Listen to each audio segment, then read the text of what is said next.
All right, I'm live. All right, so I'm gonna start twisting my hair. I'm gonna get right to it. Takes a long time.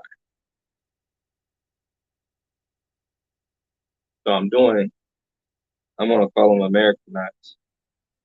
It's like Bensu knots. Here's my water, here's oil, olive oil.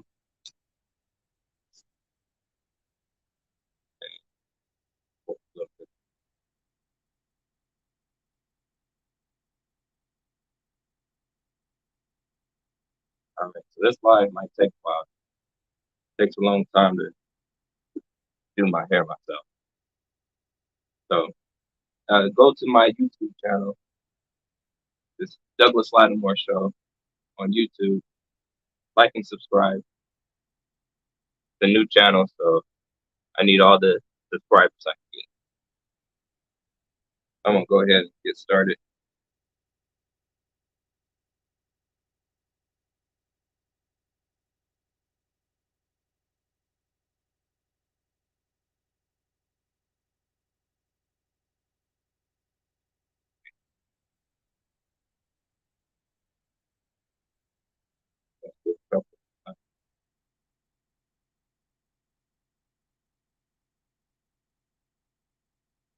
So not many people. I've not seen anybody hairstyle. I've seen Bantu knots, but not quite this thing.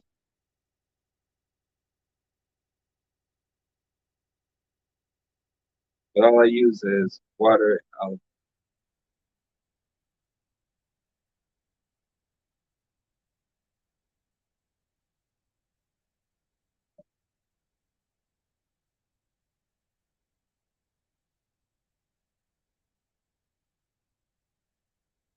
like try to get that olive olive fruit.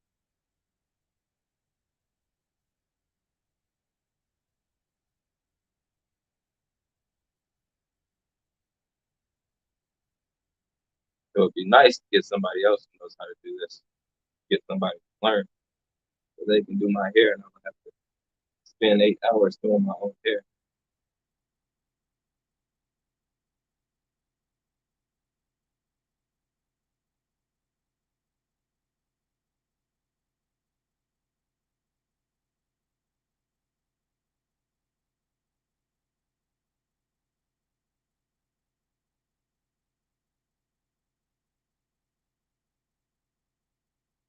Uh, I hear a lot of people ask about how to grow healthy hair. And really, it's really simple. It's just water, sunlight, just like all the other plants, and then not eating stuff that's not food.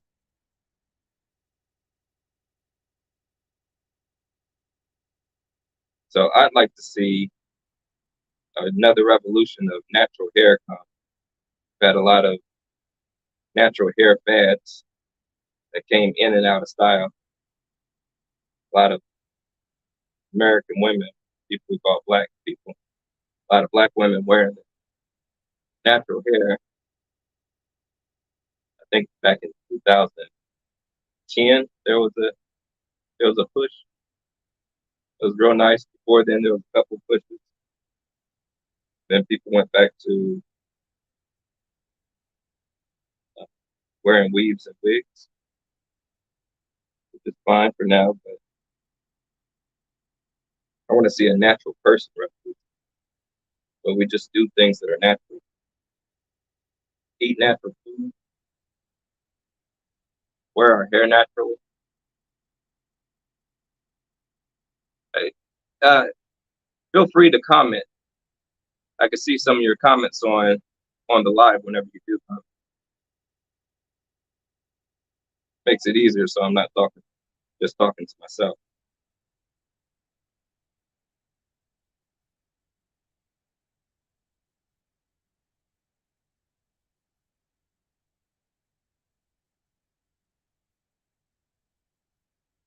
But yeah, this hairstyle usually takes a good 8 hours.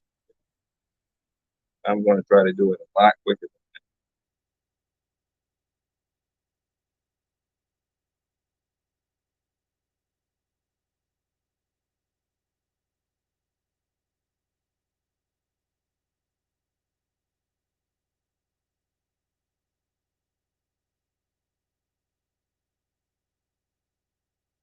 Then when I take this hairstyle out, it ends up being really curly for for a long time until I wash it again. And it takes about a week to fall all the way down, and it keeps the curls. But like starts, I first take it out it's like here, and then every day it falls to about there again.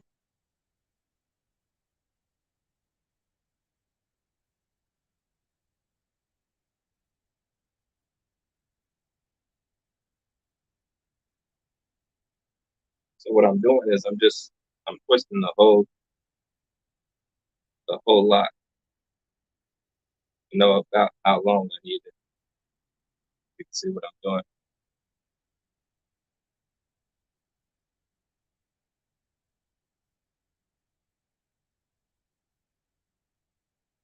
Then I just twist it on itself.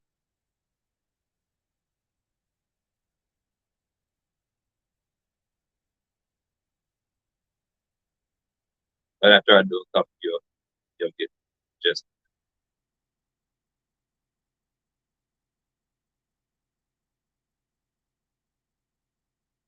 I don't have to see my hair, feel where it is. But of course, if someone else is doing my hair, they'd be a part of it, which would be nice.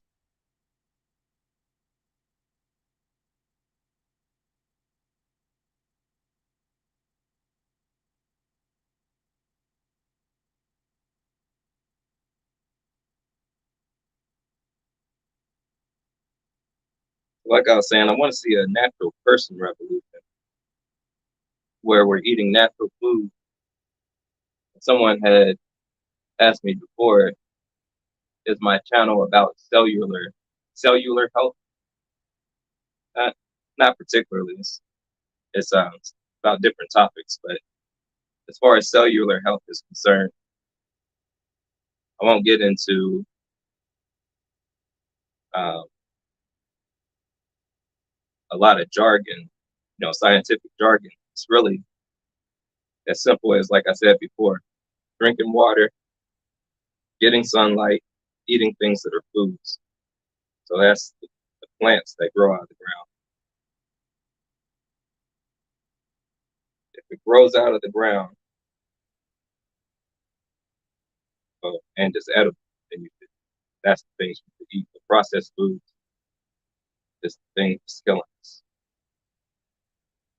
And basically, your cells, like every other part of your body, needs real food, fruits and vegetables and water.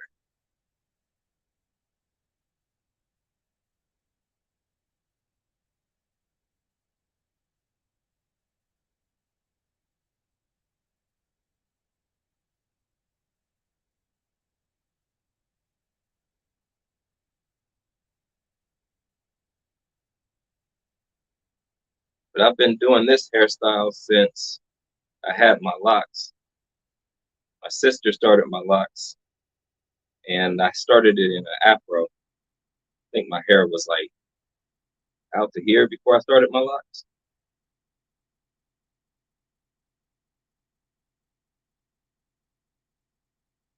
And it would keep coming out of the it wouldn't lock. It would keep coming out of the style, out of the lock, and be loose strands of hair. So I would have to tie it up like this, something similar to this, just so the locks would hold.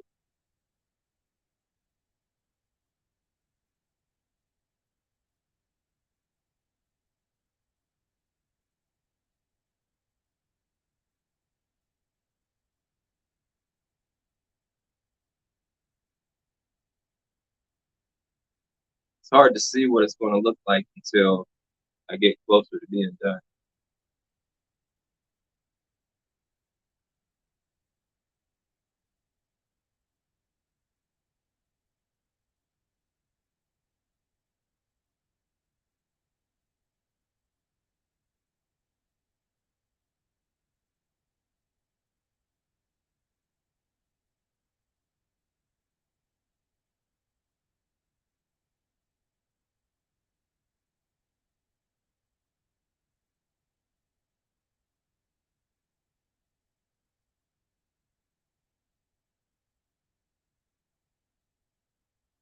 Of course, the longer my hair grows, the longer it takes to do this.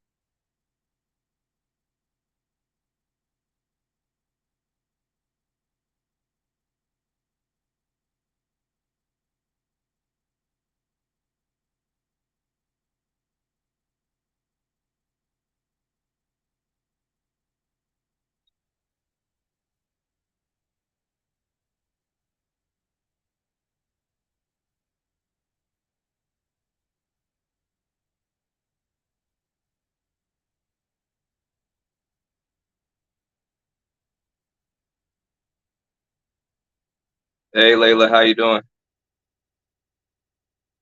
Thank you. Yes, it just takes a few practice tries to block your own hair. You'll see that it's white, but that's from the oil.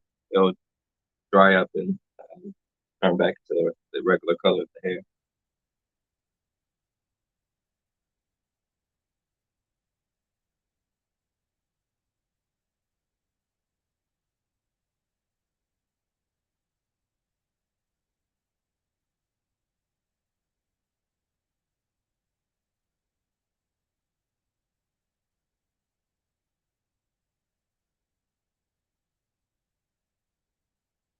Some things I'll be doing on this channel is just going through the things that I do every day. I jog every day, I lift weights, exercise in general, eat healthy foods. I do political things. I'm working on forming a city in West Louisville. A group of us are making West Louisville into a city. That's been a nice project.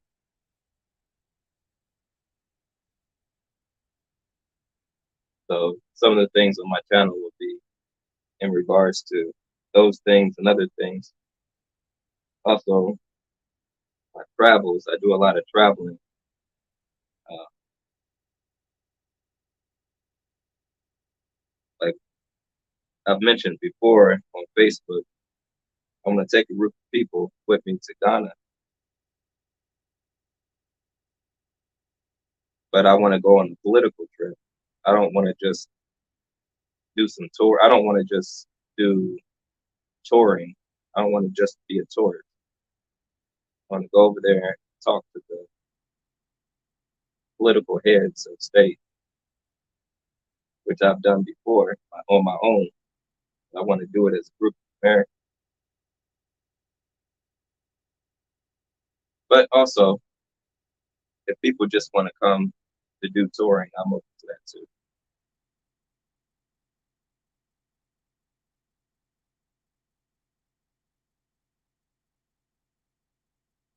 So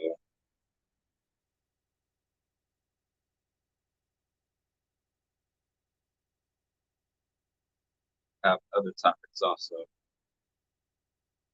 By the time I get done with doing my hair, my hands end up looking like I've been in the tub for like 5 hours.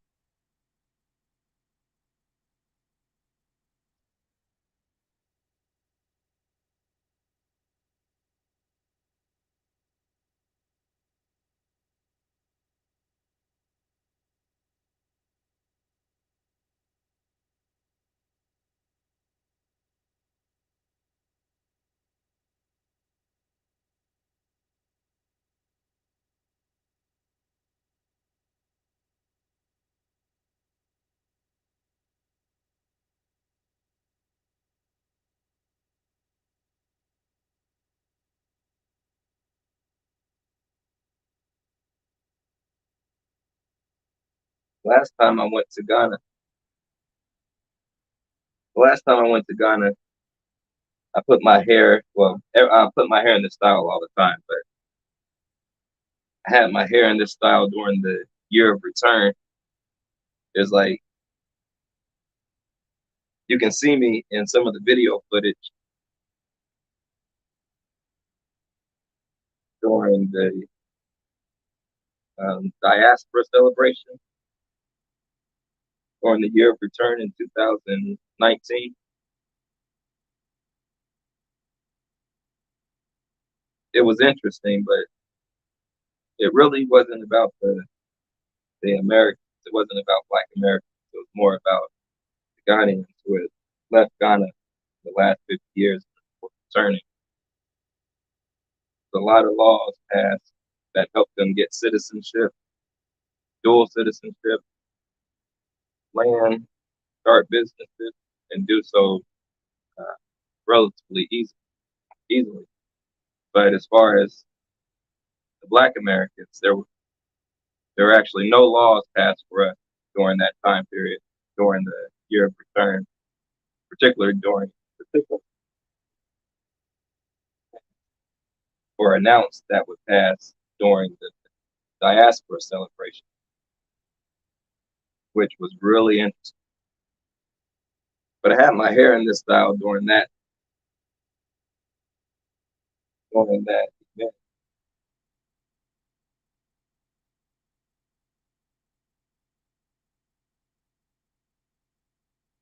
They seemed to like it.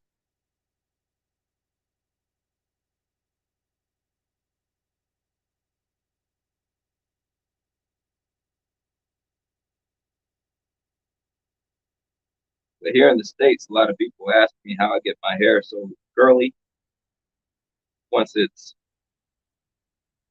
once it's out of the bantu knots, and after about a week out after it's out of the bantu knots, it it gets long, it curls in a different way than two-string twist curls. So this is how I do it. It's these bantu knots. I keep the bantu knots in for uh, a week. I can even keep it in for a month.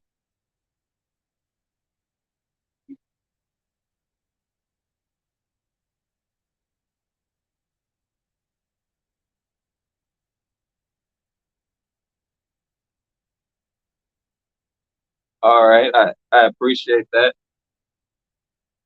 So I'm just this is my this is one of my first videos on my YouTube channel. So I am new to podcasting, but I will give you any tips that I come across. Know a lot of podcasters.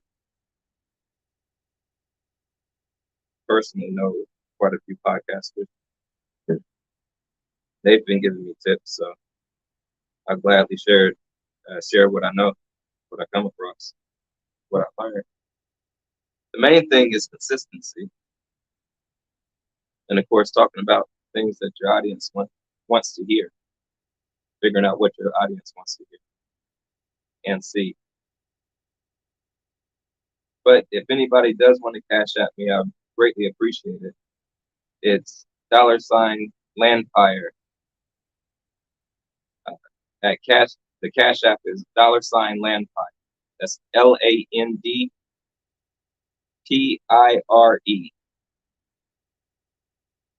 and I appreciate any contributions. Definitely helps me out. Help me get this podcast off the ground. I foresee this podcast doing well and being helpful to a lot of people.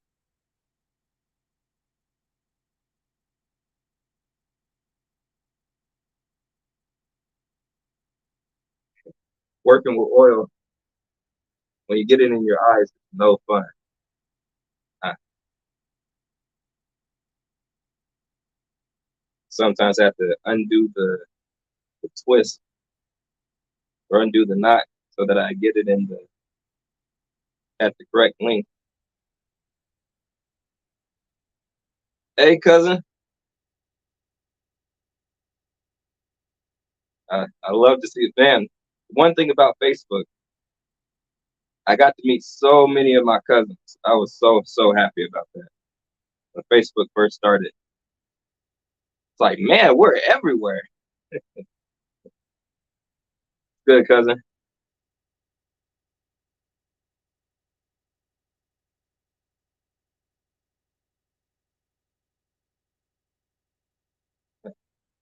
Not getting that link right.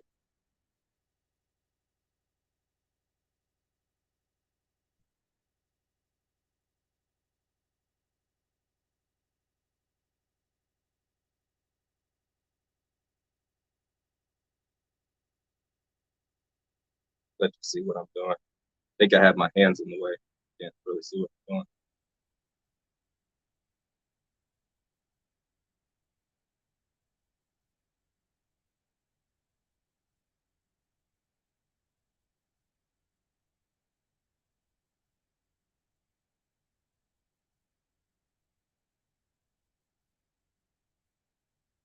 But yeah, this is going to be a long hairstyle, a long video.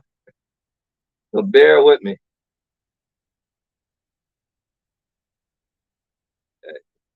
Yeah, it definitely brought us together.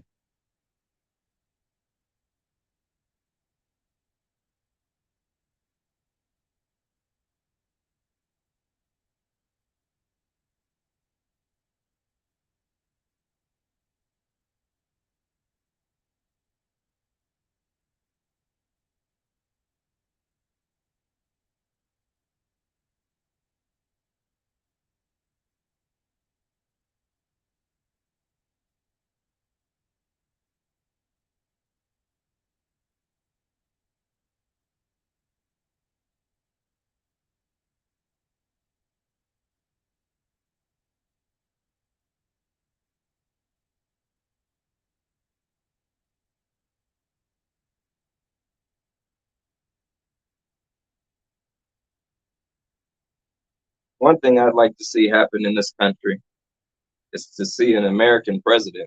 And when I say American, I'm talking about the people we call black people. Yeah, we're the indigenous people in this country. A lot of times, foreigners will come from all over the place, but particularly the Africans will come. And, I love my Africans. They're still my relatives, but they'll come to America and ask me where I'm from. And I say, hey, I'm from Ohio. And they say, well, where are your people from? Like, I'm from America. My people are from America. Well, where's your culture from? Our culture's from America. No, no. You were a slave. You are a slave. You came from Africa. Where did you come from? Came from America. You're looking at the American. I don't know why I feel disrespected when people come from 3 to 9,000 miles away to tell me that I'm not an American. When I travel over to their country, I don't tell them they're not Ghanaian. I don't tell them they're not Nigerian.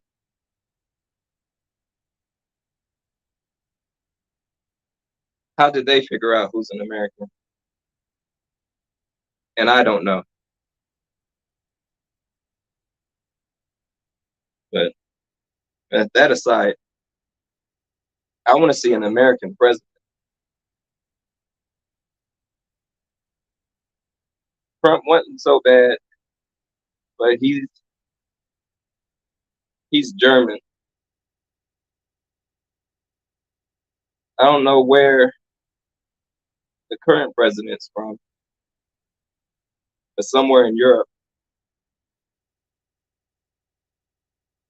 We're the only country that I know of that is completely foreign run.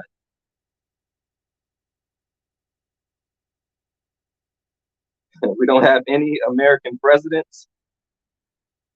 And then the American mayors that we have are all secret society members and working with the invading force against the Americans, even knowingly. So it would be nice to have some American mayors also that are for the American people. Some things I like to see in this country. 2024, it would be nice to see a lot of Americans running for president. I know if I ran for president, I'd have the most unique hair. I'd also be an American, which is more than what Trump can say. I'd also be speaking the truth, because even Trump, with all his money, and people say that he's not a member of certain secret societies, but come on, you know he's a member of some secret society,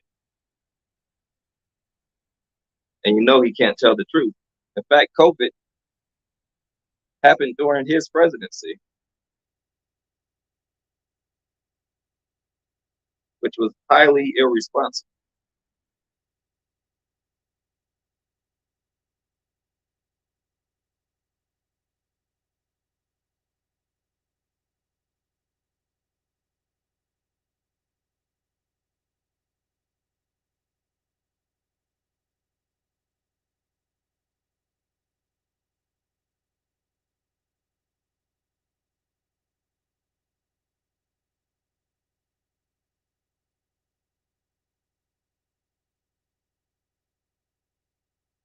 But I do want to see how things are going to how things are going to go in 2024. Of course, Trump's going to rerun. The current president's going to run. Ron DeSantis is going to run. These are all Europeans, which is okay to be European. It's totally okay to be European. But this is America.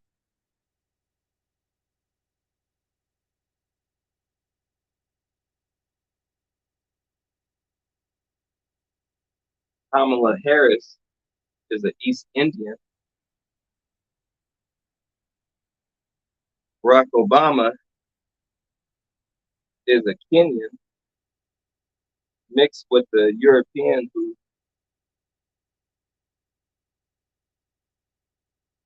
mixed with a European.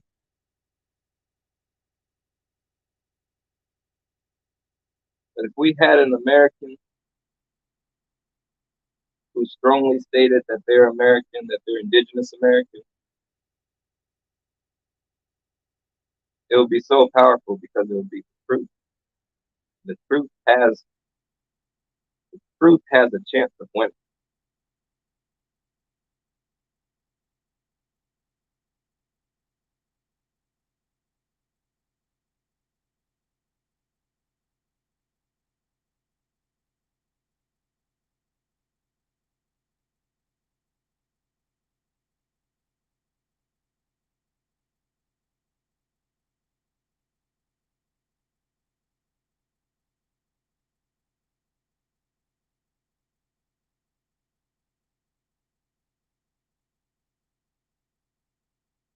Soon my hands are going to get really tired from being held up for so long.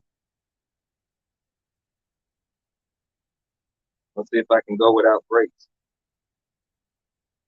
Oh, man. Get this damn thing.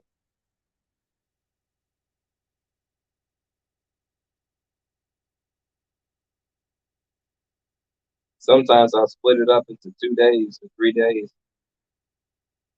so I have to sit for 6 or 8 hours. But not today.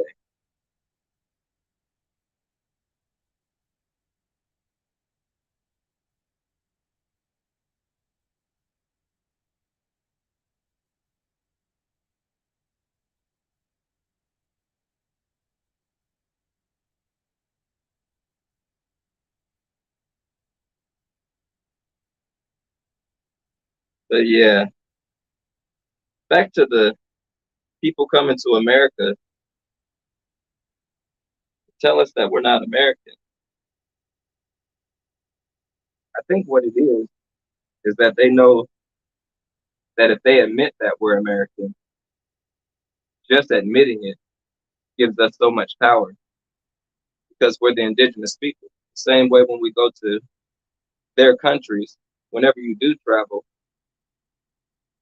to to these different countries, and you'll see us as Americans. We don't go and disrespect the native people.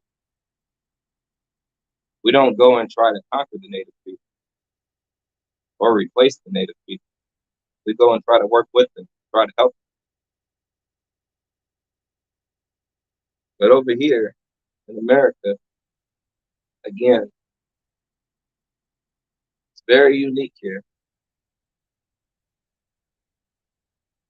Every country, every nation, every tribe in the entire world is here in America.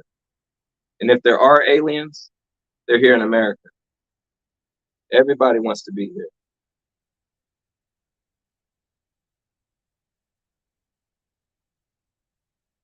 which makes it so powerful to actually be an American. And eventually, we will claim to be Americans, take our rightful place, take back ownership of our land, take back control of our land, take all the political positions, and treat foreigners well. We don't have to treat foreigners. We don't have to treat foreigners incorrectly or maliciously just because we're in power of our own land. Of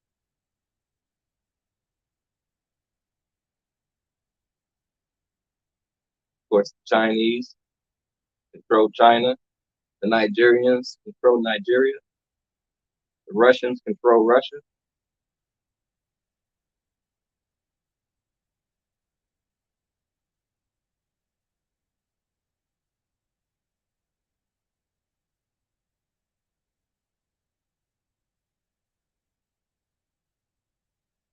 and they don't argue about who's Russian and who's not.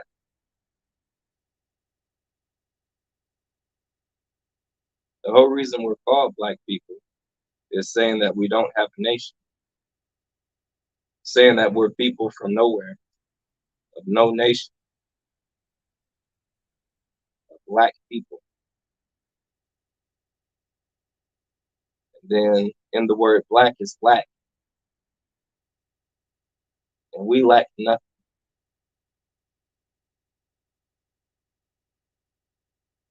I've heard the first black people were the people we call white people. And it would make sense because they lack melanin. And again, it's not a bad thing to be a European, but the truth is the truth. We're not black people. We don't lack.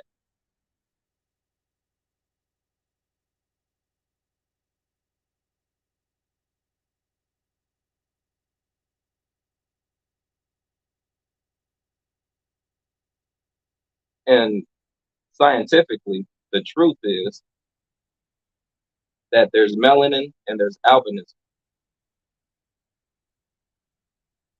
and that everything else is something between melanin and some level of albinism.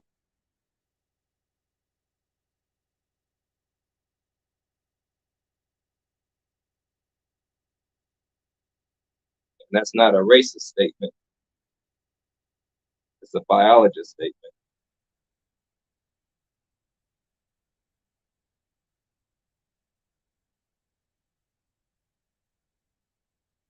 But anyway, it would be great for America to be ruled by America. And this hairstyle,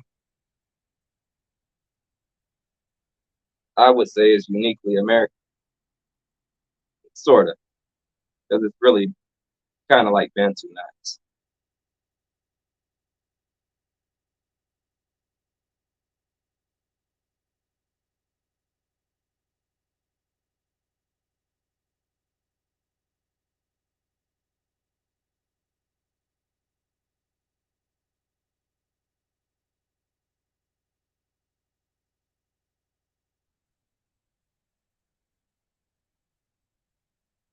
When I get done with this, my hair it gets so tight, like you can probably see right here. It gets so tight that I have to loosen it sometimes. When it dries, it gets tighter. So I have to watch how tightly I'm twisting my hair. Of course, if you twist your hair too much, it'll start to break off. I haven't had that problem, but stay cautious about that.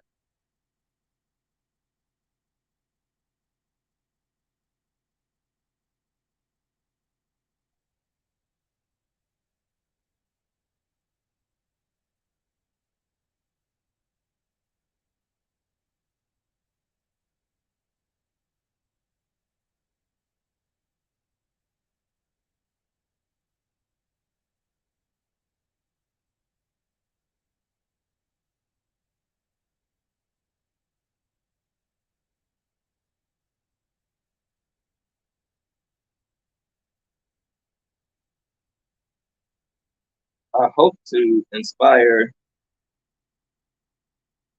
people and particularly women to wear their hair naturally.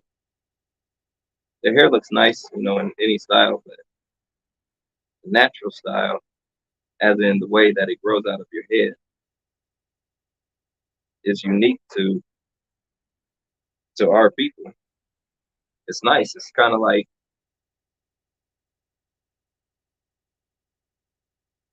I don't know if you've ever seen that meme where there's a lion that has what we would call like a white guy's hairstyle, where it's swoop, it's permed, and it's blonde, and it's, oh man, it was hilarious to me. It just looks out of place.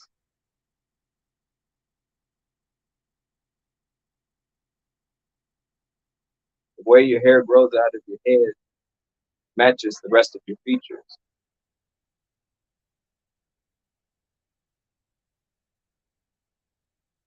And the more we do things that are correct or that are the truth,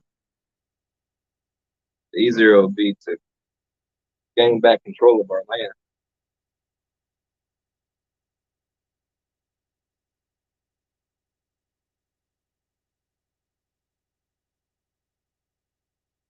And all the different cultures that are here want to see us with our natural hair. They respect our natural hair. I respect our natural hair. The men, our men prefer women to wear their natural hair, even though we like the other style. We much prefer what grows out of the head.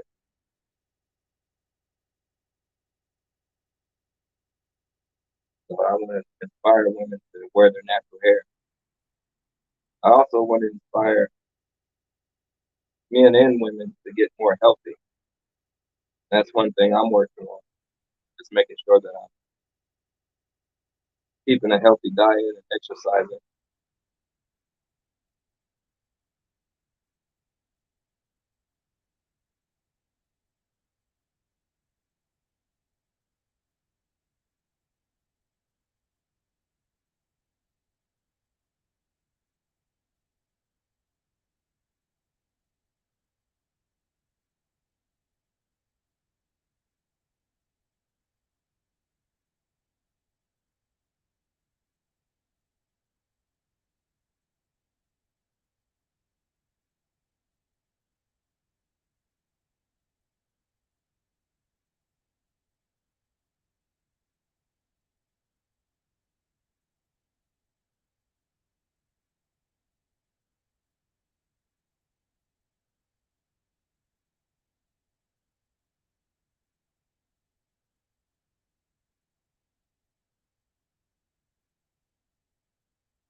If you do tune out for a moment and tune in an hour, I'll still be here.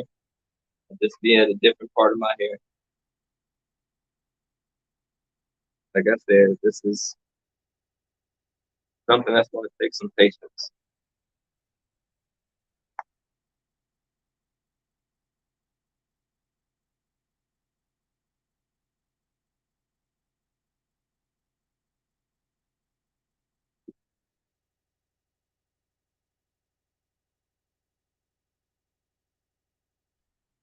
Refilling this with a little bit of, kind of put a little bit of oil, some more water. Keeping it wet helps it to be malleable, easier to twist when it's wet. And the oil, why do I use oil? It also helps it a little to be a little more malleable. Plus, I like the oil. Oil my scalp with.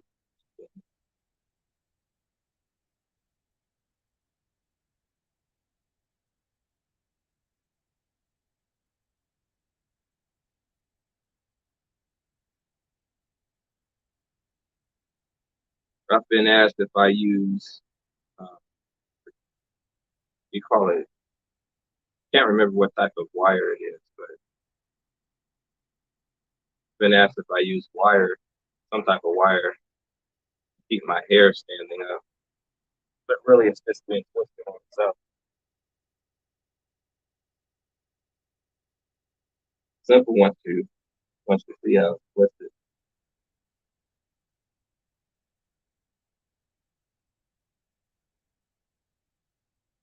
I do this to get the root wet, oil all the way down to the scalp.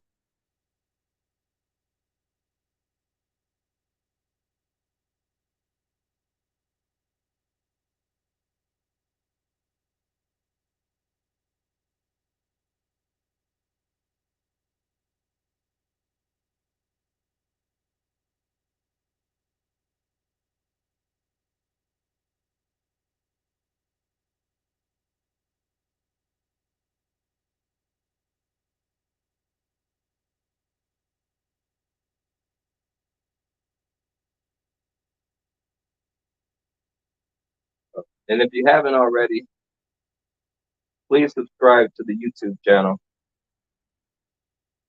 It's Douglas Lattimore Show. Subscribe and like the video. Push me up in the algorithms.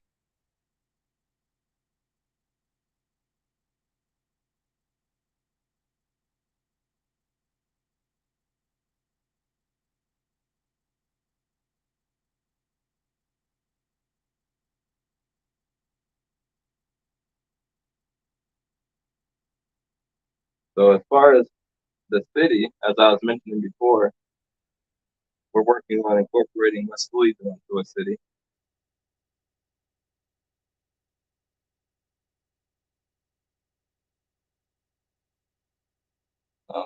So one of the things that we'll be doing is forming our own political party, forming a political party, and forming a political nonprofit organization. And the political nonprofit is a 501c4.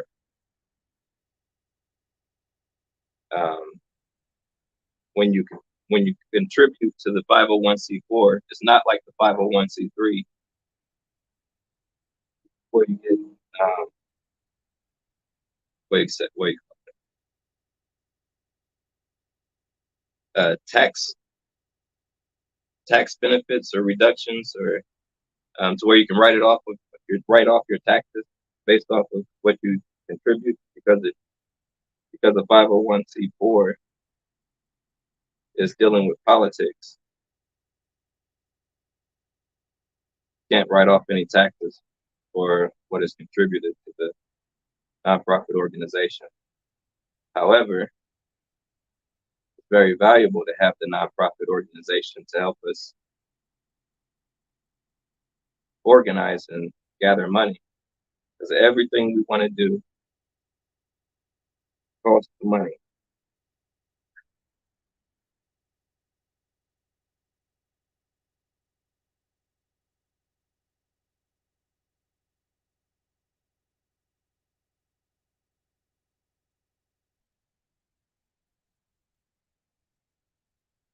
And I've met with quite a few lawyers about the process. One of the municipal lawyers, or a municipal lawyer in particular, has been working with us, and also has, or will be meeting with them again, but meeting as a group with the municipal lawyer in order to draft the petition to incorporate the city. So then we'll need people who want to help with the drafting of the petition. That's the main thing we need, is the petition drafted. We can gather support. I don't think that's going to be difficult at all. The hardest part is the legalities. And drafting the petition is really important, making sure that it's worded correctly, so we don't have to do it twice. We can keep our momentum.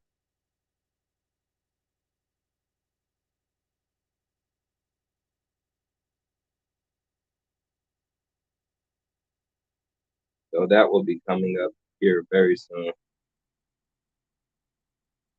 And I'll post that to our group, City of West Louisville 2023. I'll post that to the Facebook group.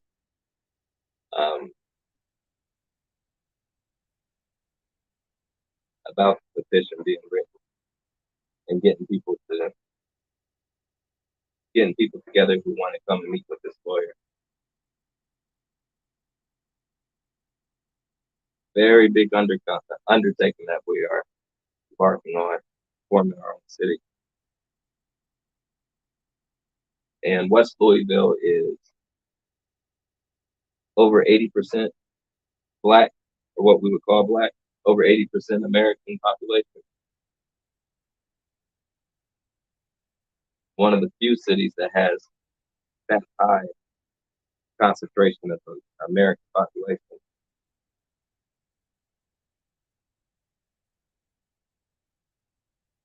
One of the things that are slowing us down with that, or one of the things that is hindering us, is that West Louisville is part of Louisville proper. And whatever we do to West Louisville affects Louisville proper. Louisville proper is Louisville before the merger, before the Metro merger.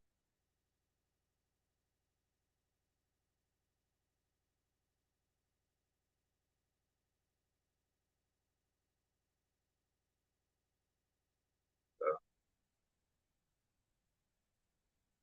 we have to do a lot of negotiating, or a lot of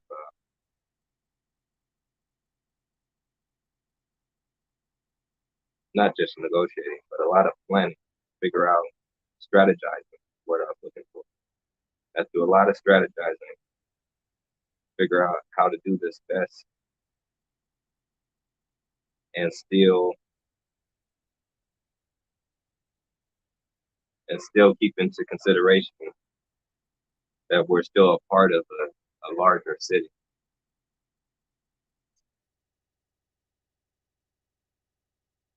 It would be nice to see more. I want to say Black. It'd be nice to see more Black cities be developed here in America.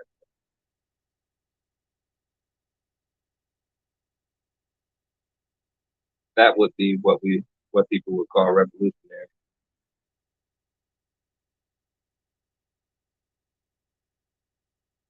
It would be monumental. It would be a turning point in our development as a nation.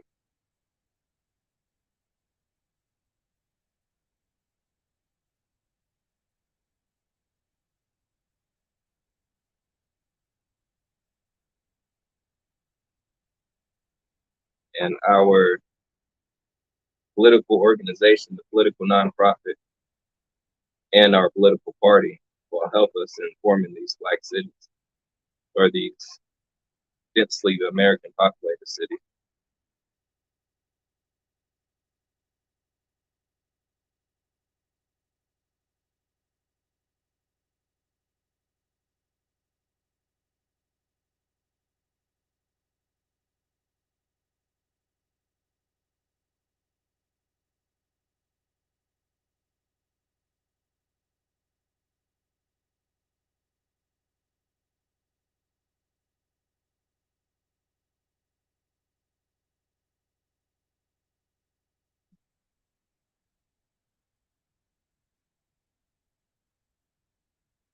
Then about an hour,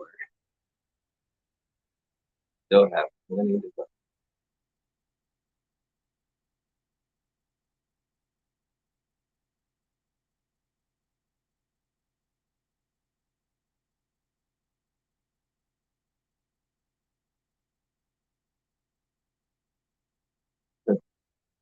I've gone out with my hair half done because it takes so daggone long. Sometimes I get hungry and end up going to the store. People don't understand what's going on.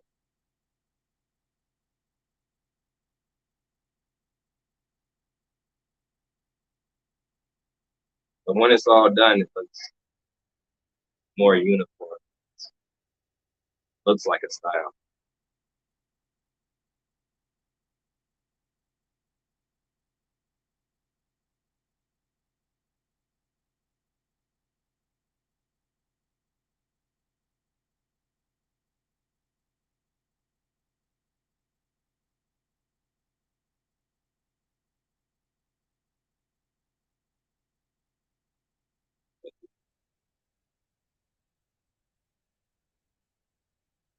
I don't know. See how I'm pretty expensive today. I don't know what my sound volume is looking like. So please let me know if the sound needs to be adjusted. If I need to do anything about that.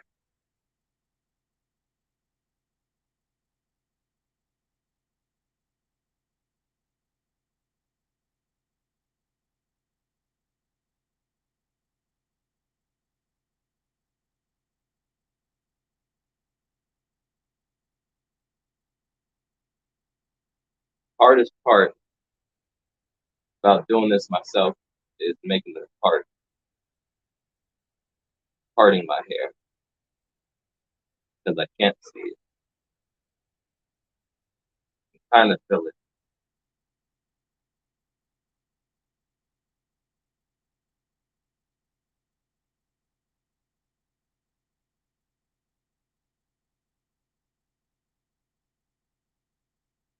But hey, if anybody wants to learn how to do this, then wants to do my hair, be my guest.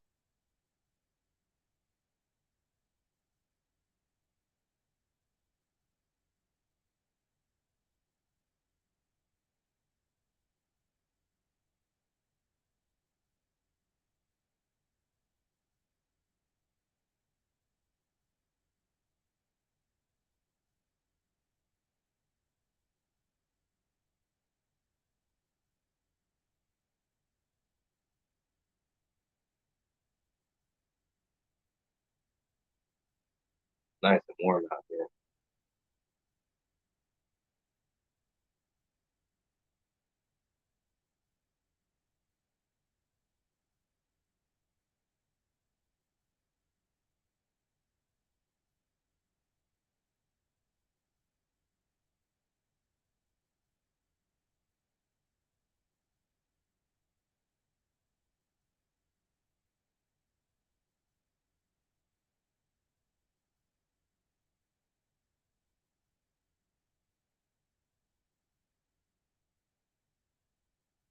When my hair was a little bit shorter than this, it would look like an afro.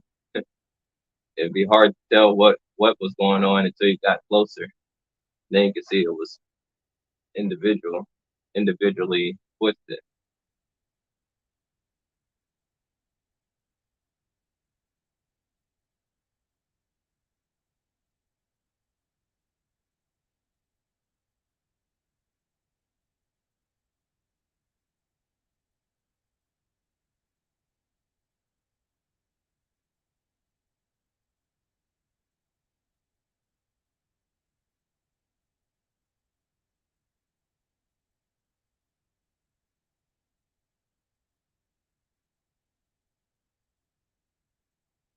I'm also going to do some videos with my dog. I have a pit bull, very obedient, well trained.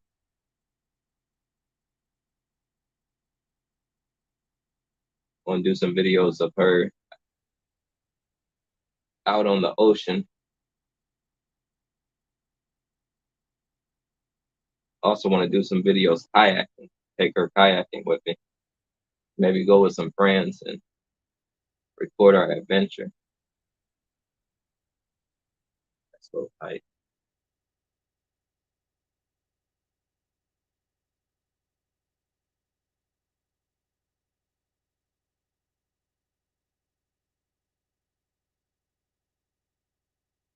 But yeah, I'm able to walk my dog without a leash. She'll stay right beside me unless I tell her to move away. And I have her trained in a different language,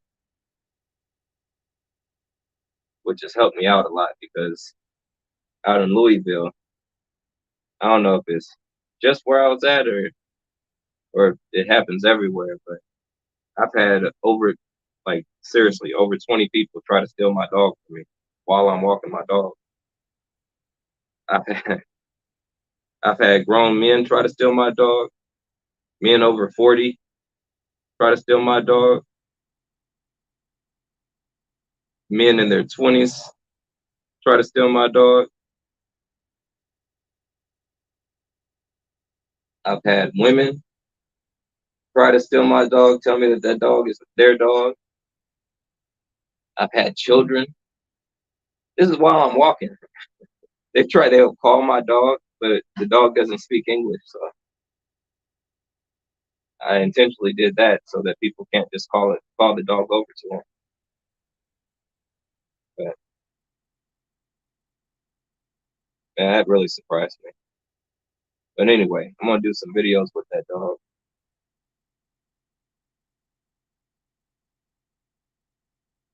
And I can't wait until she gets some pups.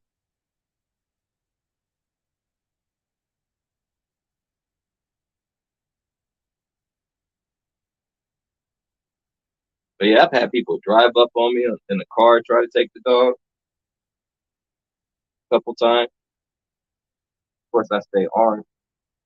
So I mean, it'd be a bad idea for them to continue. But still,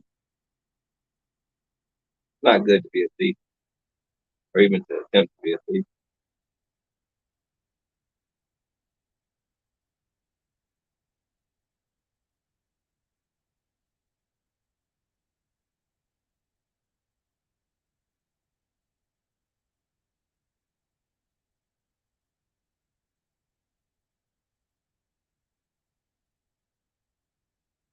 I've had people offer me quite a bit of money for the dog too. I think it's because it's so well behaved, or maybe it's the breed. But really, the breed isn't that special.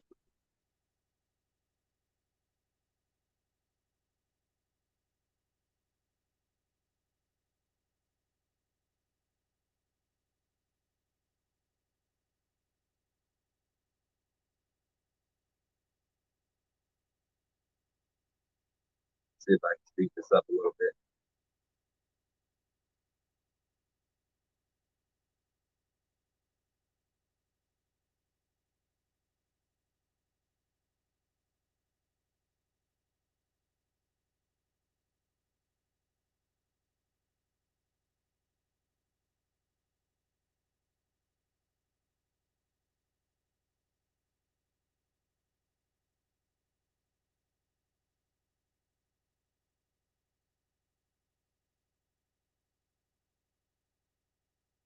And I wet the hair to keep it malleable.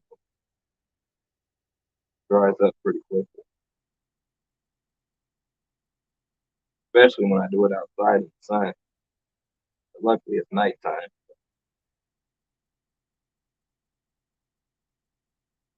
Not going to dry up as fast as it would in the sun. But yeah, when I do it outside, sometimes I do it by the pool.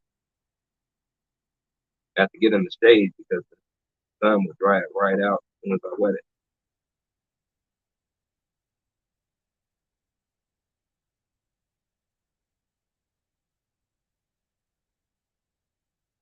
going to make a shorter version of this also. Fast forward, do some cut time and all that, so you can see the process without taking all the time.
Only have 6 more hours, 7 more, unless I get this done fast.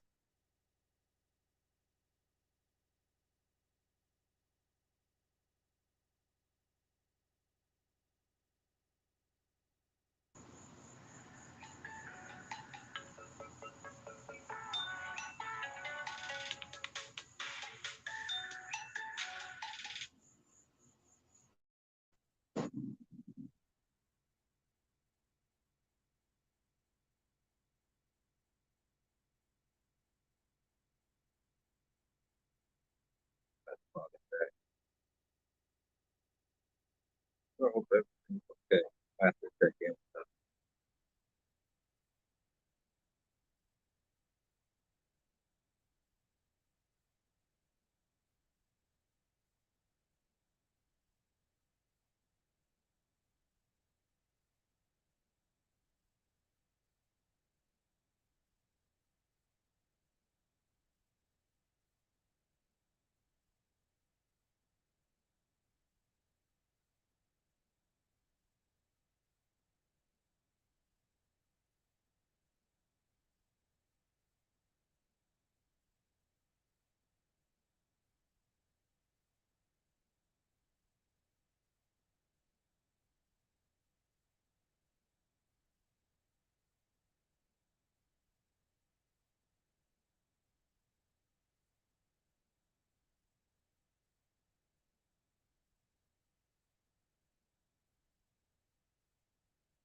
First, bro.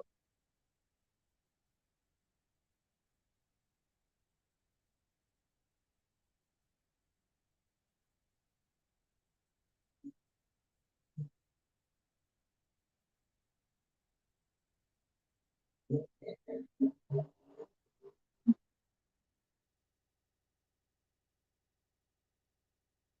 think it'd be nice if I ran for president.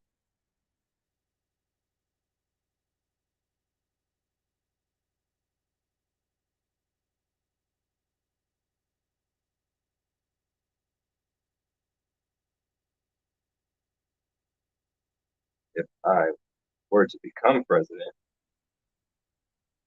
I'd be the president of all people in the country.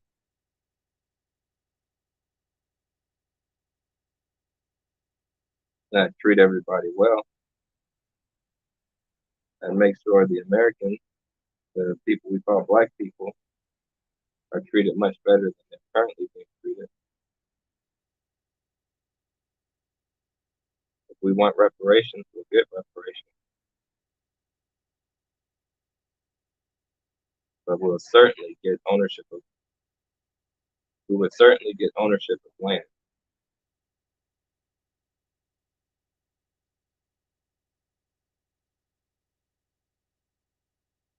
which is the most important thing in this country. One of the most important things is the foundation of this country, land ownership.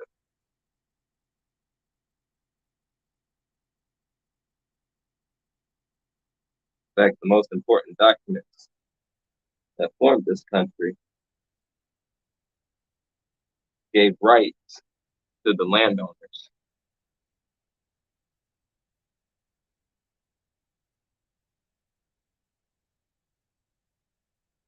Can't do much anything without being landowner. If I were the president, Americans would own America. There wouldn't be confusion as to who's a man and who's a woman.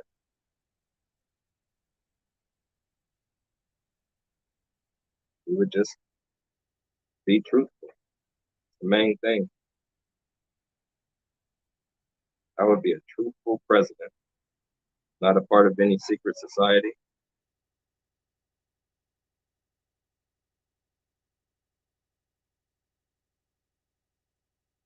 I'm not a foreigner from this country, from this landmass.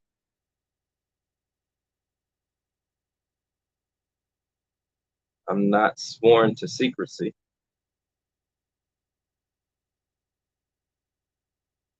I'm an actual American.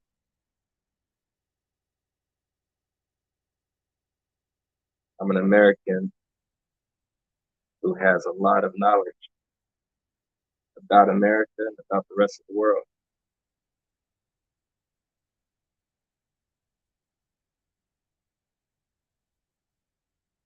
We need people like that. I understand biology. I understand that we're not a bunch of colors. We're not black and white, red, yellow, and brown. That we're actually people with nationhood. We all have a nation. We all have a nationality.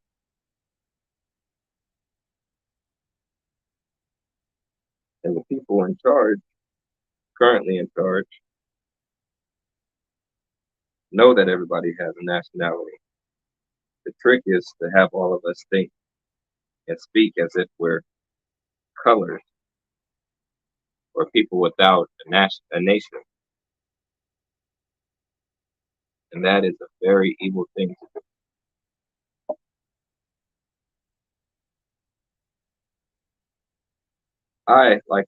Unlike any other president that there has currently been or that there has been in this land, would acknowledge that everybody has a nation, everybody has nationality. I would tell the truth. Again, the truth has a chance of winning.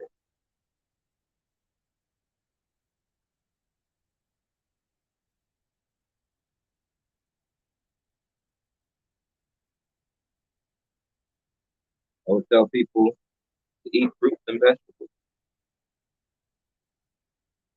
and to not eat animals unless you want to. That's not that shouldn't be our diet. And also, even the government admits that there's human meat and a lot of the meat products, human meat and a lot of the meat products. I wouldn't have us eat human.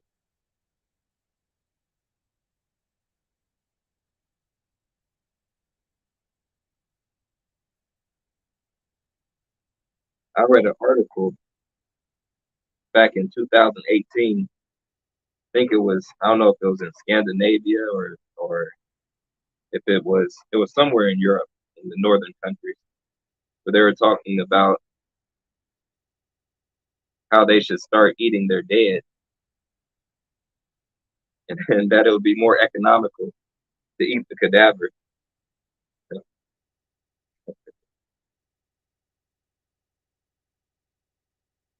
So if they're talking about it in the news, they're writing about it, that they should do it.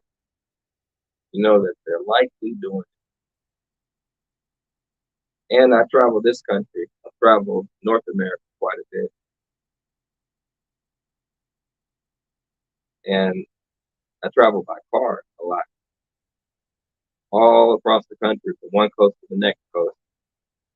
When I was very young, I was traveling. As musicians, we travel from city to city, playing at different areas. And there would be a lot of cows, a lot of cattle in the fields when we were traveling. But even that was not a large amount. And then once I, got a little older, and as I continued to travel, there'd be so few cows. Even if you take a trip, next trip you take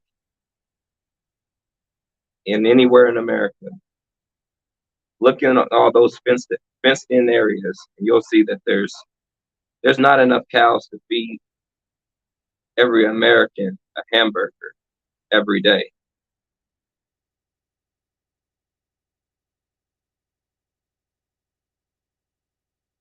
There's not enough cows to feed the whole world population the meat that we're eating.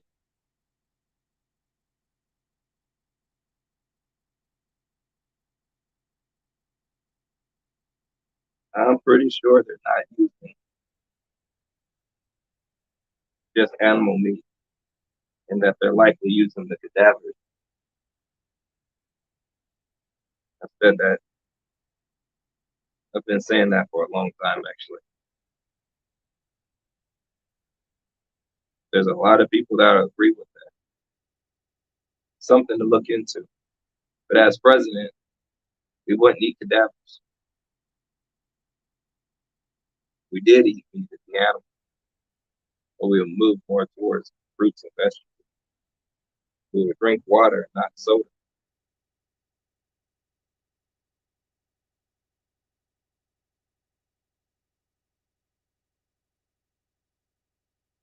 Makes me think about how many fat people there are in America. They say this is the fattest country in the world. And I'd say for the most part, people are pretty when they're skinny.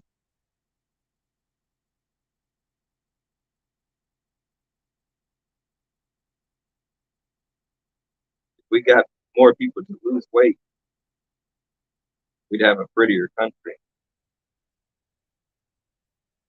And even as Americans, we'd have a prettier group of Americans. We'd all be at a manageable weight.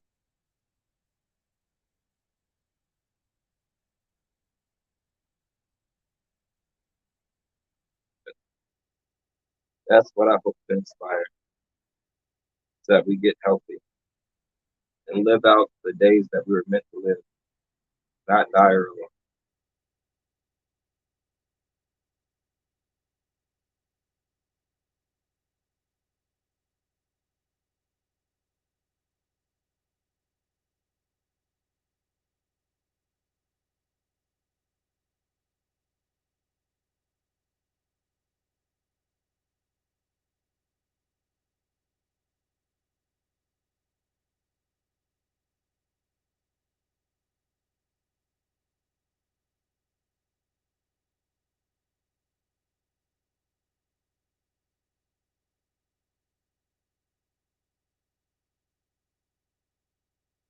I think I can do this without a break.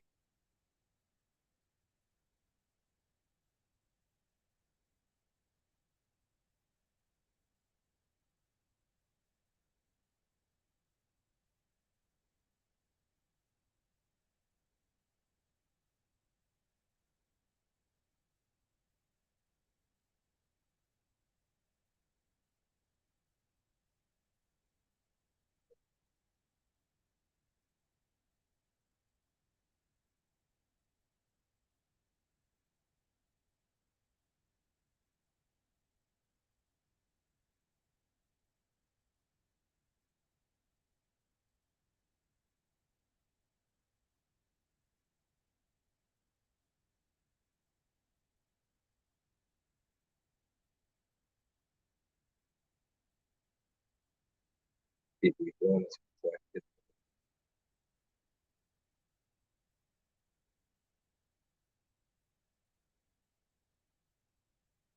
The only way for it to stay is to estimate the correct length to twist it at. Start the twist.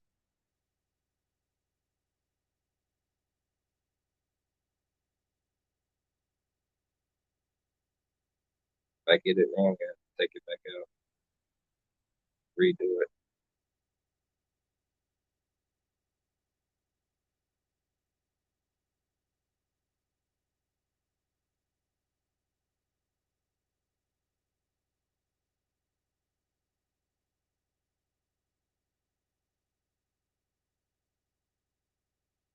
Almost.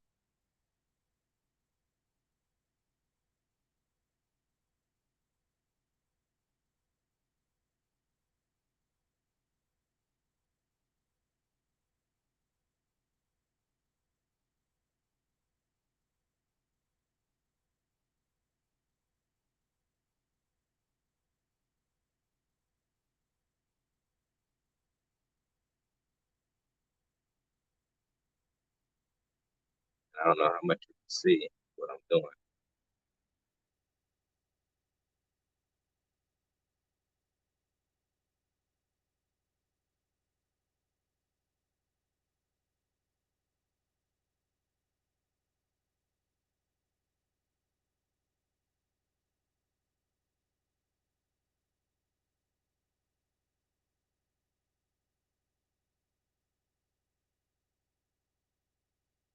Even this happens where hair joins together. I have to either break the strand or pull it out of the area that's not supposed to be.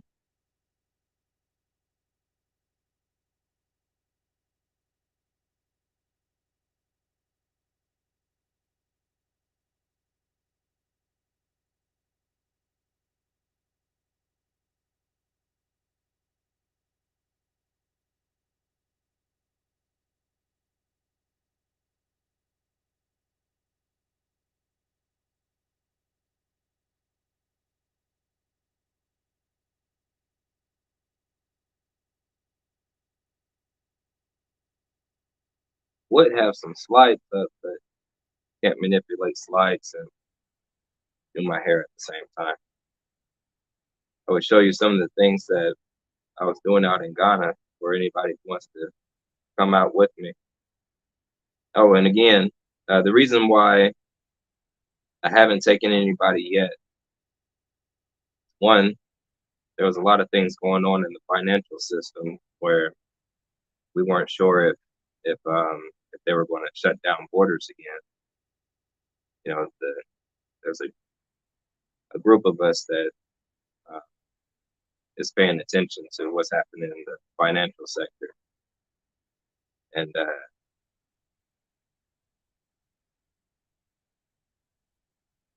it's possible that they'll shut down borders in order to switch over the currency into a gold-backed currency. You see all this stuff happening with the banks, where banks are closing down.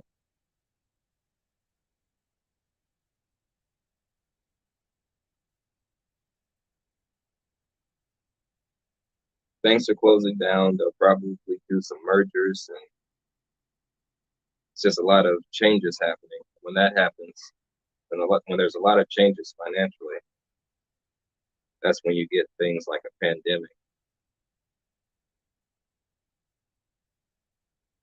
And then they shut down the borders so that they can change over the money systems or correct the money systems or allow them to reset whatever they're doing with the systems. But we don't know when it will happen, when things will happen. So I figure might as well travel.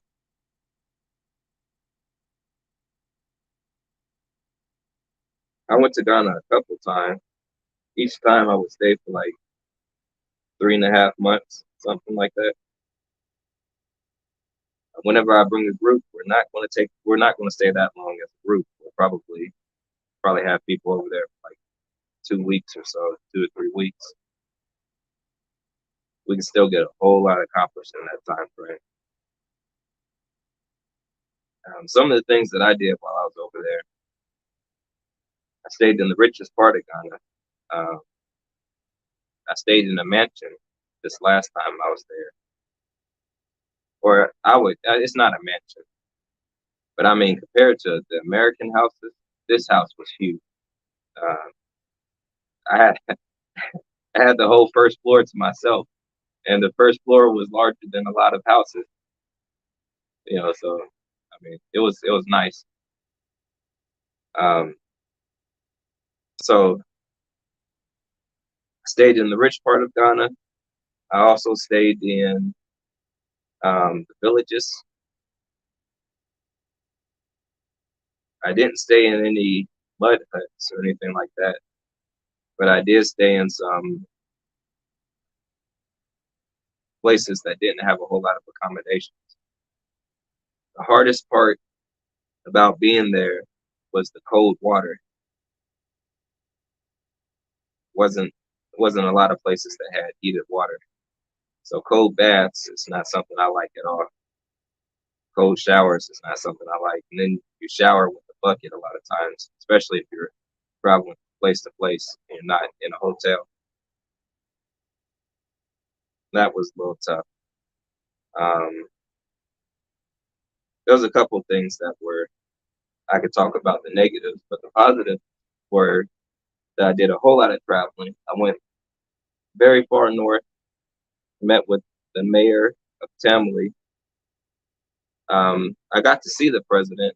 I didn't meet with him, but I could have met with him if I had a little more money that I was willing to spend during the year of return. There was a dinner that I could have gone to, but I didn't spend that money to do that. But the point being, whenever I do go back out there and go with a group of people, we're not just going out to see the local people, which we are going to see the local people, but I intend to make some political moves. I intend for us to make some political moves, speak with some of the political officers to get some things done between America and Ghana, or America and whatever country we go to. So I met with the chiefs. I met with a whole lot of chiefs. Um, I participated in a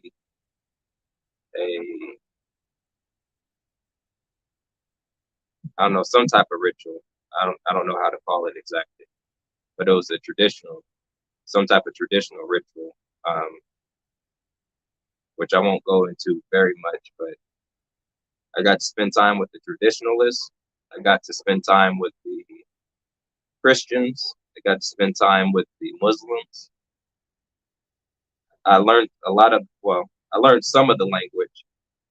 The people will teach you the language, but the children are really good teachers because they're new to the language and they need somebody to speak to, and they'll gladly help you out with learning some of the words. I ate every food that I heard, every name of a food that I heard. I went and found it so I could eat it, and that was an adventure. That was awesome. That was awesome actually. So when we do go back, when I do go with a group, we'll try out the foods. We'll go and look at the clothing, the textile industry. We'll go to some of the tourist spots. There's a lot of tourist spots. Um, One of the things I want to do that I wouldn't I wouldn't really suggest the group do, but I was told that you could ride the crocodiles. If you go and if you feed there's a spot where if you go and you feed the crocodiles, I don't know how true it is. I don't know exactly what that would look like, but if you feed the crocodiles, they'll let you hitch a ride. So next time I go, I am headed over there. But It might be after the group leaves, unless the whole group wants to go, but I have to really think about that. But we can make it however the people want to do it. The places that you want to see, we would have an itinerary, but we can definitely go and see other places that people want to see. But aside from, as I mentioned before, aside from being a tourist, I want to go over there and do some things politically and have fun. Have fun and do some political things. It would also be nice if a group of Moors wanted to come do some things a little different than the ordinary travel. But I do look forward to that. And I'll probably head on out to Ghana myself before announcing a date for people to come and join me. Need to head out there and just get a few more things settled. I have people who have told us that we can stay in different locations. We could either stay at hotels or we could stay at people's houses, or we could do the combination. But I need to go back over there and just check out things one time. But I do think that was something that people were interested in before when I mentioned it. So if people are still interested, I do still intend to head over there.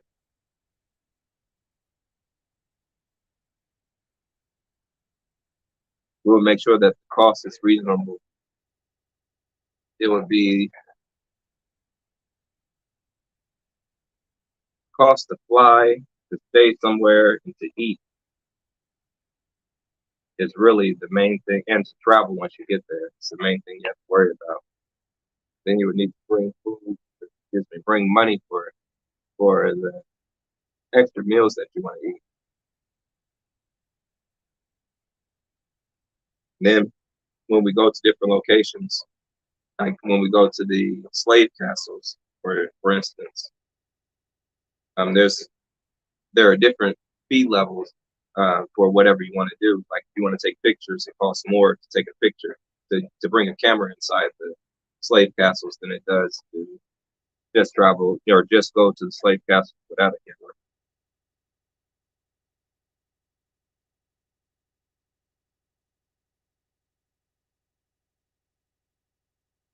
One thing I found out about traveling, there's a whole lot of ways to spend your money, a whole lot of ways that are set up to take your money. I spend more money traveling out of the country than I do while I'm in the country. And our money is 5-1 to Ghana. So five of our US dollars is no, one of our US dollars is 5 of their Ghana CDs. So one of our US dollars is 5 of their currency. It's the equivalent. So you can go to Ghana with not so much American money and have quite a bit of Ghanaian money. But somehow, some way, it is easy to run out of money there.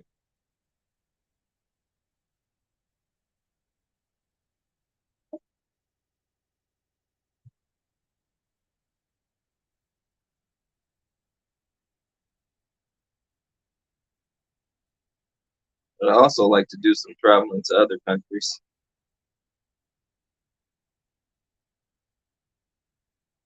One of the things I was actually scheduled to do the first time I went to Ghana, they had an Ebola scare or something, or an Ebola outbreak. They said, and they shut down the country. And so I was headed over to Togo, which is was I headed to Togo? I was headed to Benin and I was headed to Togo. Um, but they shut down the country while I was there, while I was in Ghana, before I left their country to go over to the Sungai Center. And I do want to take a group over there to the Sungai Center. I think it's in Togo or it's in Benin, one of the two. But the Sungai Center is a self-sustained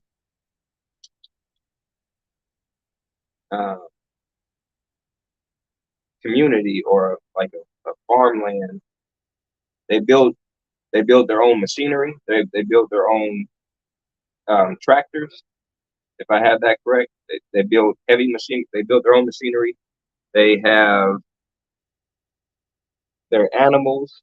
The waste that the animals produce, they use to produce energy. So I think they have some type of biodigester, and it turns uh, the waste material of the animals into electricity or usable energy, which is really cool because, like I said, they're self-sustained. They don't have to, for the most part, they don't have to outsource their power supply. They don't have to outsource their food, their farming, their crops, or their animals.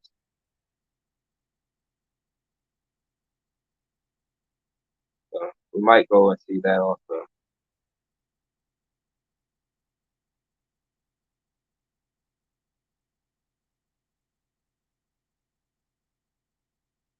Big thing that I desire whenever we do travel is that we travel as an American group of Americans,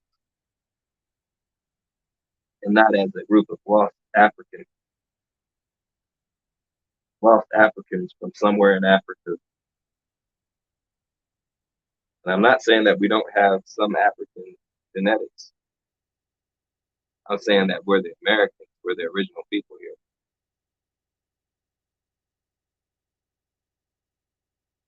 and that we have so much more power as a people of a nation than as the people of no nation, wandering around looking for our family.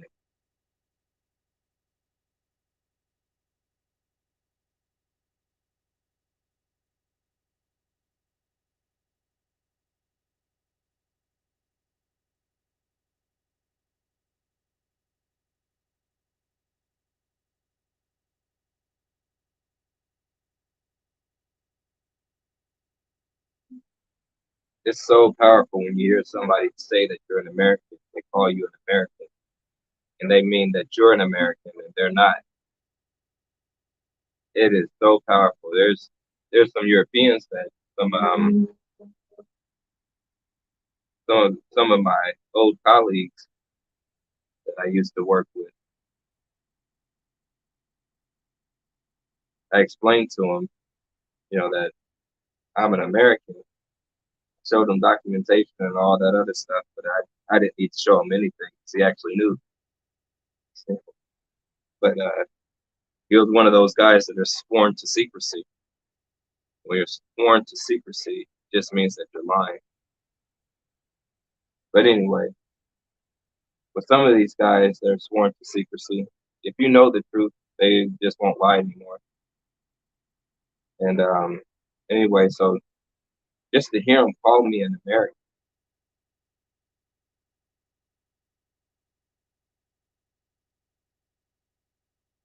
and recognize that he's from somewhere else, just tell him the truth. So powerful.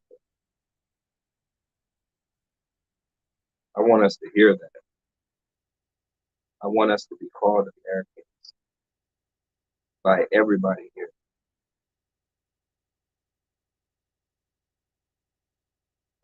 everybody here, all the nations that are here from everywhere in the world that say that they're Americans and we're not Americans. I want us to hear that we are Americans.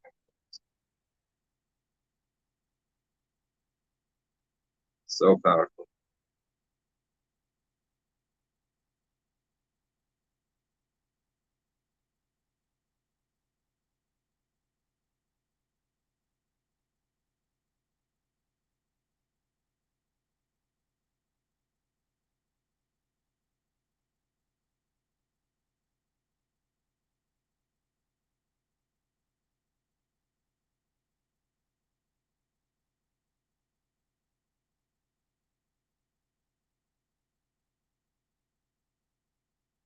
Yeah, and parting the hair is the hardest part about this.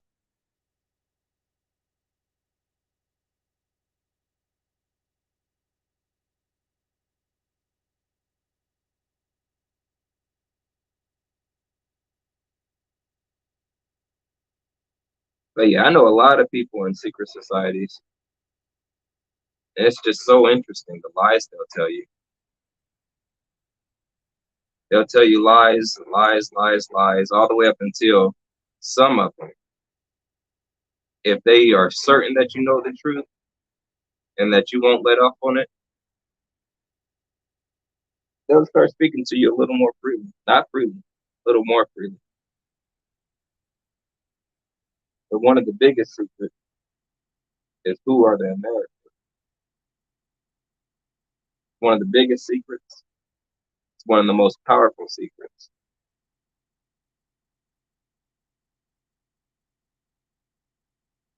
And again, if you're keeping secrets, you're lying.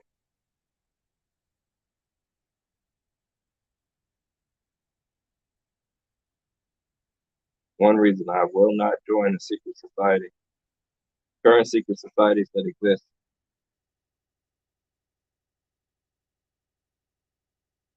is about making sure the Americans never come back into power. And then the Americans that join these secret societies, they're not even told what the secret is. Most of them, they have to get past the 33rd degree, or at least to the 33rd degree, before they even have a good idea as to what the secret is.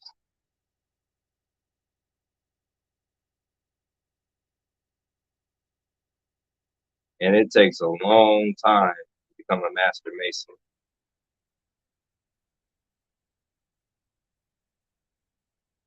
Usually, it takes long enough. Like I said, the Americans, most of them are ignorant as to what the secret is. But then the ones that are in power, a lot of them do know what the secret is. And their part of the deal is that they have to lie to us.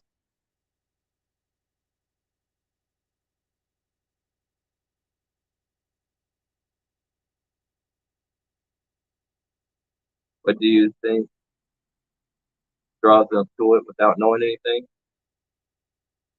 What do I think draws I guess, the Americans to the secret societies without them even knowing what the secret is? The power, because that's not a secret. Power is not a secret. Everybody who's in office, just about everybody in office is part of the secret society. I was told that. I don't know how to. Right, right. Yeah, yeah.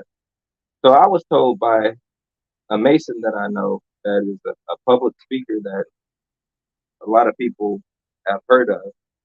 He told me every black person that we've had that we know of that's become a public speaker. I'm talking about the uh, uh, Martin Luther King and his contemporary um, Shabazz, and so all the speakers, all the popular black people that we know are a part of the secret society. So then, why do they join it? It's because they can become powerful. They can get money. The main thing: power, money, and sex. and plenty of all of them. And all they have to do is hold a secret. Hold a secret and do what they're told.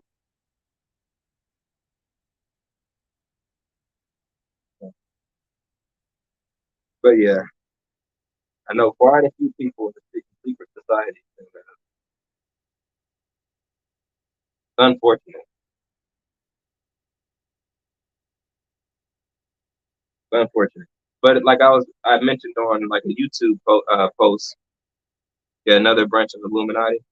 Right, the Illuminati is, the best of my knowledge, is a group of Masons that are all at the 33rd degree.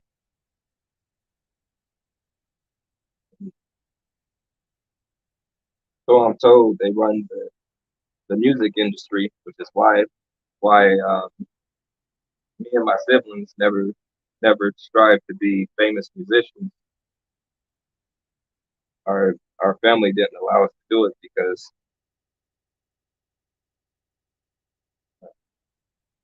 the secret societies that are a part of the music industry and that control all the artists.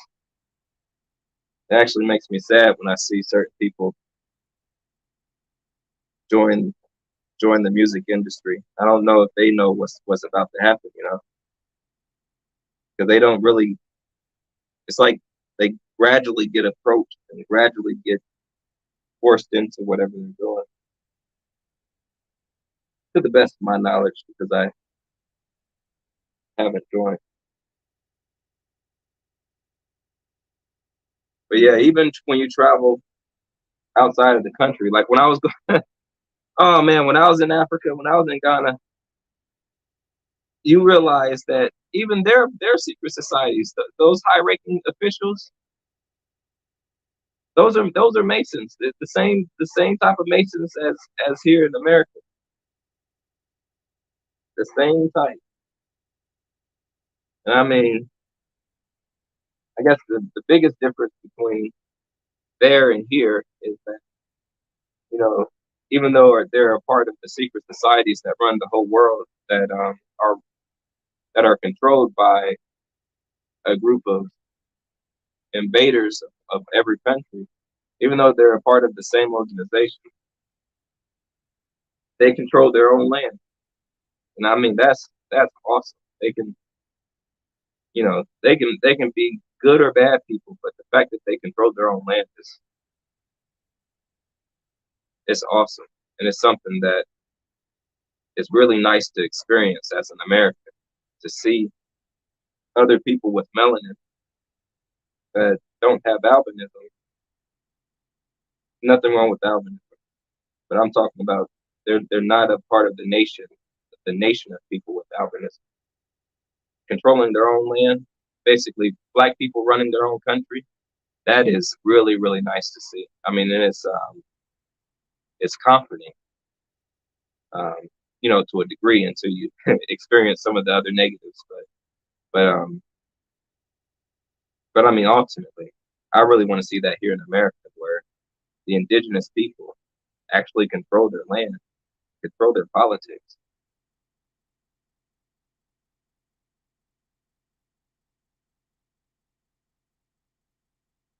Yeah,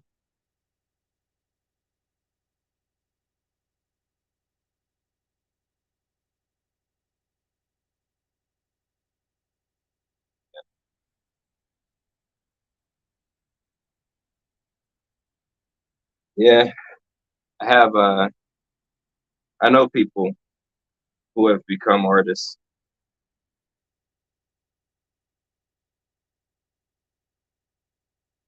Most people. I mean, if we know about it, come on, they know about it. I mean, it's not that much of a secret. But you know, how long have people been talking about the Illuminati controlling the music industry? That's why I really don't understand why people keep going into that industry controlled by the secret societies that control the music industries and all the media production. and all the politics and everything, all the industries. But at the same time, I do understand wanting to be successful. And a lot of people join those organizations because it's almost like they're forced after they get into the industries. These people are gangsters. These people are very effective gangsters.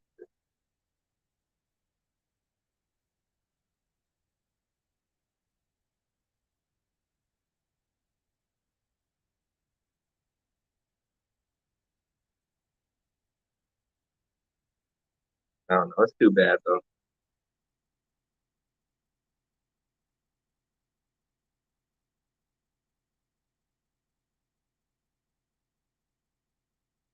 Uh, also it's also surprising how many pastors are secret society members and don't believe a thing of what they're talking about.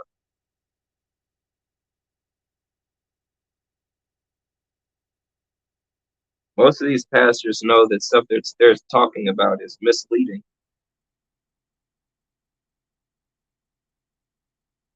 You'll see them with certain like uh like I'm seeing mentioned. You'll see them with medallions and certain headdresses and certain rings that they're broadcasting who they are and what they do. You'll even be able to tell by the way they speak, the way they move.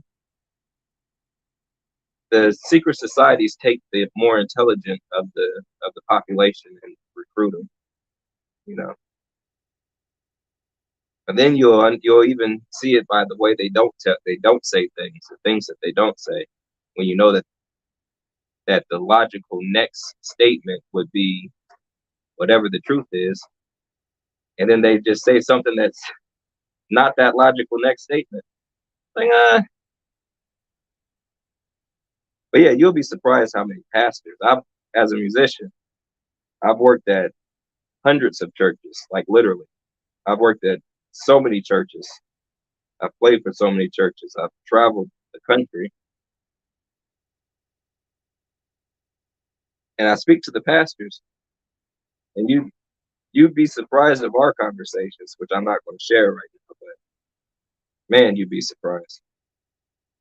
But yeah, they don't believe the stuff they're talking about. Well, that's the secret societies for you. Oh, in order to join a secret society, those right, national gospel artists and pastors too. Yeah, yeah. Um, in order to join the Freemasons, the free and accepted Masons, um, as it's described currently, these current secret societies, you have to profess a religion. You have to say that you're Christian or Muslim mainly, but then you can also be some other religion supposedly. But the thing is you have to commit to misleading the people. And I'm not saying what's correct and what's incorrect right now. I'm just saying that these pastors know a lot more than we know.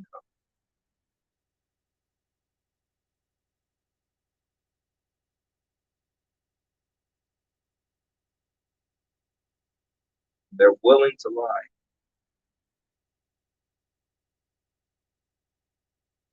But I'm friendly with pastors.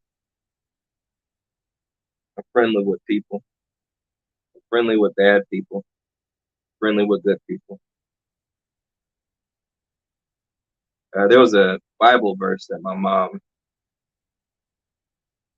mom instructed me on or showed me that talked about.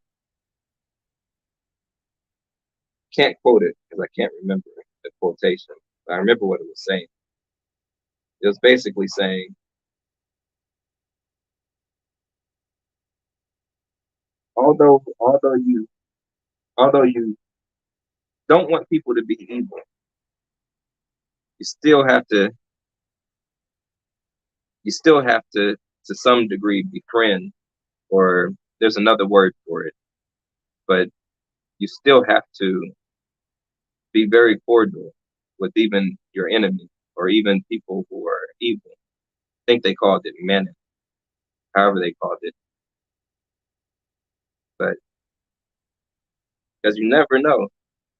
Sometimes the evil people have the things that you need to survive. Sometimes it just might be the pastor that saves the world. I mean, who knows? This might be a Freemason who decides to do something well because they have the knowledge, they have the resources. This might be a murderer who actually solves problems. Not that we want that group of people even active in society, but not that we do or don't. But the point is, there's a Bible scripture that speaks to what I'm talking about that is very powerful. I, there's so much about the Bible that I like.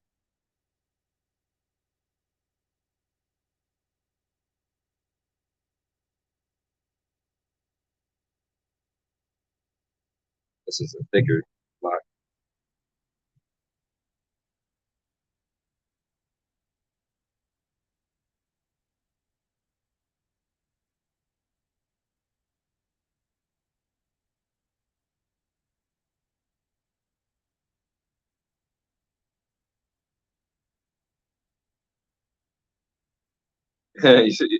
You always wonder what it said in theology school. I know, right?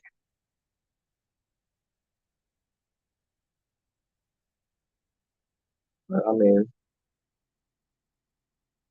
they I can't really tell you. Can't really tell you. I've never been to theology school. I can tell you the people who come out of theology school, a lot of them aren't really told the truth about the book. But then there's some who do say that they're told, like to some level, it's like they, it's like, it's like I think they're taken out of the spell, like of the inerrancy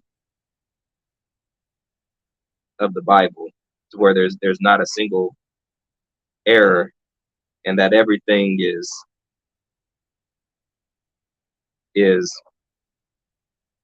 how do you say, literal and not allegorical. They do get that. Some of them have told me about, it's basically like they break the spell, but then tell you have to keep the other folk in the spell. But I might be incorrect about this is a while ago. I don't really know what's being told in theology schools. And I have to speak to somebody who's been, I have to speak to somebody again. But a lot of people don't even, you know, there's biologists that can go through school and not really understand what was in the book, not understand, this chapter or that chapter or these series of chapters, and they can still be good biologists. Some people understand what they're being told, and some people don't. I mean, I don't really know what people are getting out of theology school.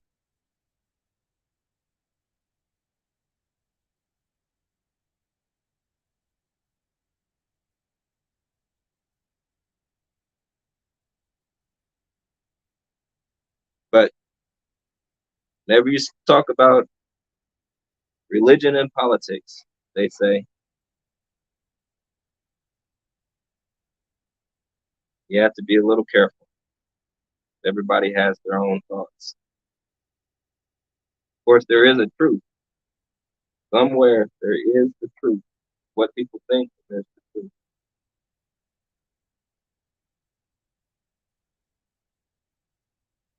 Again, I like to get to the truth because ultimately the world works on truth. For instance, a man has a penis, a woman has a vagina. There are certain things that a woman could try to do, but the truth is she's a woman. There's certain things a man can try to do. Truth is he's a man. And it's just truth is the truth. Whatever you believe is one thing. Truth is the truth.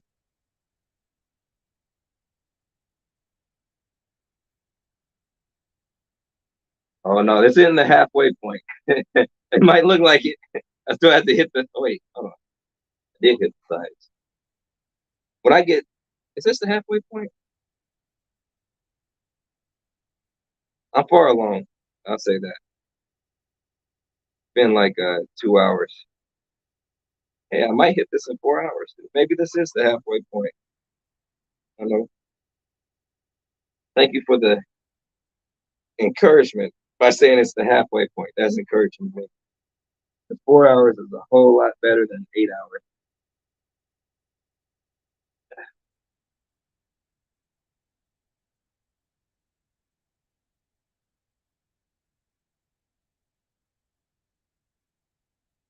Yeah, I'm just gonna keep on. Then when my hands are already tired. These my arms are tired, like my shoulders a little tired from holding up my hands. But I am not about to stop.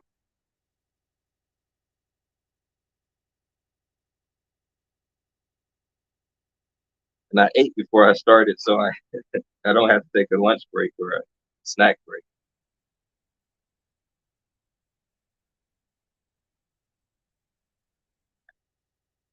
Yeah, it is a lot of work. Sometimes I have to take a whole day off of work whenever I'm working a conventional job. I have to take a whole day off of work just so I can do my hair. And the main thing is, like I mentioned before, nobody nobody I know knows how to do it. And if I can get someone who can learn it, and then I'll pay them to do it, dude, I love that.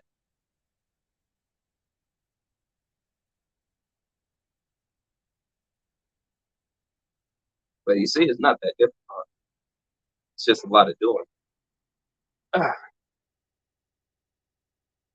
and the reason I like this style is because I can keep it not like this, but you'll see when it's finished. I can keep it in the style for like a month before it's like I really need to take it out.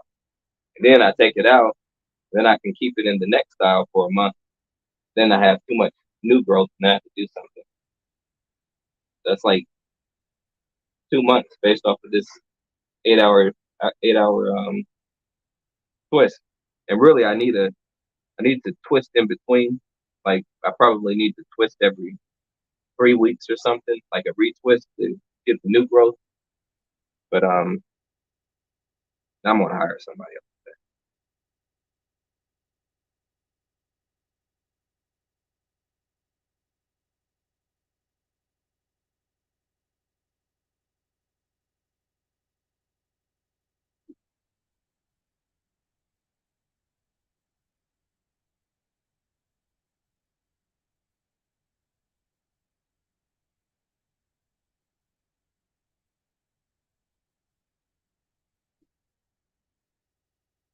I heard a noise. What's that? All right.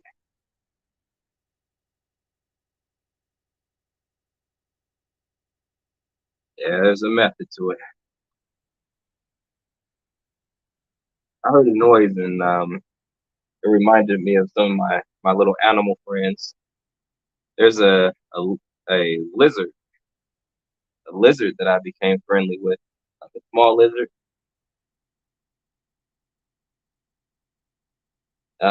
He or she won't let me pick it up, but it keeps coming over to me, and just staying close enough to where if I snatch that, I can grab it, but I don't want to do that to him. I also say I'll save this this turtle. Me and some random lady that was in the road. She stopped for this huge. This turtle was like that big. No, no, this thing was huge. This thing, it was like a snapping turtle. Picked it out of the road, and took it to a little pond or a stream. And then ended up, I have to post some of the videos, but I ended up seeing the children or finding the children of this apparently a mother turtle that wandered off into the road. That it just came to mind when I heard that noise. All these little animal friends that come across, or just being friendly. I don't have animal friends. Yeah,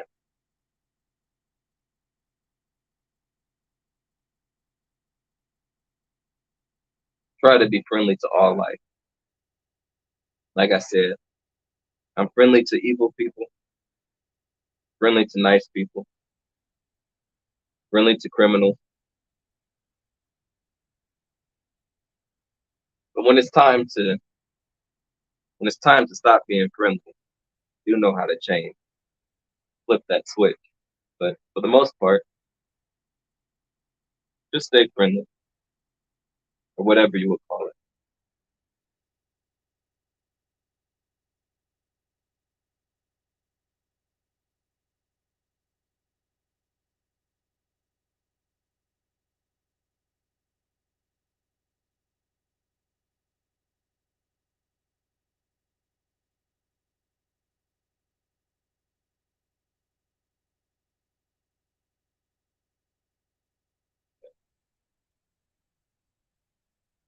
Like I said, it's part in it that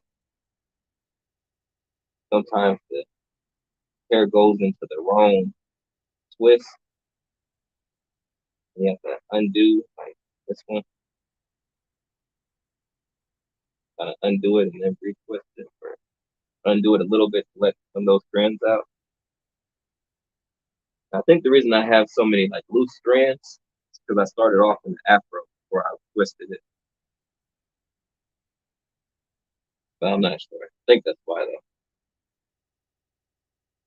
And it could also be because I'm breaking my hair when I twist it, and the new growth is loose out of the lot.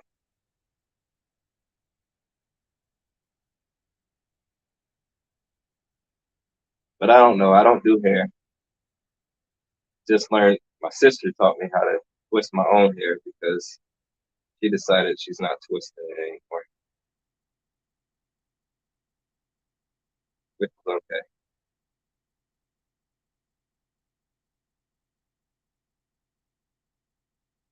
But yeah, she's really really talented. She she braids her own hair. She can she can she can do a very sophisticated hairstyle of braiding, doing all this designing, on her own hair, just looking in the mirror. I think that's pretty cool.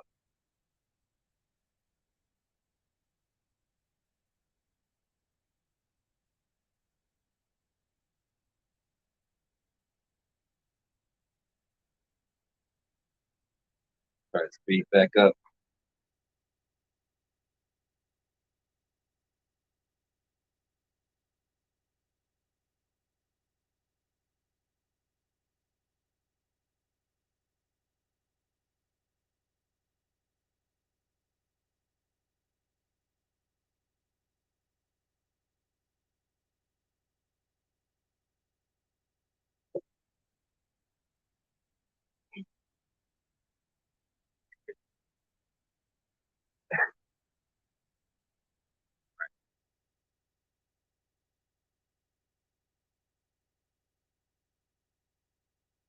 But yeah, I hear. Well, like I mentioned before, healthy everything, healthy body, but particularly talking about hair at the moment.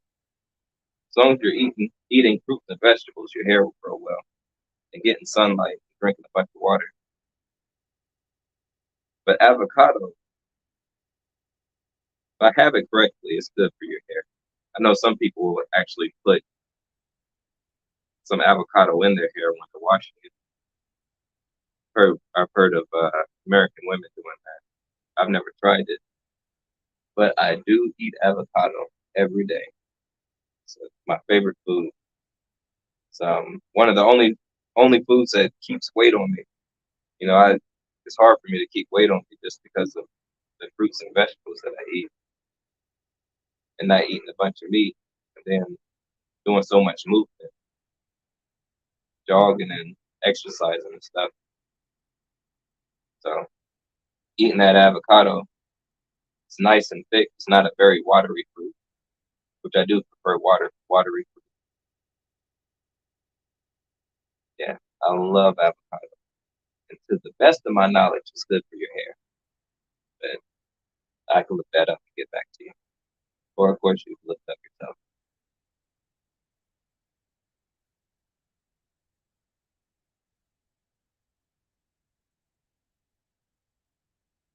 I think it was ginseng that my mom had looked up, one of those Chinese herbs or plants. It might be like a root. I don't know. But ginseng tea, I think it is, that the Chinese would use for their hair. Also, for hair growth and health is inversions. So, like in yoga, well, period. Inversion just means that turn upside down. Whatever's right side up turns upside down. So, to invert yourself or have your head facing the ground and the lower part of your body facing upward, it allows the blood to pool in your head area, and that will stimulate your hair growth. If anybody's looking for different methods of growing your hair, or just keeping your body healthy in general, inversions. So a lot of our organs, or our organs in general, let's say, kind of like this thing here, our organs are filled with water, but it all levels out. So so the top of our organs don't get blood. I mean, the same with our head and everything. But the top of all the organs that are working in here, the heart and everything, it doesn't get a lot of blood. So when you invert your body, you put all the blood into the areas that um, doesn't usually get blood. That's the and the blood is where the nutrients is. So it's one thing from yoga. I mean, of course, it makes sense. You don't need to do yoga. I mean, you wouldn't need to study yoga to figure that out. But it's one thing that I gathered from taking yoga classes, reading the yoga book, how valuable inverting your body is. And again, it's good for your hair growth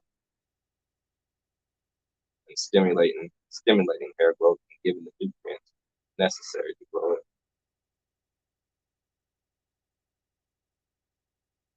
I mean, and that could even be doing uh, toe touches.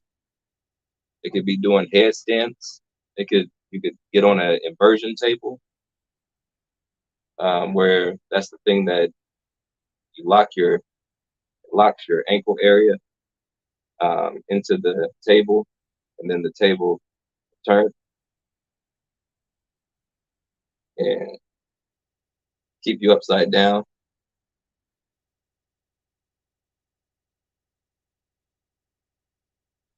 A lot of different ways to invert your body.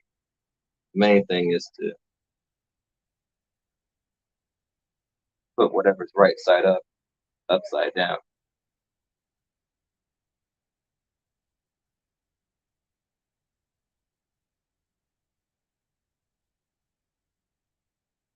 Uh, since we're talking about hair health, another thing is massaging your scalp. It does a couple things. It releases the oils. Sometimes your oils, your pores will get clogged with dirt, and with the natural oil that your body produces, it'll get clogged up and not allow the hair follicles to grow out. Give it a good massage. You can break up those oil deposits and dirt deposits. And of course, wash your hair. That would help.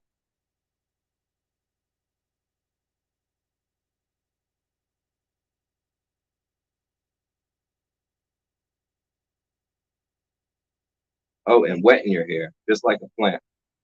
Like I said before, you drink water, drink it internally, and I mean, it's the only way to drink. But yeah, drink water, put it in your body, and it will circulate to the to your scalp. But also actually pouring water on your head and letting your hair get soaked up with water will help it to grow.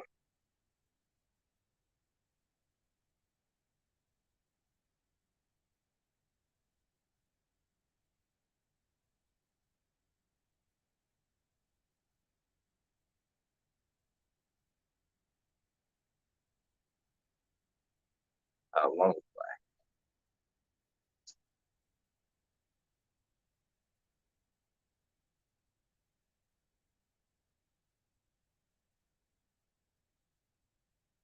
This is kind of good for it.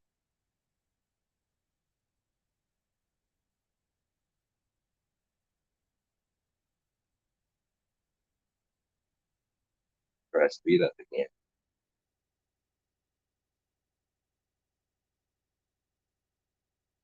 I remember one time I did it in 4 hours when I was rushing so I could when I was in Ghana.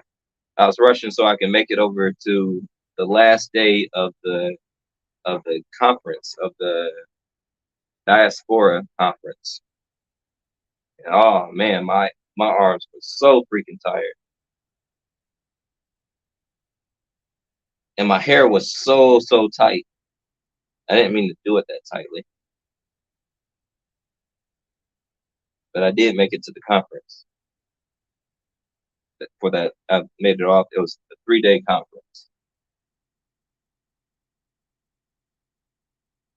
and even though, like I mentioned before, the conference wasn't about Americans. It wasn't about the Africans that went over to America and went into slavery, and now you're welcome back to Africa, and now you're going to get a bunch of incentives to come and all this other stuff and join your family. It was none of that. But even though it wasn't about that, it was still nice to be there.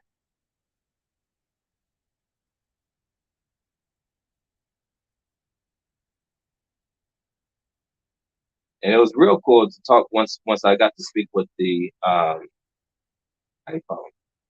With the different politicians that I spoke with and the chiefs and stuff. They really respect what's coming out of the mouths of Americans, Black Americans. And when you explain to them that uh, we are American, you are African, I'm coming over here as an American, and I want to deal with you as an American, they have a whole lot of respect for that. It sure seems that way. Gave me quite a bit of access.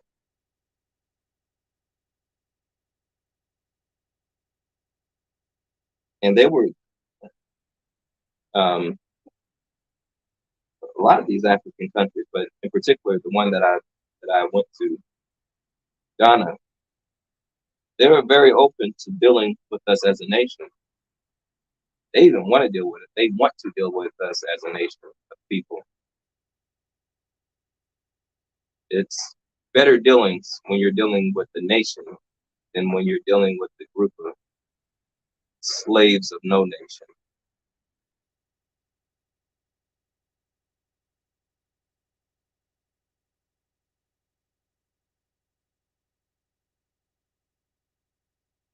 And of course,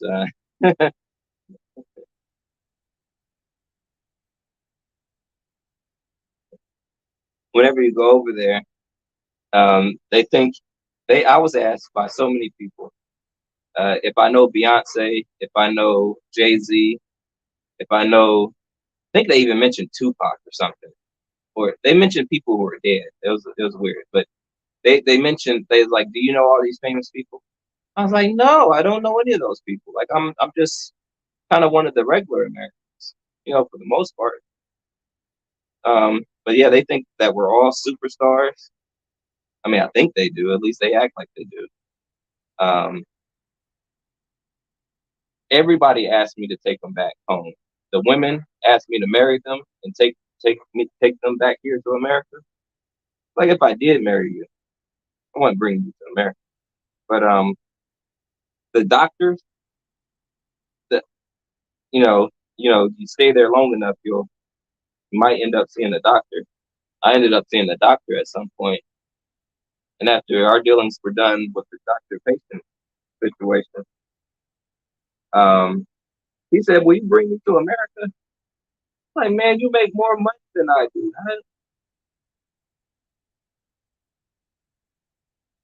Everybody asks you to bring them to America. They think this place is the land of milk and honey. They'll even say stuff like that.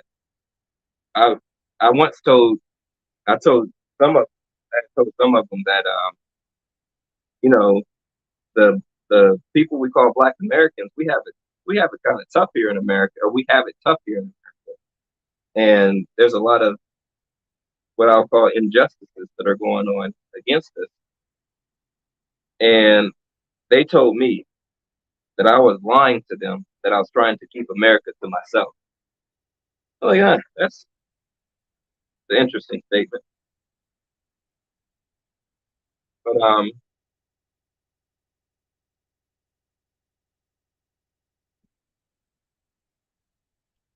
however, on the flip side of that whole idea that I'm talking about, people wanting to come into America, and I'm saying that there's a lot of injustices going on here in America. Blessings, blessings. On the flip side of that, there's really no place like America. After you after you've been out of the country long enough, you'll probably come back. You'll probably come back. You're going to want some warm water. You're going to want toilets that flush. You're going to want restrooms in public areas.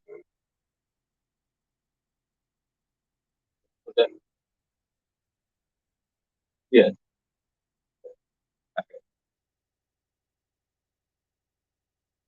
but yeah,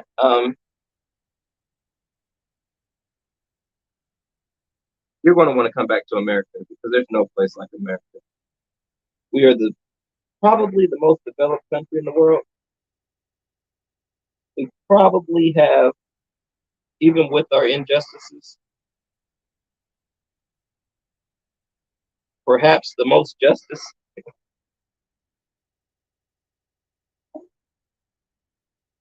I don't know. That's a weird thing to say, but it's true. There's no place like America.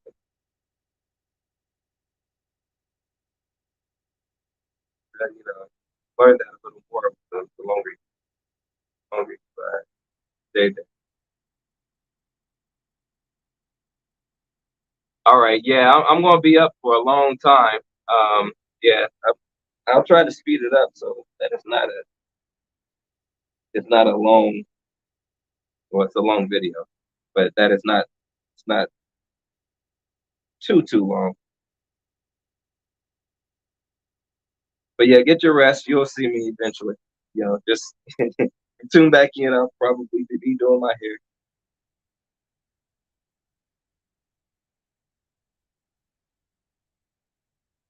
Probably.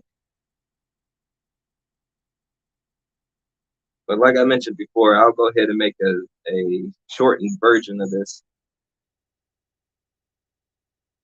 where you speed it up.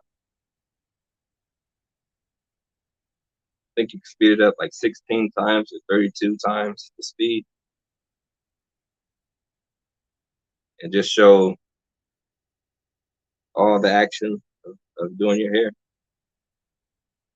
and maybe cut it down to 3-minute video, 5-minute video, but you just get the gist of what's going on.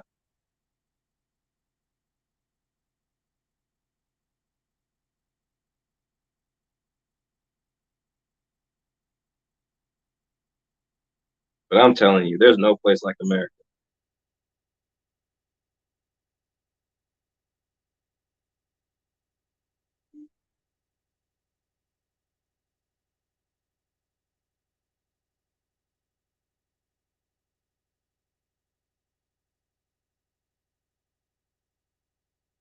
Oh wow, this right.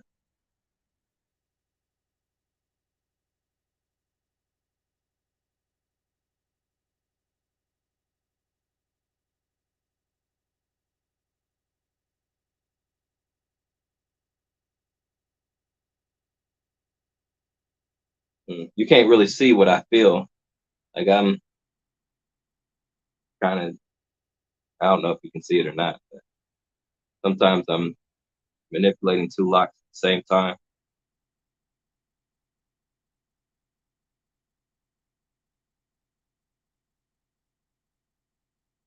And I'm trying to get into a good position to where you can,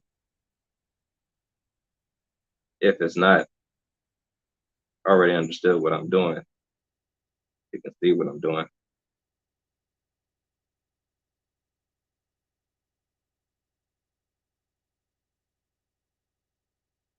So I'll stretch it out as long as the I call this the stem, as long as the stem's going to be, estimate how long it's going to be, and then I'm twisting this hair. I'm twisting the hair over the stem. Just twist, twist, twist, twist, so it gets down to the bottom. Then kind of show you.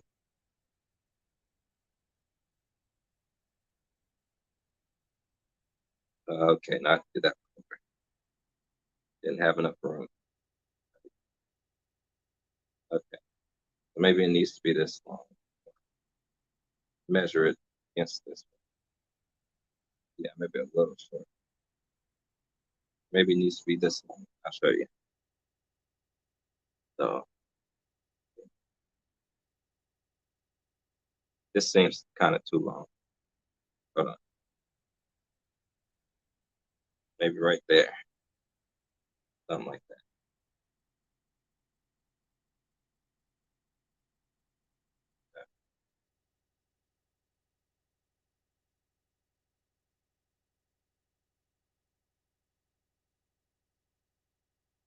All right.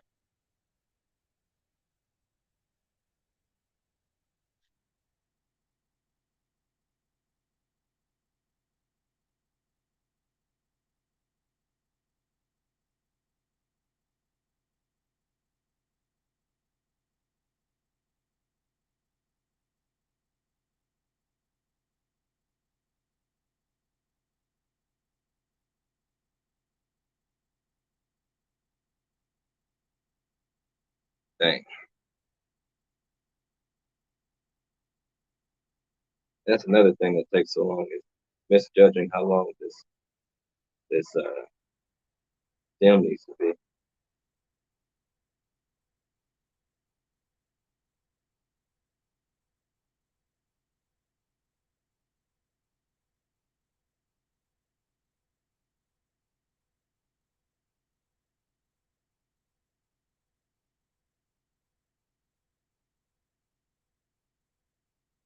If I don't make it tight, and it will just unravel the next day or the next 2 days.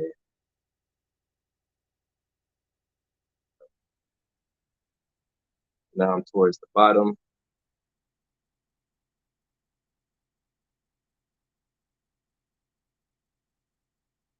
Just keep raveling it until I'm out of hair twist and tuck it underneath.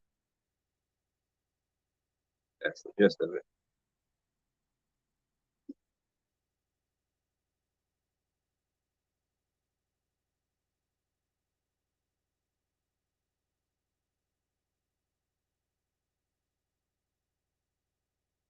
I thank everybody who is staying up so late watching me do my hair, hearing me talk about all these somewhat random topics. Not so random though.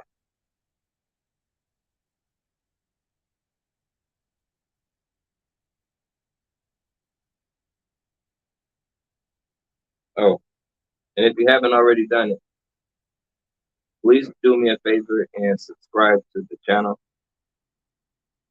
And this is on Facebook, but it's also on YouTube. And the channel's name is Douglas Lattimore Show. And getting more subscribers will help me in the algorithms, help me for future shows that will be more about hair or more than about hair. These about some things that pretty sure will be interesting to you.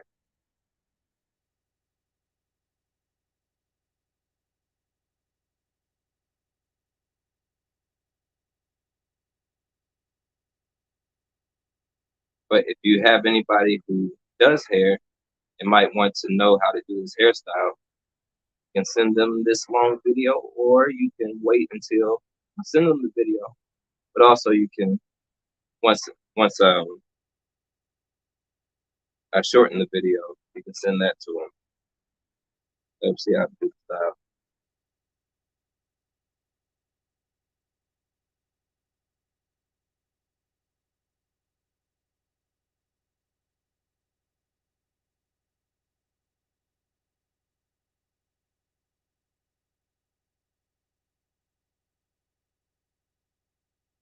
Keep going.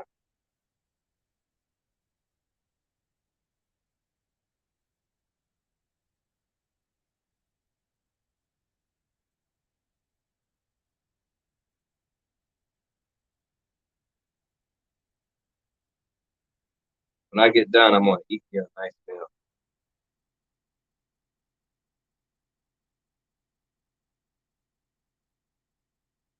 even though it's late.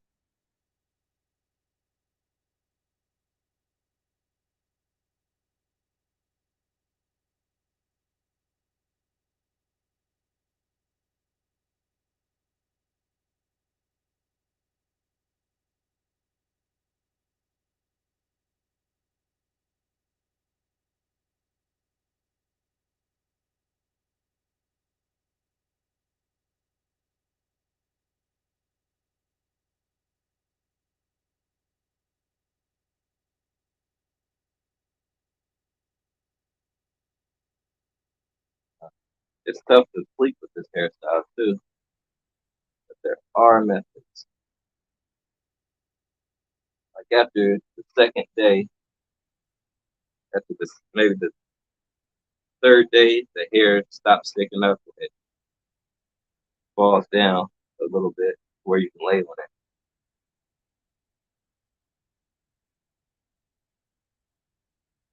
Mainly because it's dry, starts to dry, those days unravel just a little bit enough to for the hair to fall.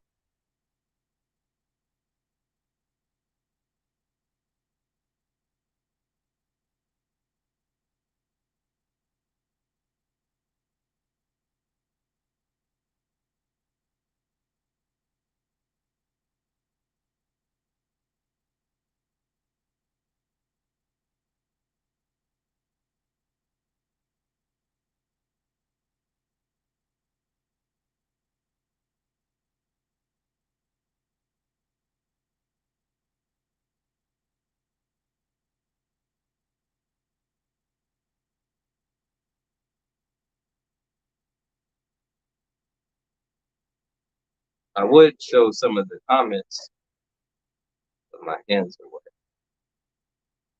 Maybe I'll do that. Dry my hands. Because since it's several different platforms, I can't see all the comments.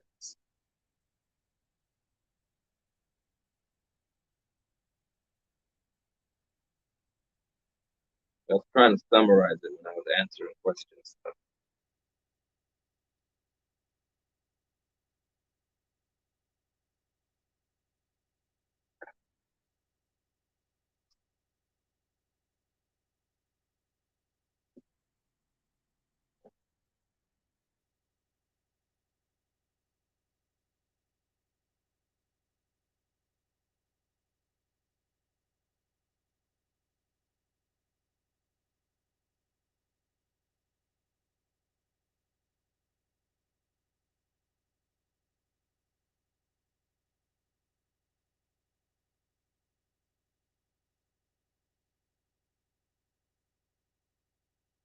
some of these like to unravel before I get done.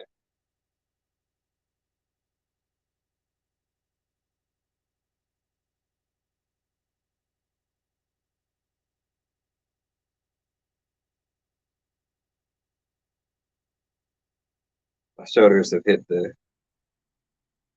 point of being a little tired. So, yeah,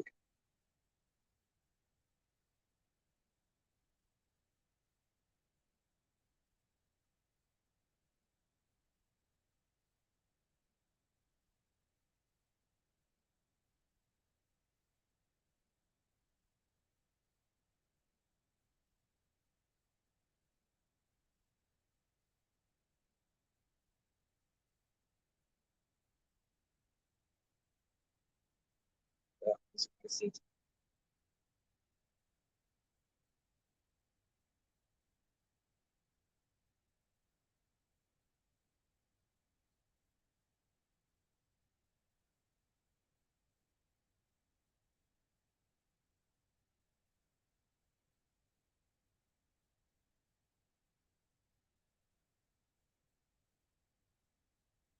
like the one of punch is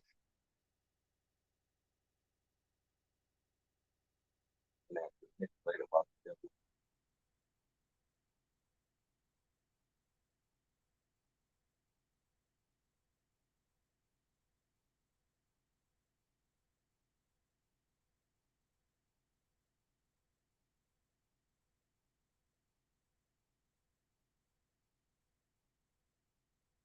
Yeah.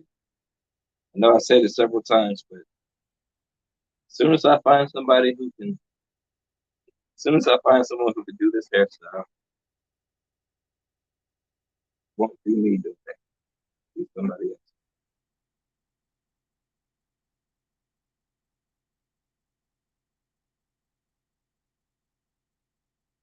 So one of the other issues is, oops, one of the other issues is not. I think I'm the only one that cares about my hair as much as I do. Most other people don't care about my hair as much as I do, so they're okay with breaking strands of hairs and stuff like that. If I can find somebody who can do it and also cares about my hair, that's kind of tough to ask for sometimes.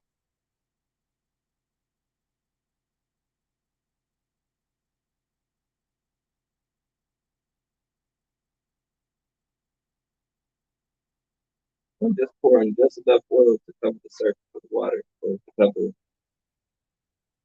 like 3/4 of the surface of the water. I don't need, even that's a whole lot of oil.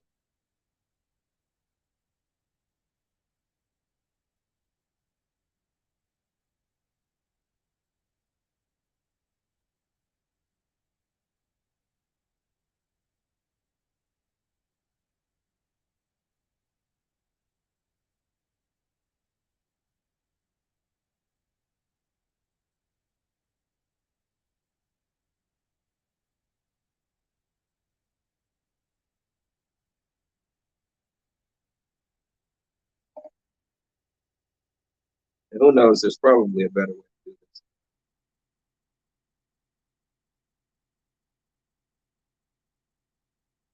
but hey, improve on it.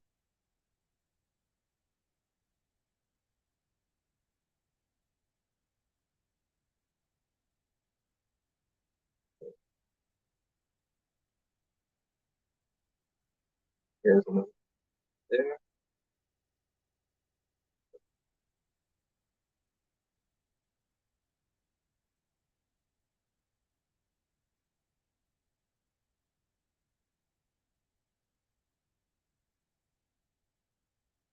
almost 12 a.m. It's about 11:36.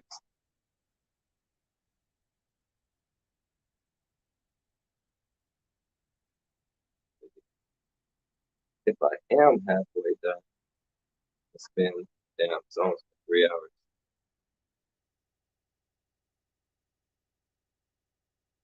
It might be Might be a little more. I'm somewhere around the halfway point, so we'll see.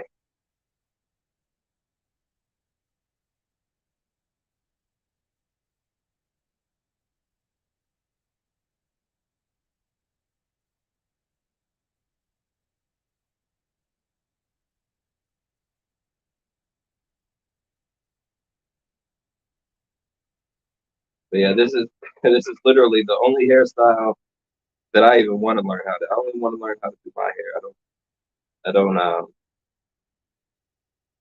I don't aspire to be a hairstylist,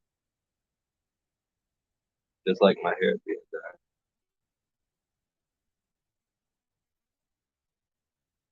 But I do like hairstyling.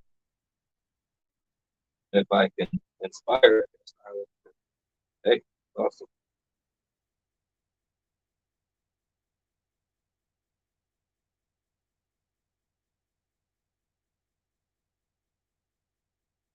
I think there's enough people who are interested in the style that you'll probably see few more people with it. Like I said, some people have asked me if I use, you call it something cleaner, wire. I forgot how you call it. Some black wire that looks a whole lot like your hair. So a lot of people didn't realize I was just twisting my own hair myself.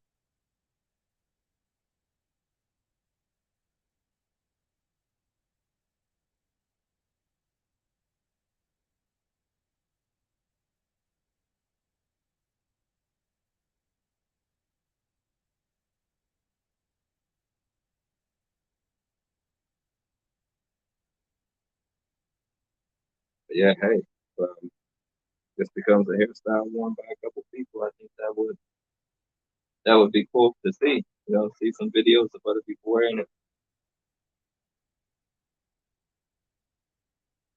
Really, it was just a means to an end for me to keep my hair locked. I wanted to basically lock it in this position just so that I wouldn't have to keep retwisting it and retwisting it, and it wouldn't have a chance to unlock stuff or to unravel, into the separate strand.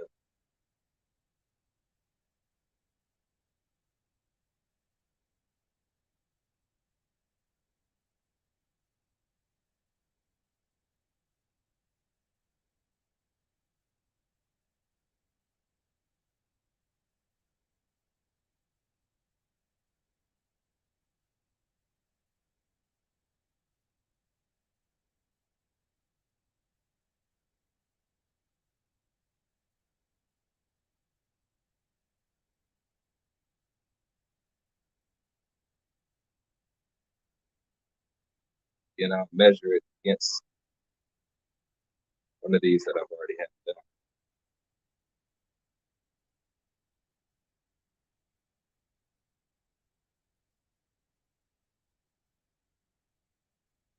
Usually, when I'm doing my hair, I'll walk around and twist it and grab a bite to eat and then retwist or do some more twisting. Sometimes I walk to the store, drive to the store, whatever I do.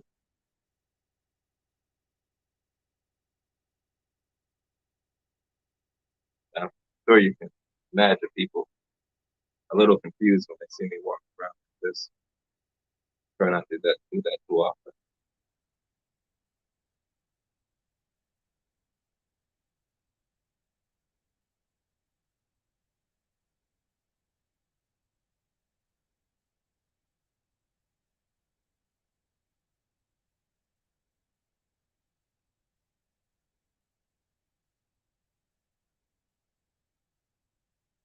But the thing I like about this hairstyle is, again, I can,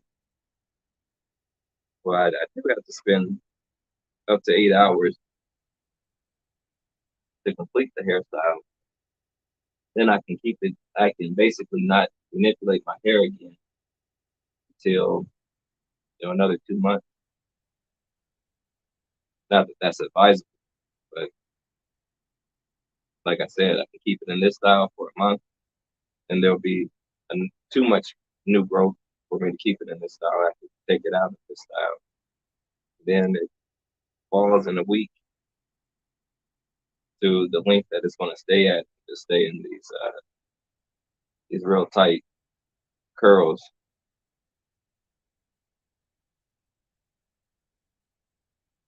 That I don't have to do it well. Probably should with the roots, but for the most part, I don't have to do anything else for another couple weeks.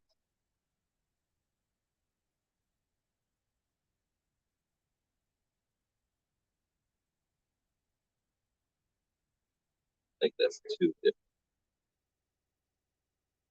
different.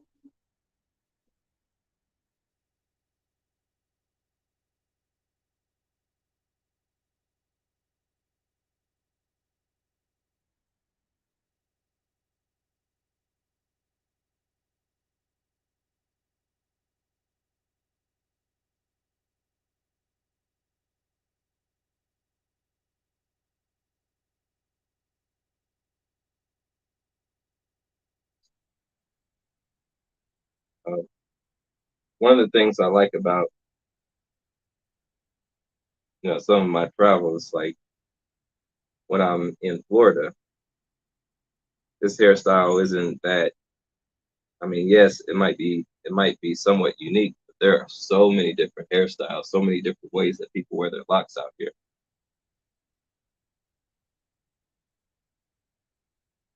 Very interesting. I like it. You just see so many different. Some of them are. It's like even the real wild hairstyles, just kind of just blends into everything else.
The patience ends up paying off.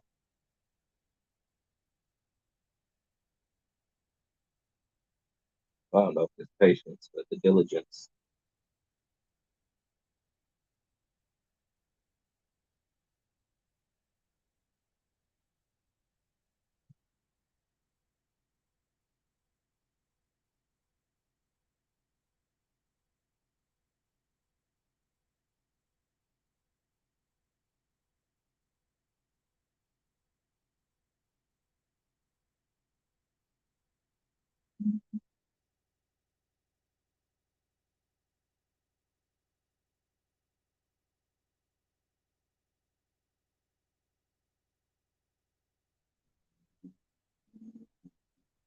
Back when I was a lot younger, I seen my sister braid her own hair.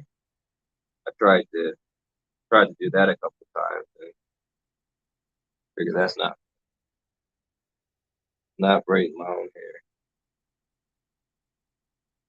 Probably the only hairstyle that I want to learn. I mean, I'll learn stuff just to learn stuff, but not to go and implement.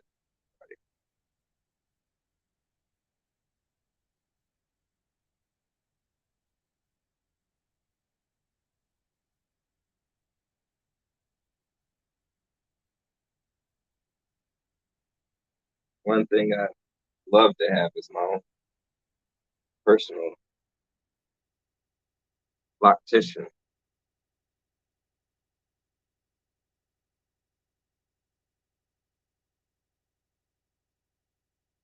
It's hard to trust people with your hair. I've had people break out pieces of my hair, or, just because they don't really. It's not their hair, I guess. That's why, but I don't know why. Just ripped several strands out when my hair was shorter, and I've had different beauticians do things to my hair that I didn't like so much.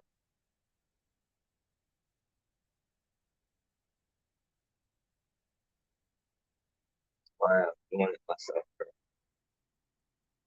I would love to hire someone.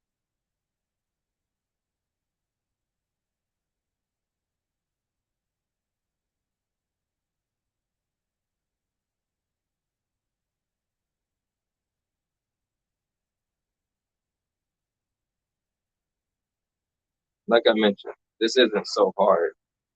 It's just a lot of doing.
Sometimes it's easier for me to see but feel it.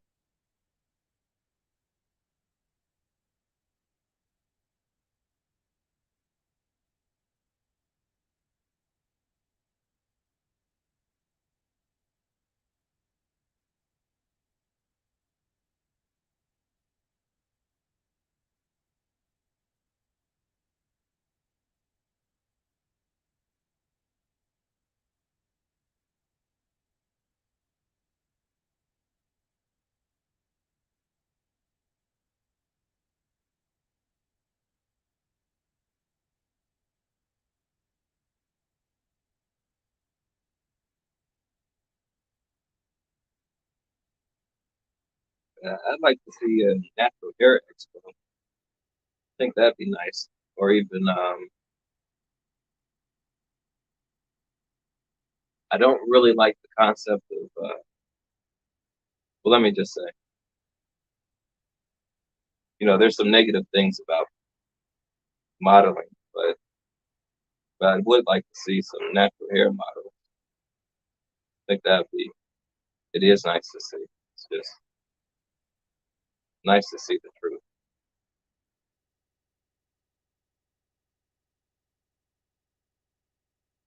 Oh, and I've mentioned before, American men love the natural hair of America.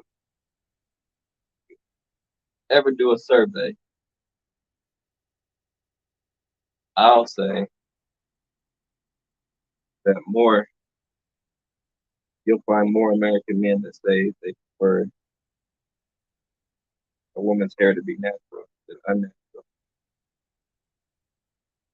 Then I hear women say, but men choose men choose women who have these conventional hairstyles. Yeah, but still, if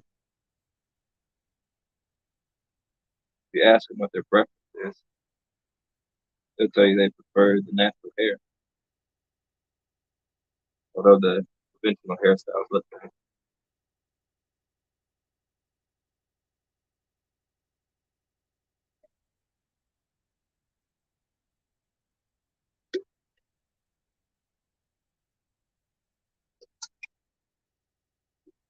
That would be a huge revolution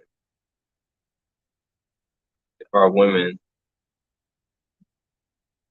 stopped wearing hair that wasn't their hair, or even stopped doing certain processes to their hair to make their hair look different from the way that it grows out of their hair.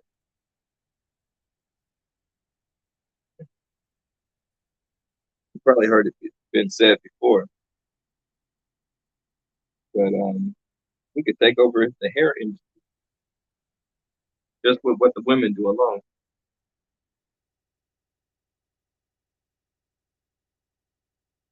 And when you control an industry, you move closer and closer to being able to have true nationhood.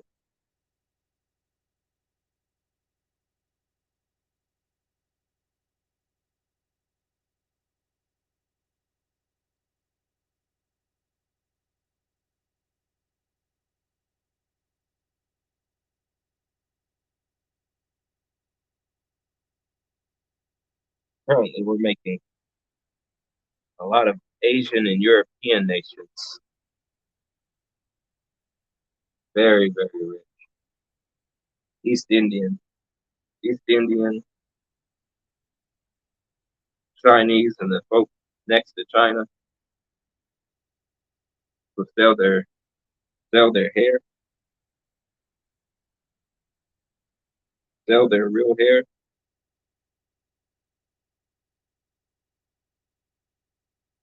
I remember reading something that was saying that some of these Asian groups, part of the religion is that they have to cut their hair at some point, if I have that correct. And then it's like a, how you say, it's like a national scheme where they make it part of the religion for the people to cut their hair in order to gather the hair, in order to sell it to the Black American, in order to enrich themselves and put us in some type of confused state.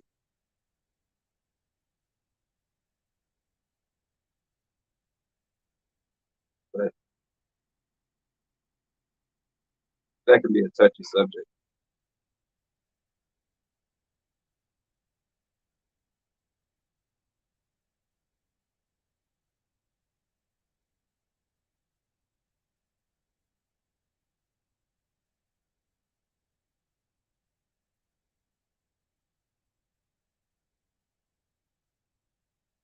I think that I think that if the women, let's say all the women, all the I'll say all the Black American women, stop using any of the chemicals to process their hair, and also stop using wigs and or hair from other nations, people's hair from other nations.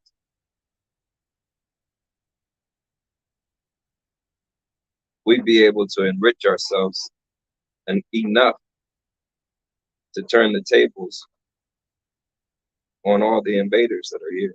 Not that I'm using that word. I'm using that word. All the people who are here that aren't American, who are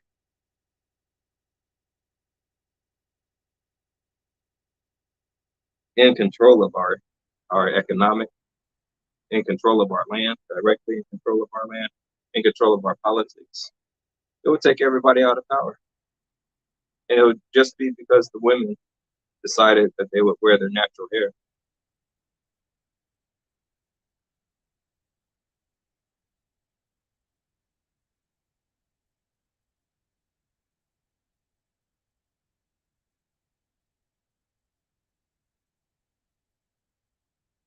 But one thing I do say, I know maybe it sounds like I'm being critical of women. But one thing I say, to the men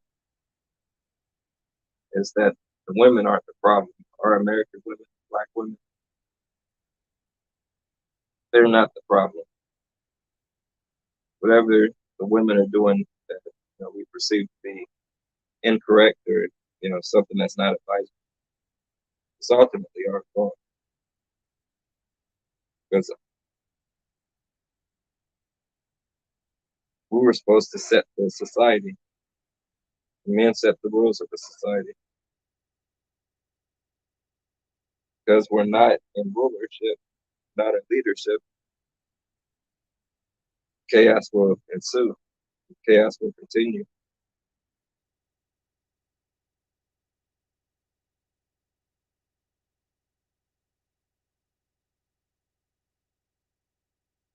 All the things that we as men talk about as going wrong in the community, it's literally our fault because we lost the war.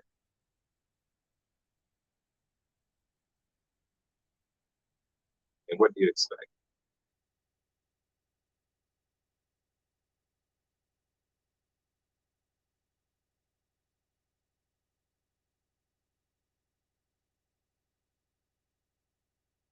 That brings me back to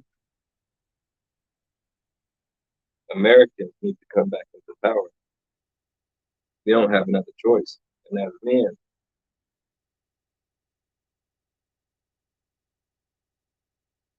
if we would like to continue to live on this earth and survive the genocide that has been placed upon us, then we have to come back into power. That's the only option.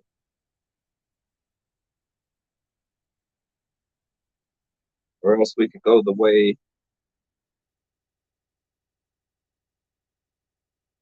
of the Australians or the Tasmanians.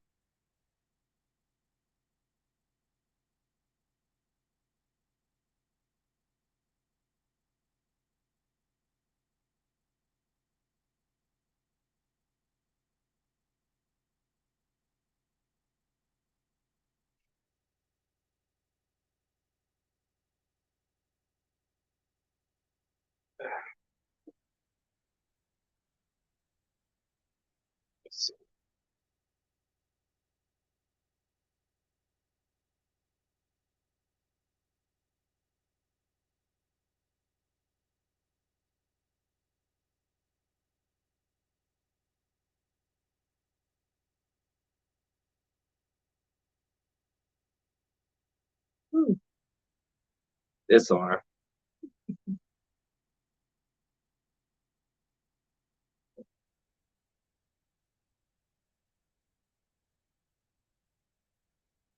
12 o'clock. 12 o'clock. 3 hours.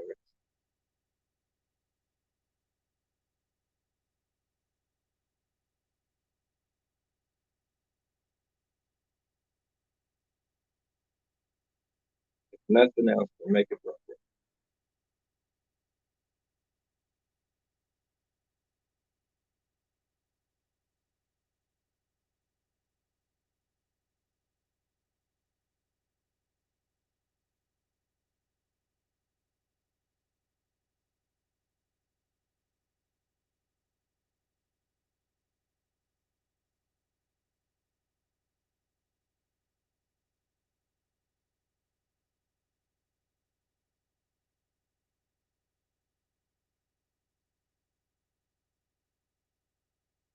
I think I'm a little past halfway done.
hearing somebody speaking a different language.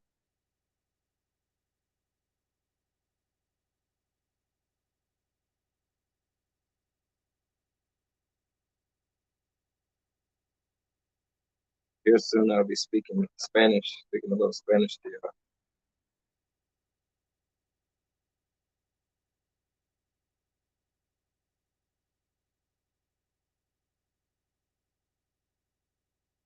Working on Spanish. Tree, tree. Hard to say that word. That's a Magani language. One of the languages. And there's a few other languages I'm working on.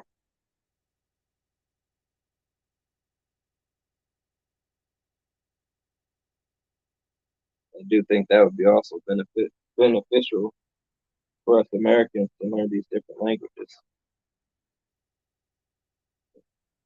One thing I found out about the rulers, the people who rule the world, the nation that rules the world speaks every language, every major language. And even when you go back and look at the kings of Europe, um, I say before in general, but let's say before the 1700s, let's say before the 1400s, uh, they all spoke Latin, had to learn Latin. The royal families had to learn Latin. And you'll see that the translators were also part of the royal family, also became the kings, the translator families. Anyway, so the families that ruled were the ones that were able to speak all the different European languages. And if you speak Latin, you understand the root of all the other languages. So the importance and the value of learning language is that if you want to be the ruler, if you want to be the ruling nation, then the people of your nation has to learn the languages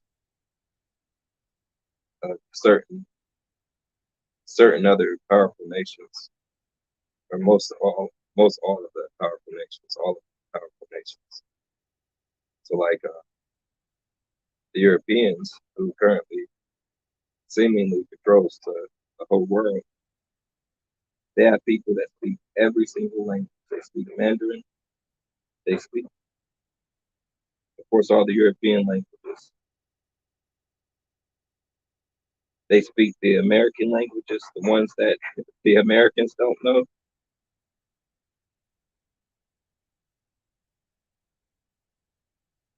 They speak every African language, every major African language,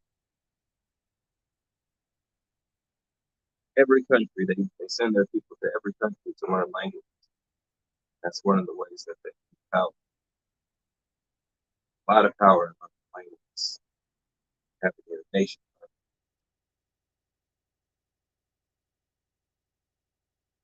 Spanish is one of the languages I'm going to next.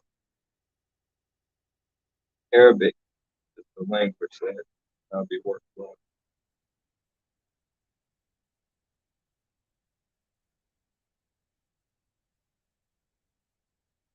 And again, there's a few. Grandma used to speak. My grandmother used to speak Hebrew, read and speak Hebrew. She was one of the founding members of Hebrew School for this church organization that we part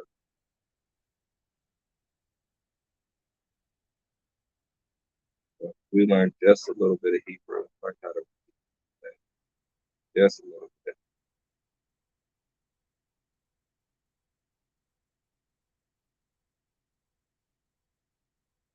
Also learned some Latin.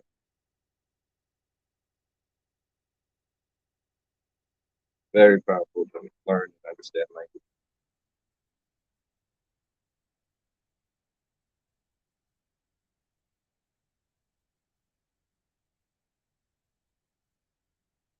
It also makes me think of all the people who come here to America and can't speak English.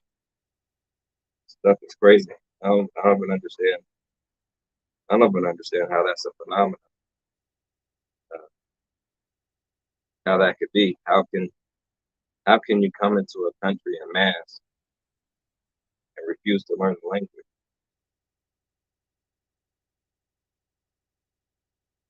and then become almost irreplaceable fabrics of the society, the pieces of the fabric of the society, an irreplaceable fabric of the society. If I'm saying that correctly.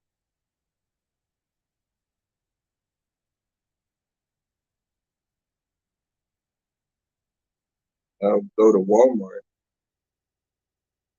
and the greeter doesn't speak English. Greeter doesn't speak English. The help, the person who's supposed to direct you to, hey, this product is in this area and that area, they don't speak English.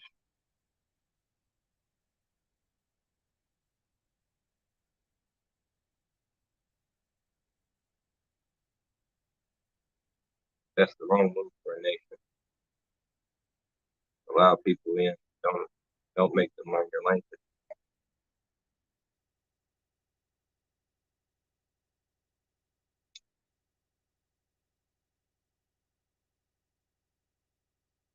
But since that is the situation,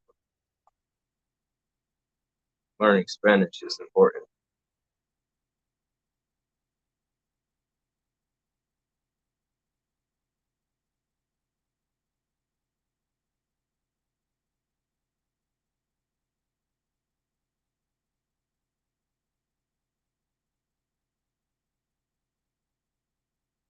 Getting towards the back.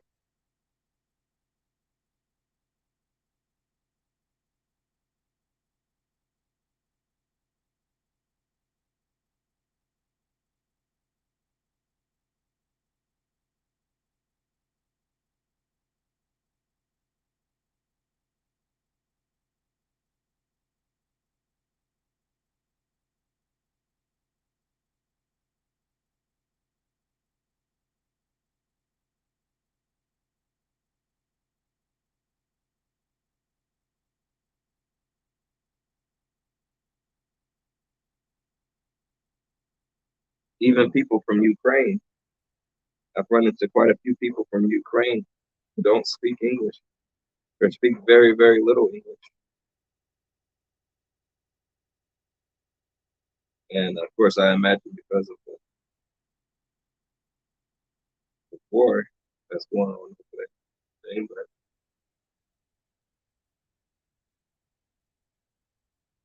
you bring everybody from the third world to a first world country. First world country will be the third world country.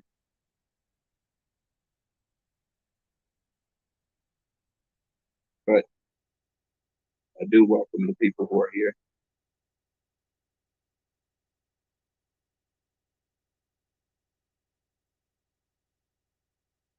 They don't speak English, speak very, very little English. We're over here pointing at things, trying to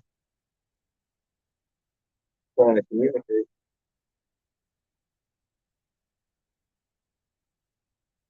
pointing at things and making sounds at each other. Long way to run, long way to run a country.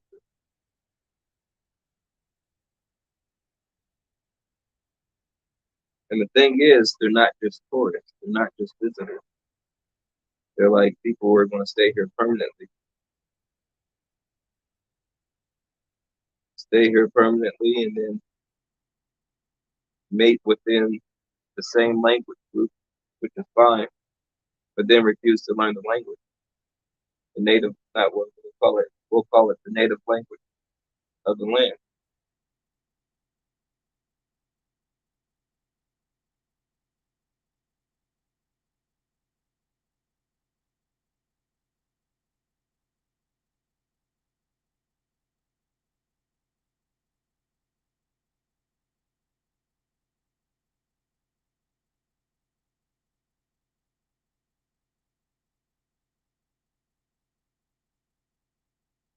Then some people don't even want to learn English. There are some cultures that it there are some cultures that are planning to overtake the American population. And now I'm just talking as there are some cultures that are attempting and successfully working towards overtaking the U.S. All they have to do is not all they have to do is what they do is they change the cultural norms to such a degree that we don't have a sense of unity.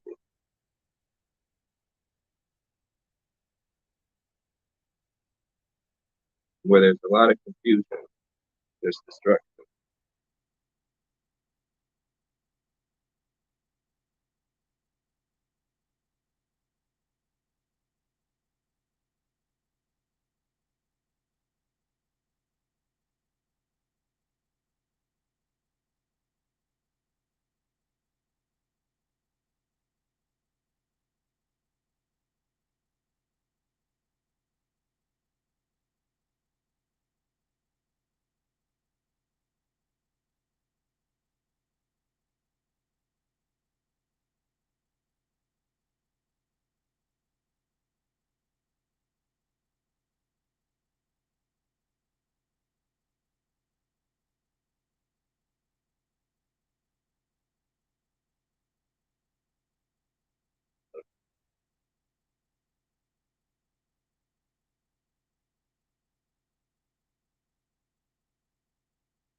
Yeah, looks like I've been in the tub or in the pool for a long time.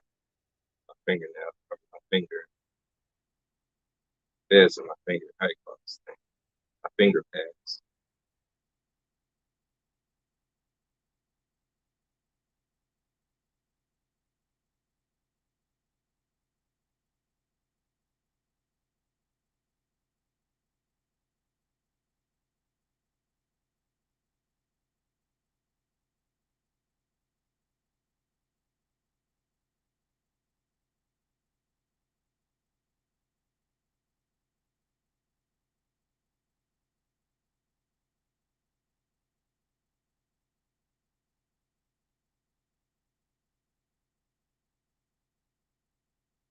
Yeah, mold it.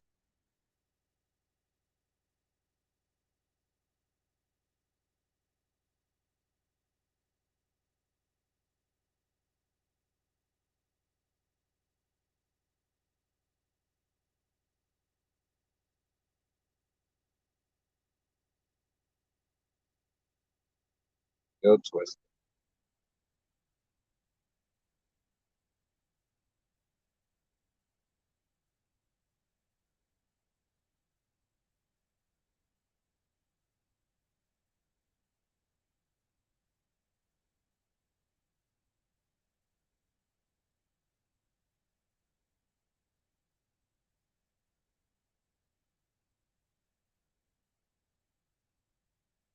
Hmm.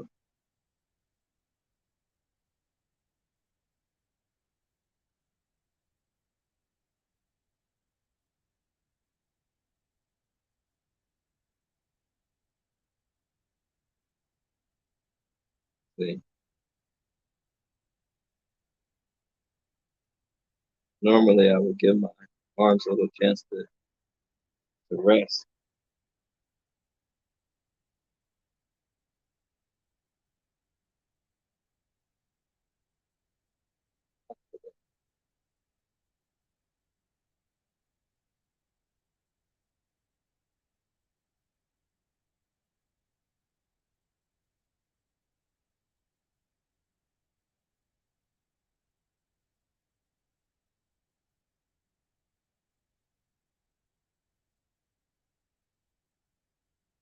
know I've heard of hairstyles taking longer.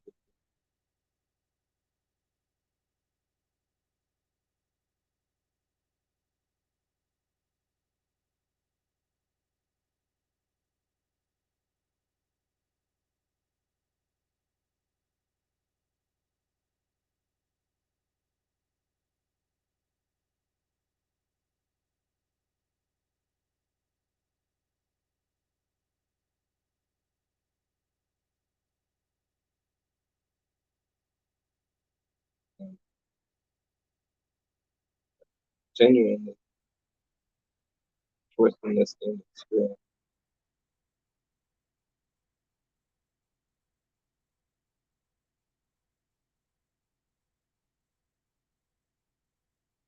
By the time I wrap it, I start to let it whole whole like that. Then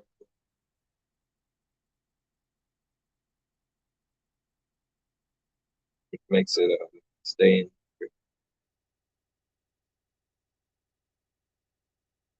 It also reshapes the hair, doing all this twisting. Doesn't allow it to get so puffy.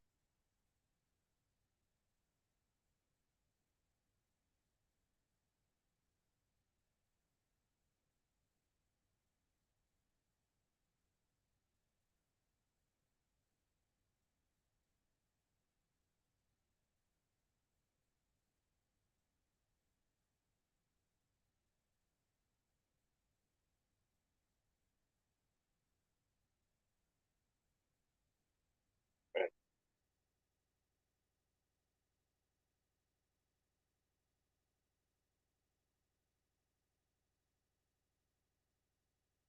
Keep twisting.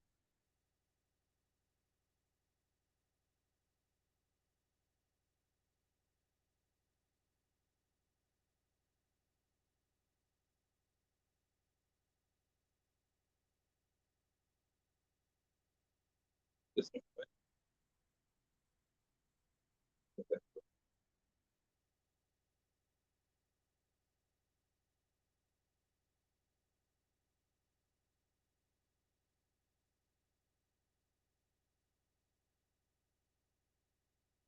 when I wash my hair, I wash it with tea tree oil. Or no, what is it? Or tea tree. Some shampoo that has tea tree oil. I like the smell of that. Man, use that. Wash it with it.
3.5 hours. Almost.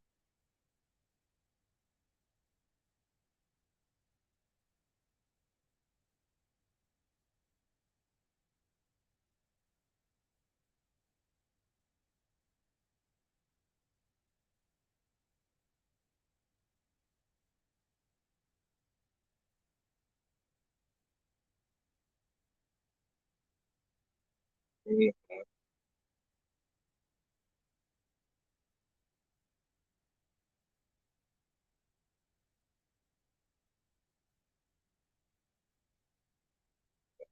continue on with what I was saying about people being here in this country that are from different countries.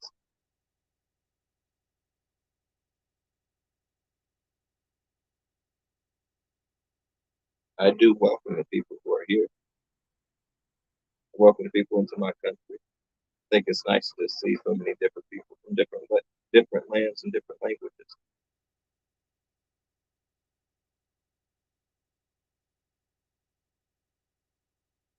And it's good that they were able to get out of whatever situation that made them leave their home. Like I said, there's really no place like America. So I understand why somebody would come here, especially once you live for some time outside of the country. You realize that perhaps America is the place of milk and honey. Milk and honey toilets.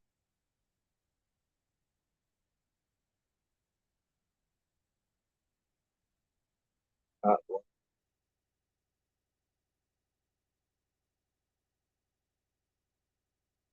It's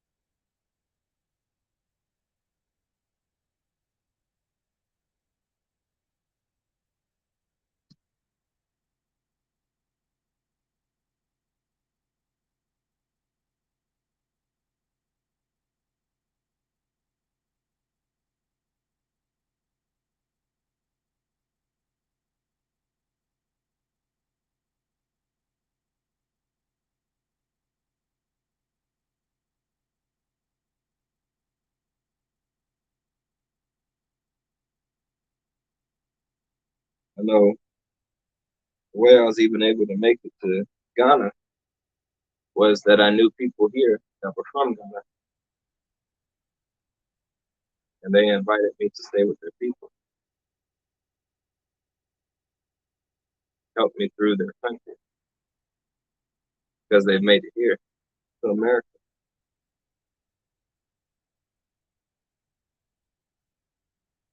There's been other nationalities that decided their home.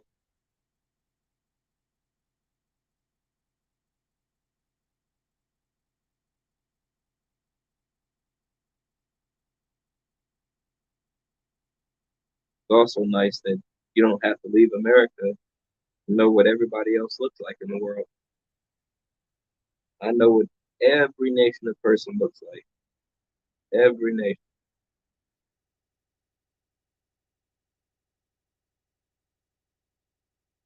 Know what their culture is.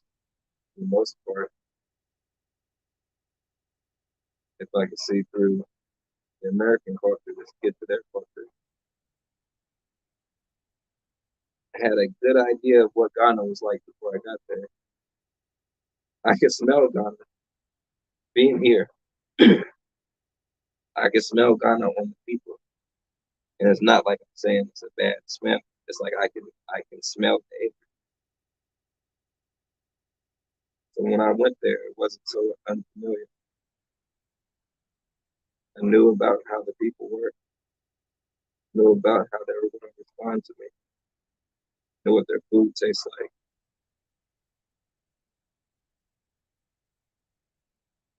So, and again, they helped me navigate the whole place.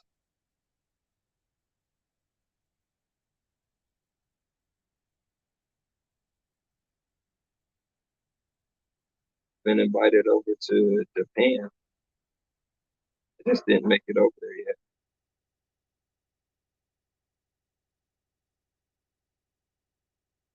Been invited to several different countries, nations, and it would have been hard to get that opportunity if the people weren't here in America.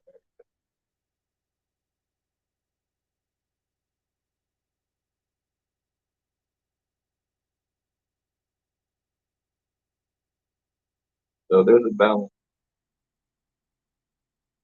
We do have to keep control of our own life. There's also a lot that we can gain for people doing it, especially since they're already here.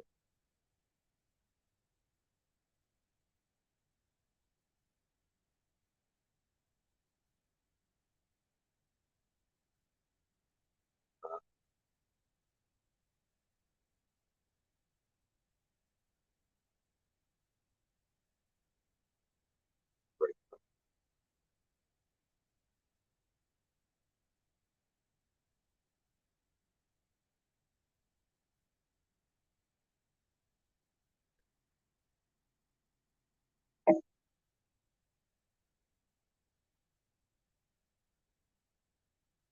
Trying to see if I should change up this one.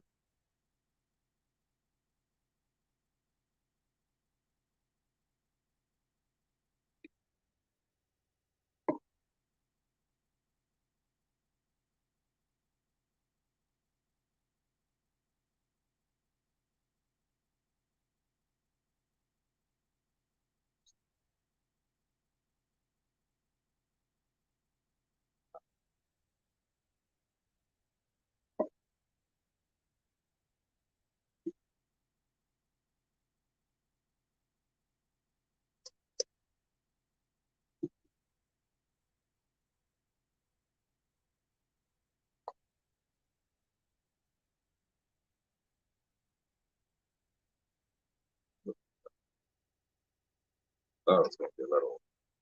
I don't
know. Trying to retain some of that oil. I don't need as much.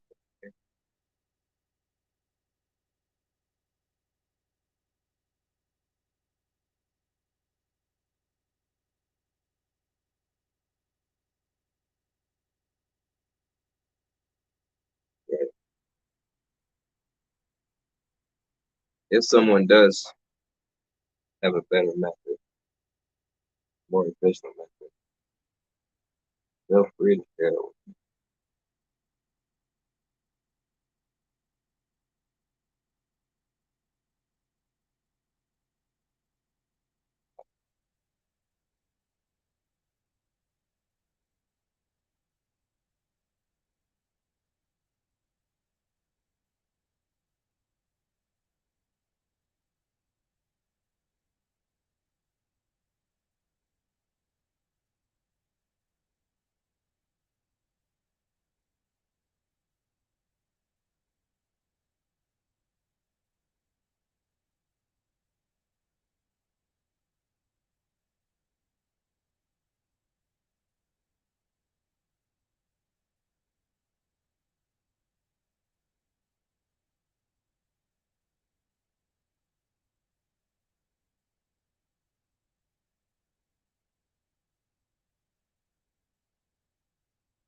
trying to think of another topic to speak on while you are watching me do my hair. Of course, I have topics.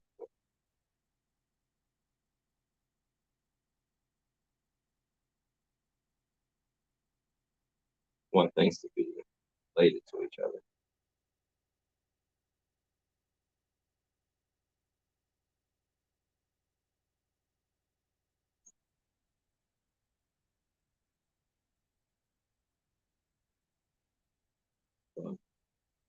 one thing I'll say as far as the economic situation that's going on today is the continuation of what was going on in 2008.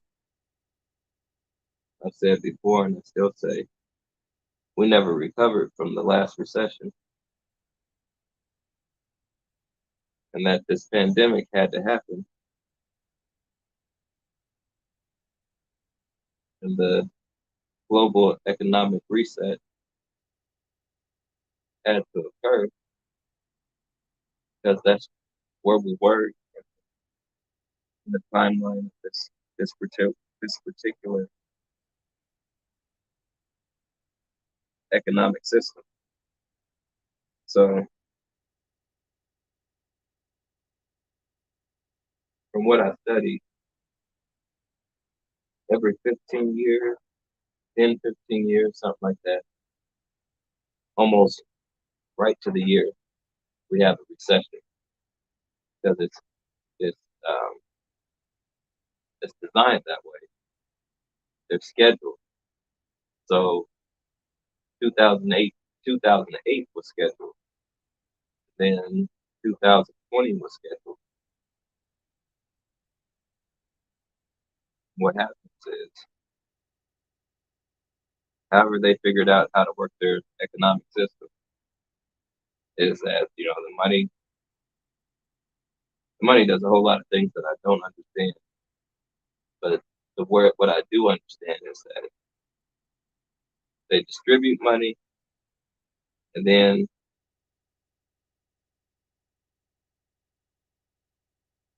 or they assign a value. They assign a certain value to the units that they're going to distribute, and they're calling it money, but it's what they call fiat. With fiat, manipulate.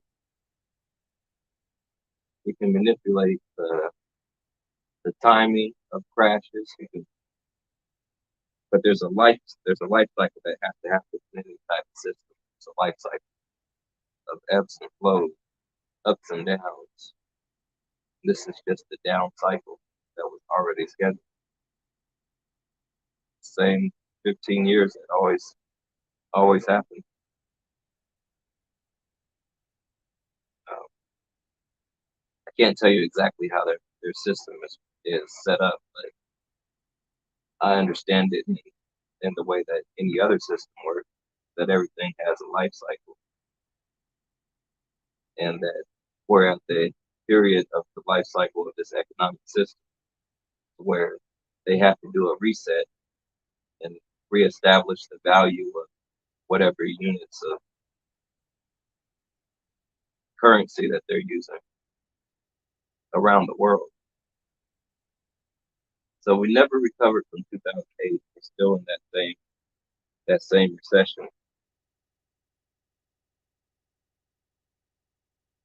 and I doubt we'll ever recover from the United States. Will ever recover from war crashing. Yes, there will be a global economic reset. Yes, there will be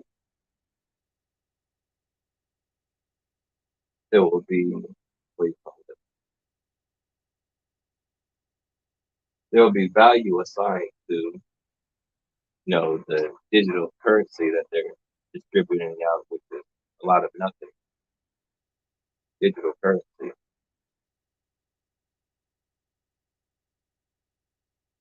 but it's only it's only to prop up the system that's already failed. There's a lot of ways that you can make something look like it's still operating, but it's already dying.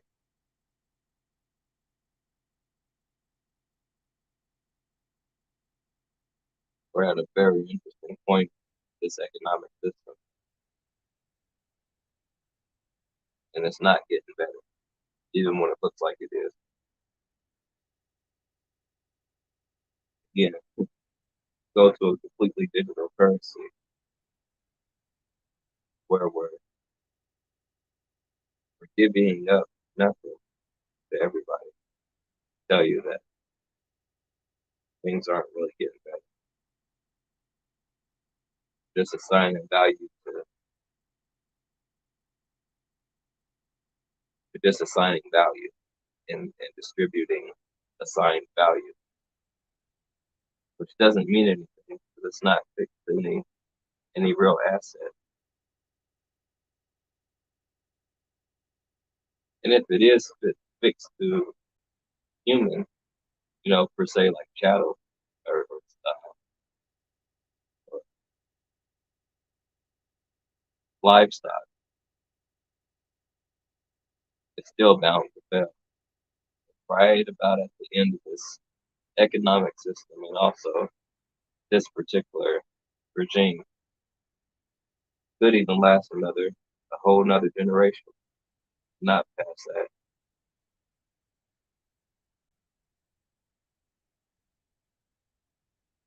So anywhere between now and the end of a generation, going to enter into a new thing.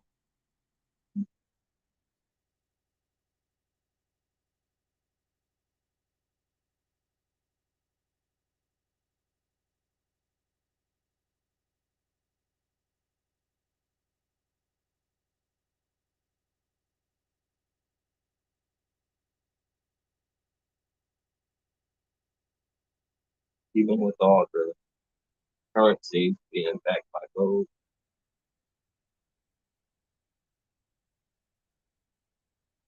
still about to be a big power shift.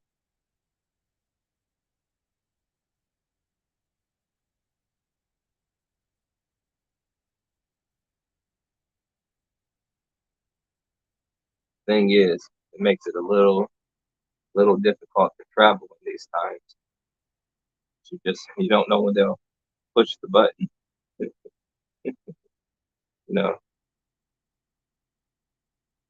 although they control a lot of what goes on with the economy, to some extent, everything has its own cycle. Everything has its own life.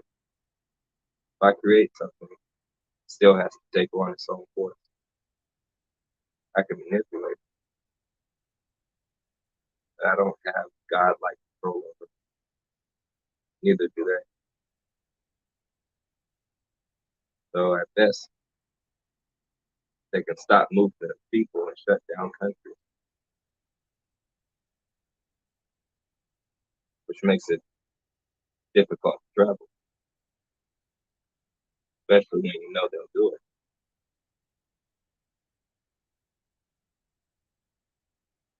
You just don't know when.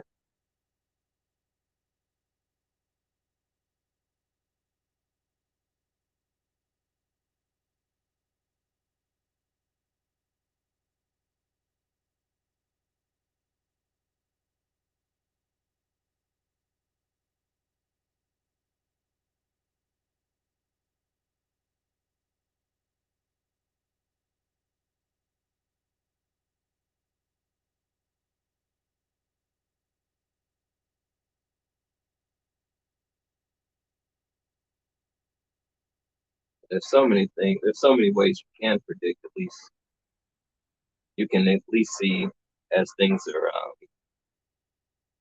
You get a warning right before it happens. So I mean, I can say some of the warning maybe later. There's a lot of everything's connected. Whatever news they're giving about birth rates or global warming, just watch what's going on. How often they have to cover the sky with clouds.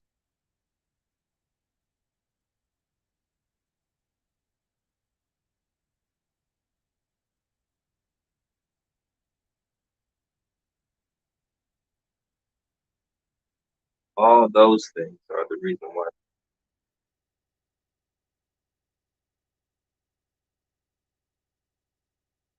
do things that are global affect the whole global community. If people stop traveling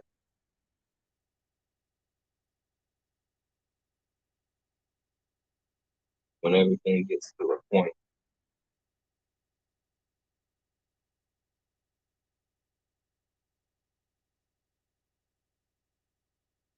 Stay up to pressure, or else things will go out of control.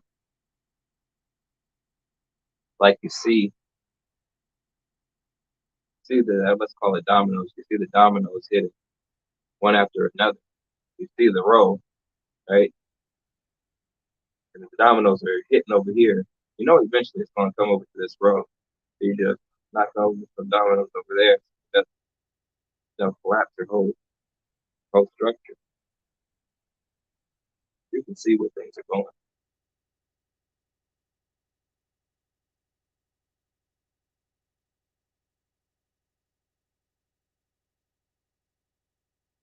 But at best, it's estimate.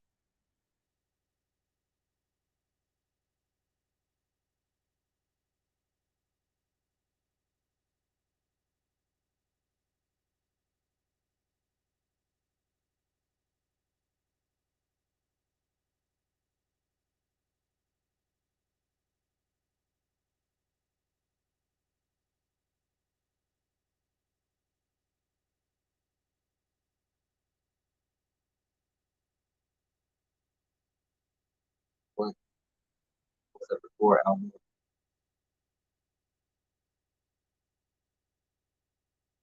I'm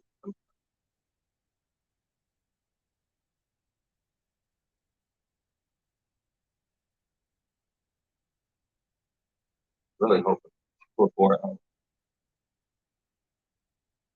No, it takes usually. You know,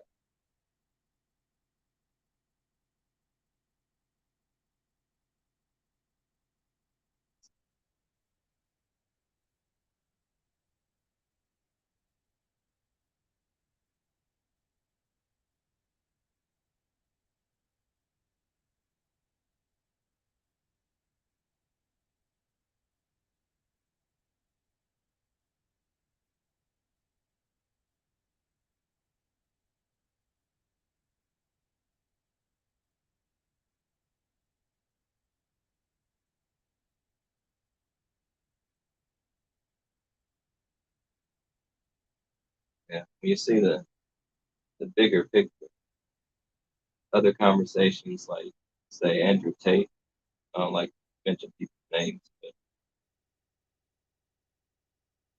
him or some of even our popular speakers, they're irrelevant.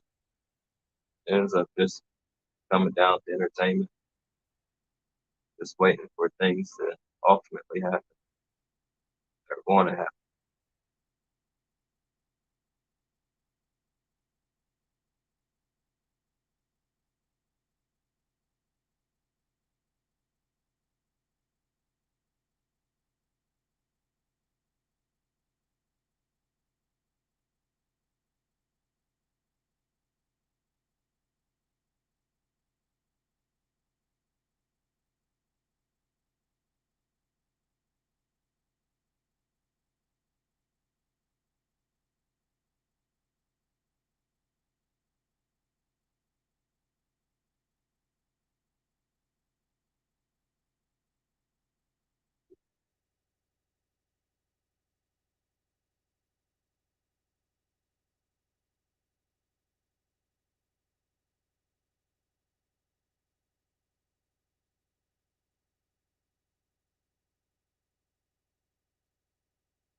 Whenever I get down to the last one, it feels so relieved. And it's kind of like tightening a kind of like tightening the drum skin. It's like a snare drum. After you tighten every position, once you get done, final tightening, like you can feel it tuning, kind of like that, like a boom, it's tuned.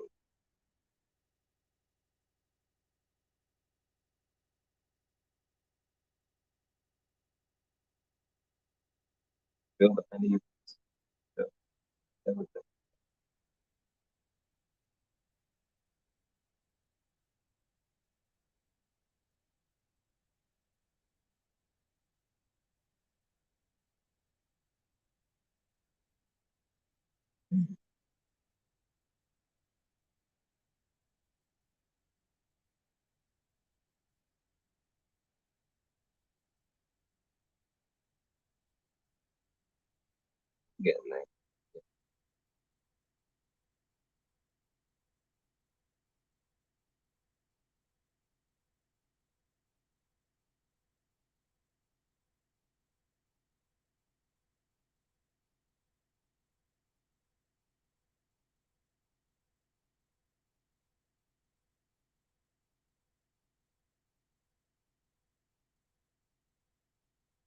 Another thing I want to do as far as the channel is concerned, maybe later on down the line, analyze some of these movies. A whole lot of these movies we've spoken about.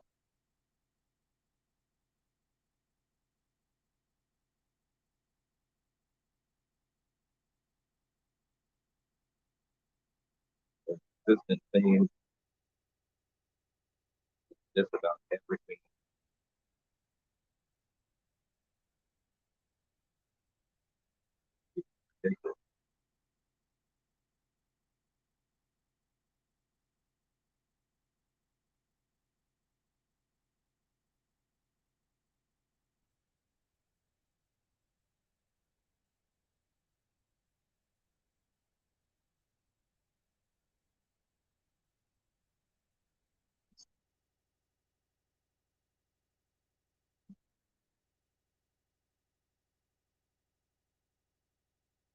Once I get to the thing,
like we do that.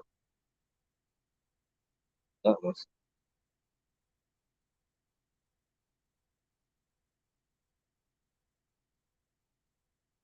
if that gets tight,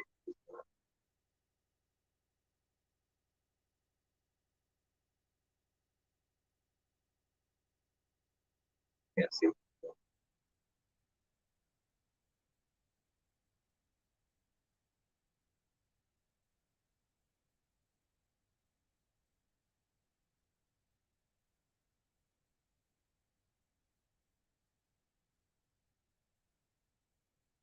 Oh,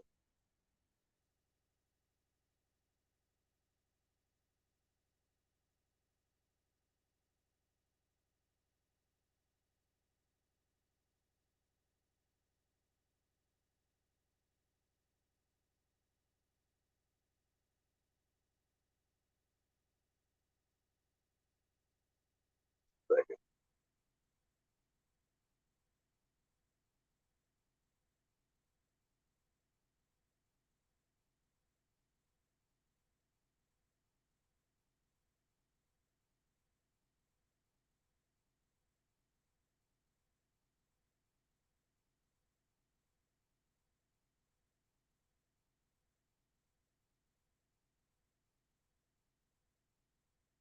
Almost at that 4 hours.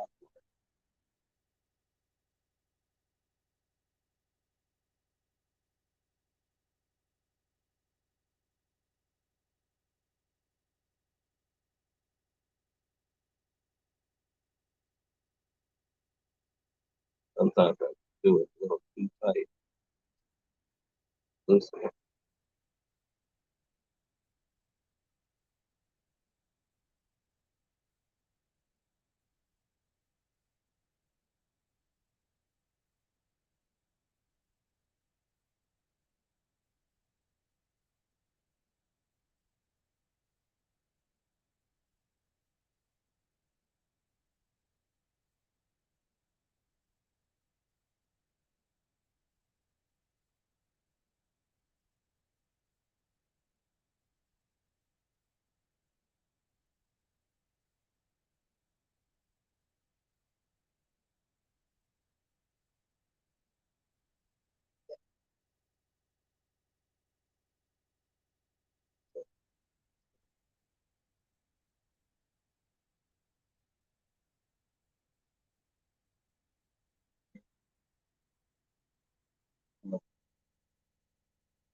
All right. Yeah,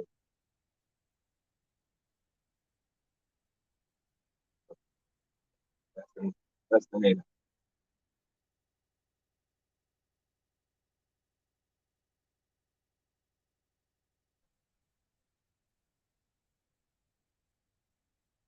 So much oil.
Yeah,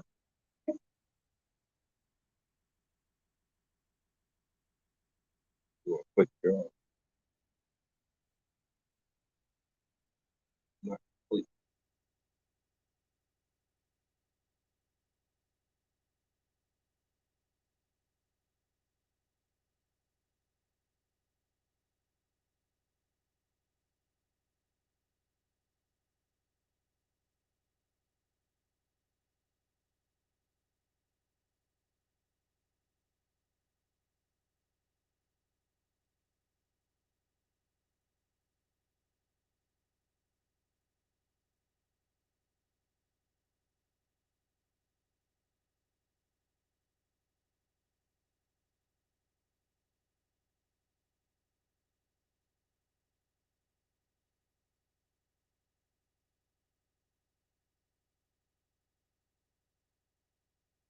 Wonder how much someone starts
longer my hair grows, the longer.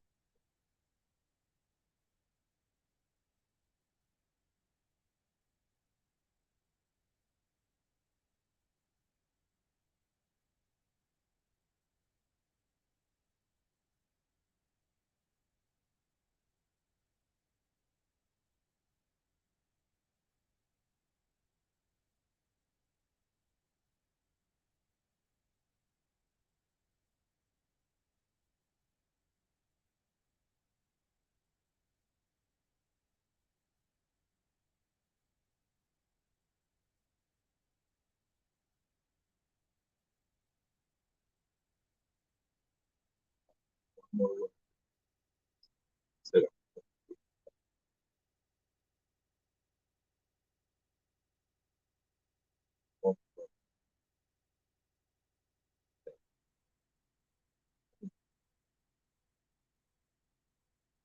okay, so it's been 4 hours. I say it definitely would be that mistake.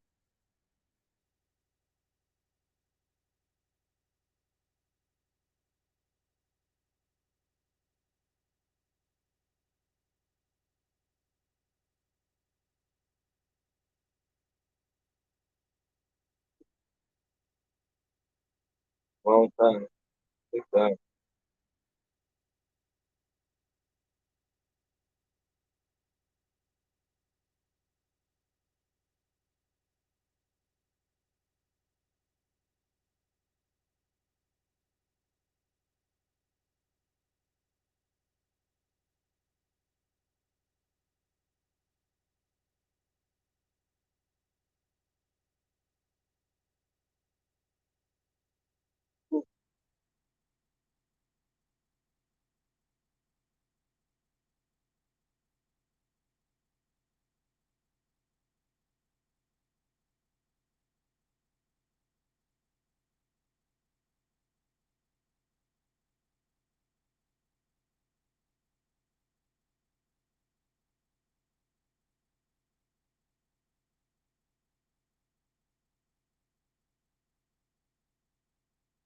Yeah, but the economy currency being backed by gold now. I hear that Zimbabwe, which used to be the poorest country, one of the poorest countries in the world, where the currency went to zero. Currency, their currency lost all its value. Now they go bankrupt because their currency is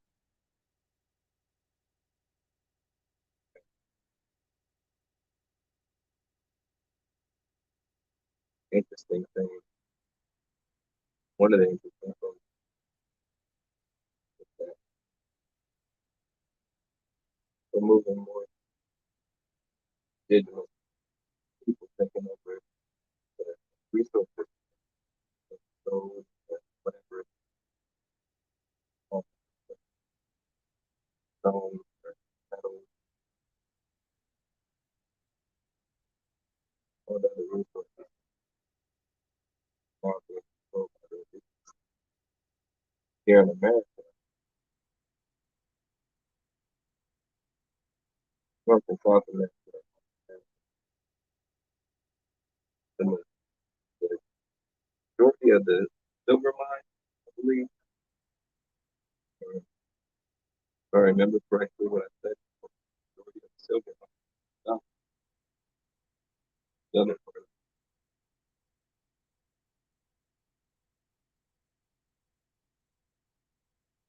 is likely a lot of gold in North America.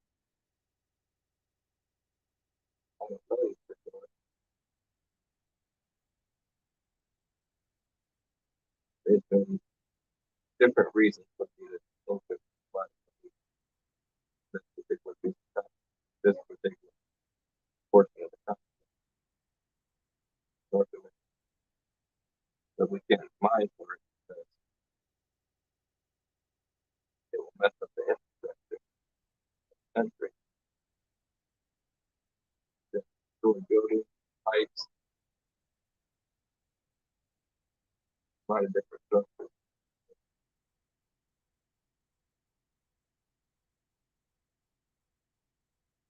So whenever we take control, we'll be one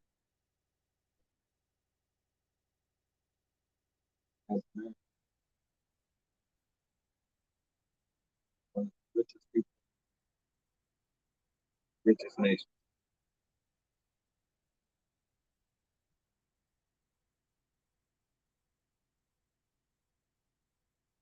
There's the precious metal, the resources, and there's also like that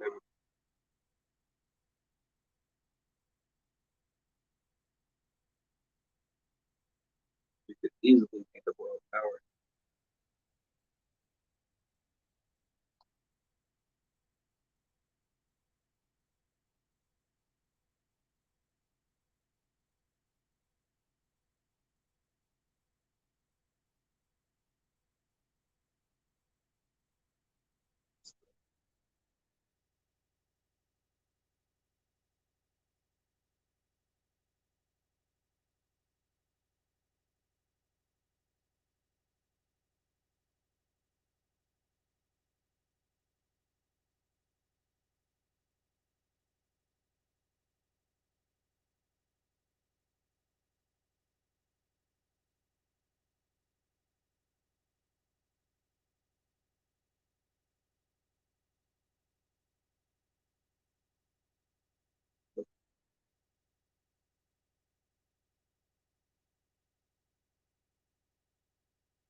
It's like people, a lot of people don't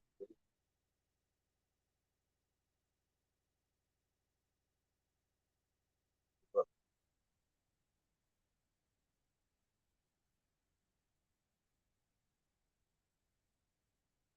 will be done now.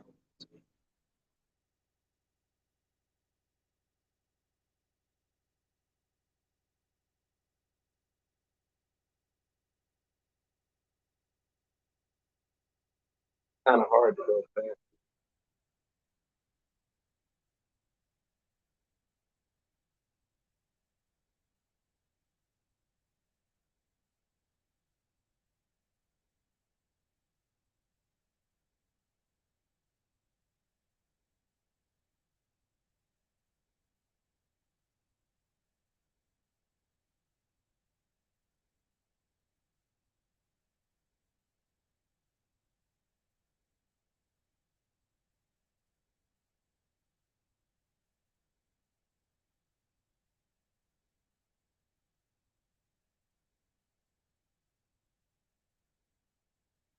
Water break.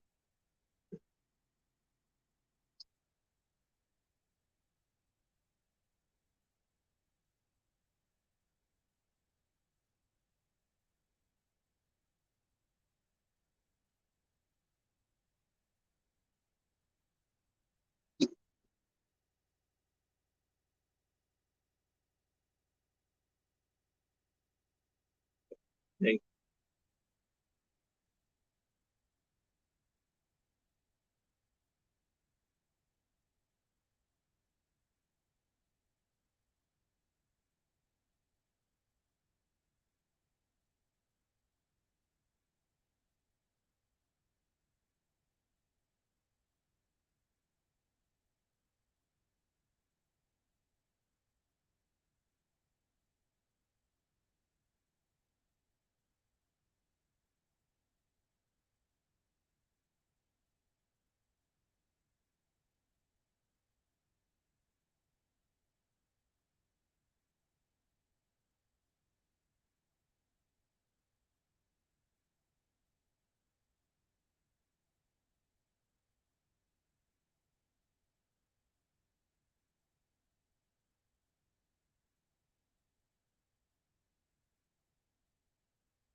thinking about all the different foods that I like. Then I started thinking about when I was in Ghana, I seen a whole bunch of plants of the foods that I do eat that I hadn't seen before. Like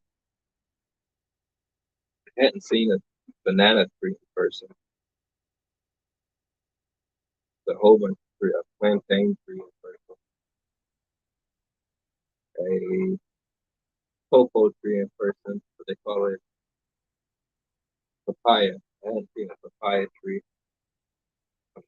I know I've seen an orange tree, but the orange was a different color. It was like there was just so much there. There was so many plants that sprouted from the ground. I didn't recognize the plant, but I recognized the fruit.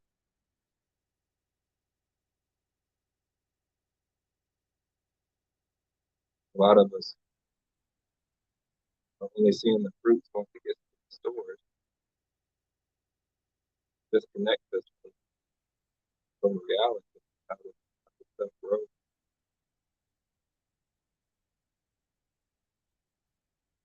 Disconnect us from a lot of everything. Everything's related, to each other. You don't understand how plants grow. You don't even understand how to use it. So it was really cool to see all this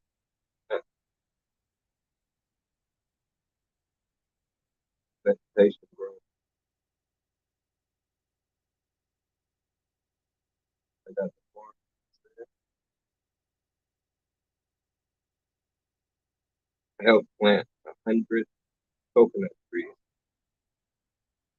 No, 500 coconut trees. Helped plant 500 coconut trees in I think 1 day period. Oh man, it was crazy.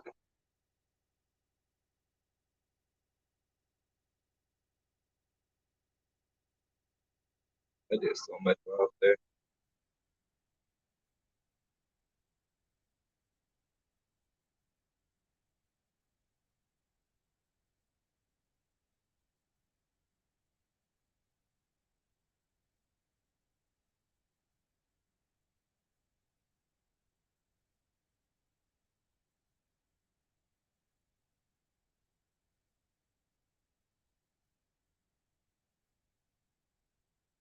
It was huge, huge, huge.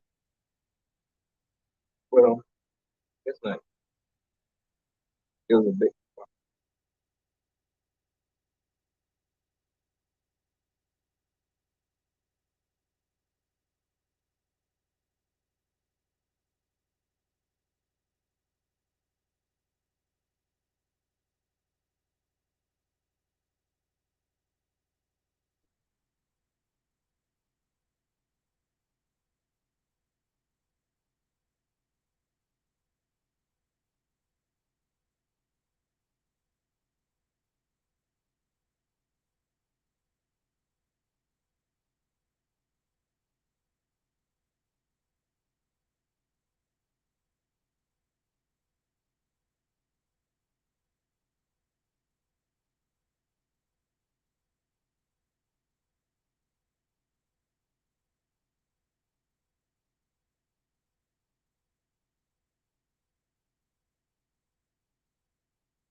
No break.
Hey, what's up, Sherelle?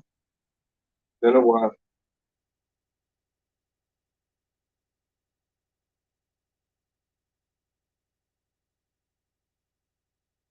4 hours into it. 4 hours and 20 minutes.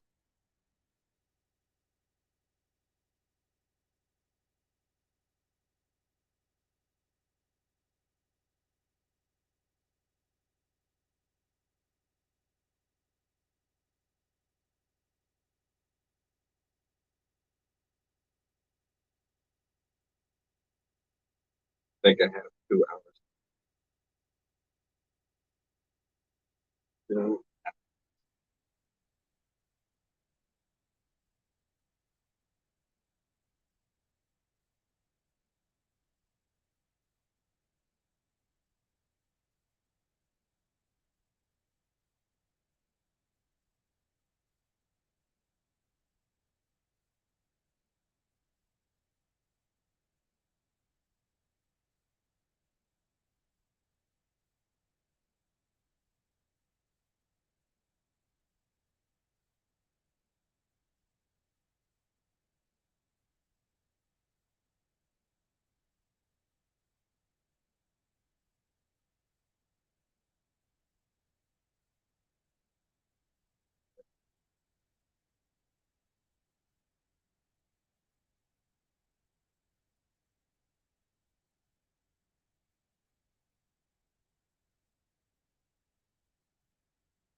I think that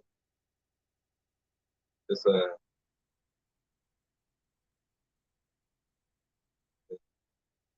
been a lot going on.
It's,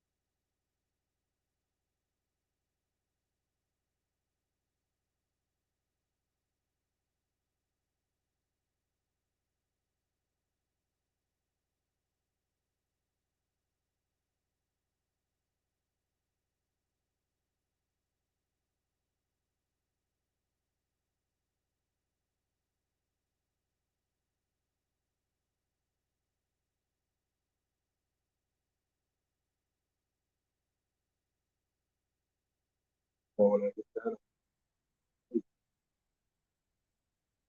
most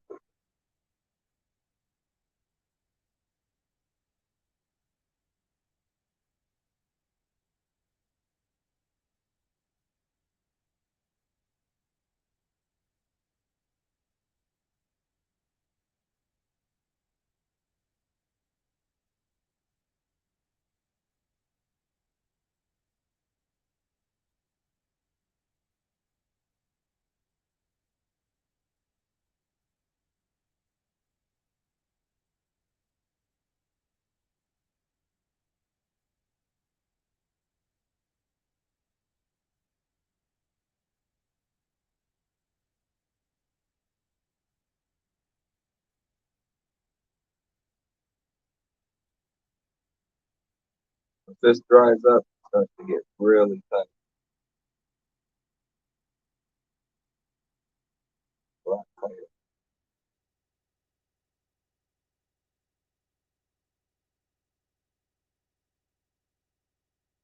Sometimes the way I relieve some of the pressure is to wet the whole hair.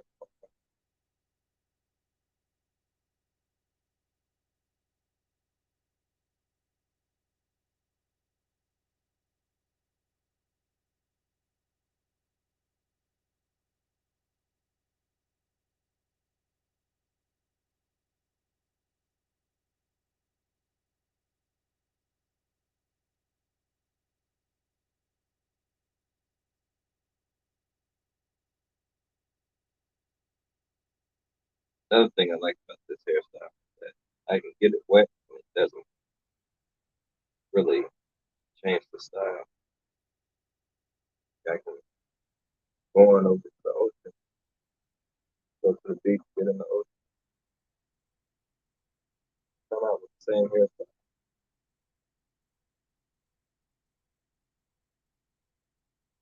As soon as I take it down,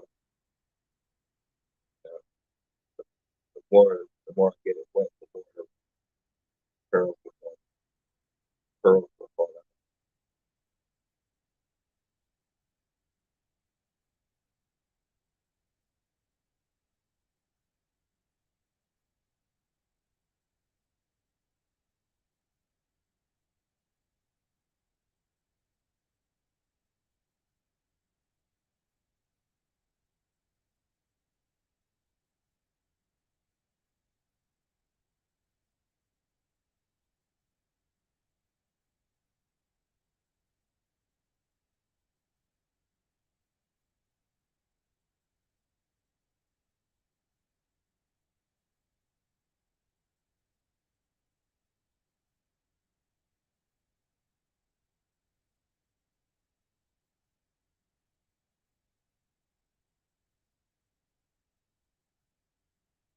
out. I'm doing it every day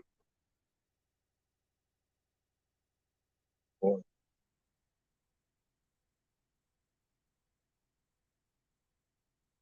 misjudging it.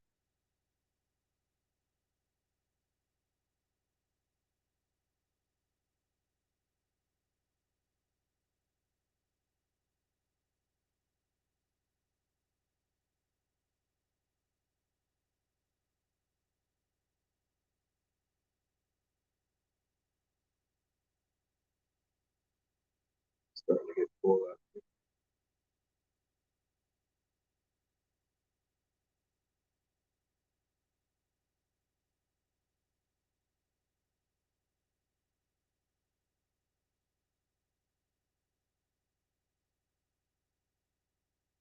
particularly because I'm double.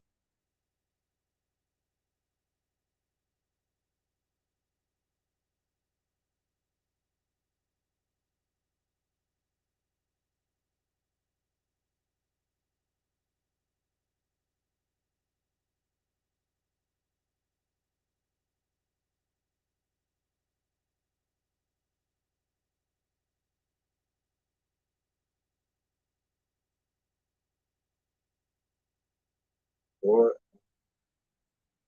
4 hours.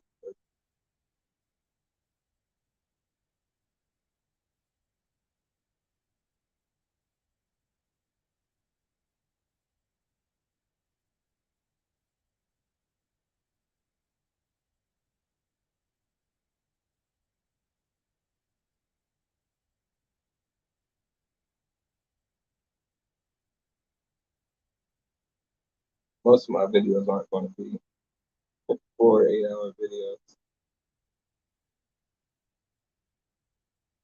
This one I want to do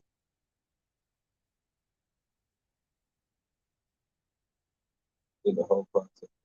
Yeah, one day.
Ooh, that's a cool.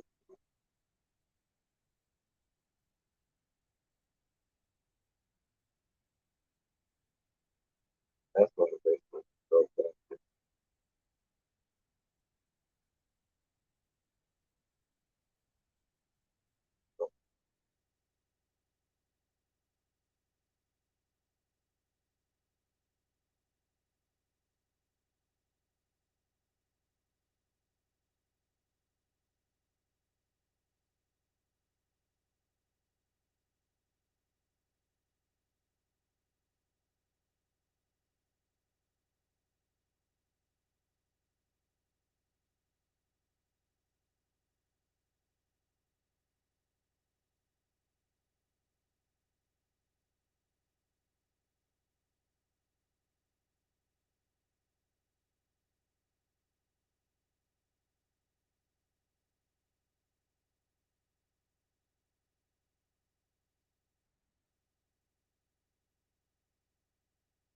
Eventually, I'm going to be done.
So it looks like it is done a little bit.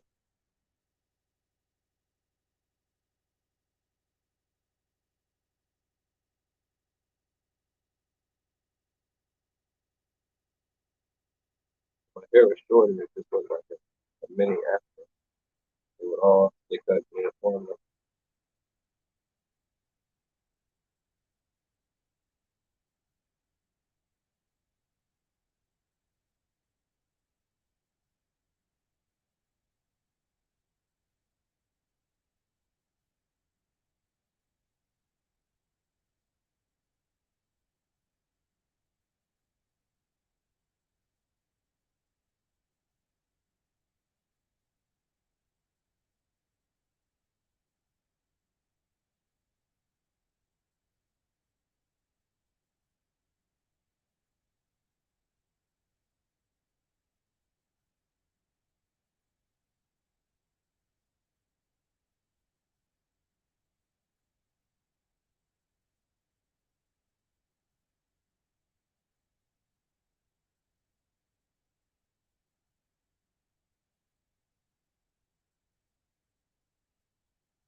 hour and 30, no, 4 hours. Or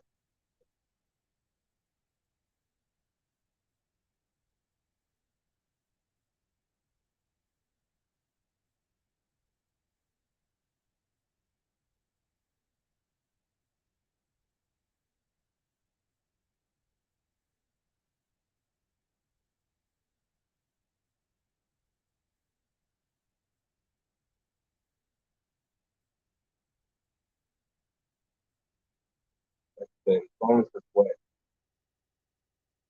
Doesn't hurt. As soon as it's dry, like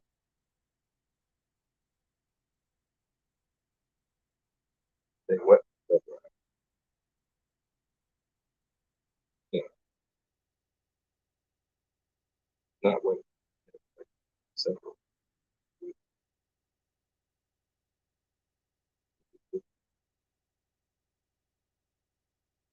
weeks. Yeah.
I think I need to change that one.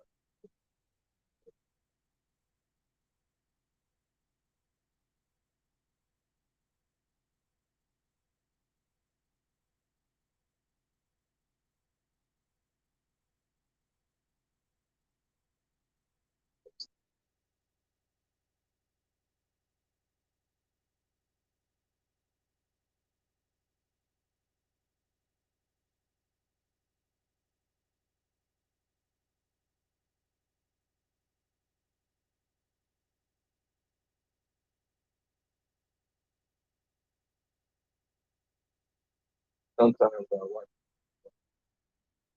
push the mic, then get distracted with a movie. Take the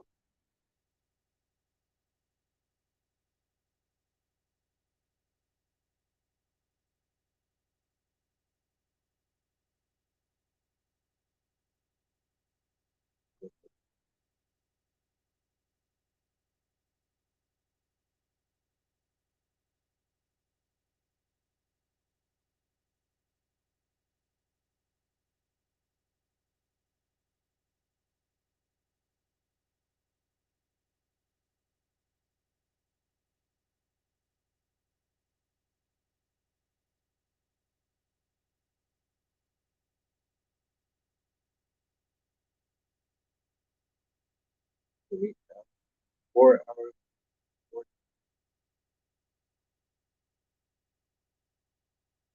yeah,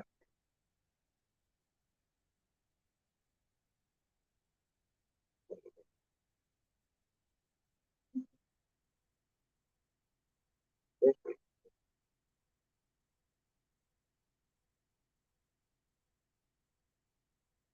feel like I really go faster.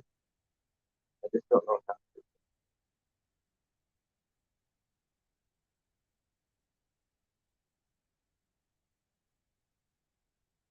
I'm not moving at speed. I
also have some international people that want to speak to me, want to speak to a platform,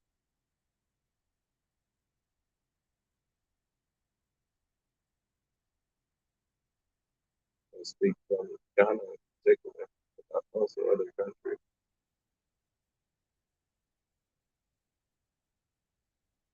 When we get to that, I think that'll be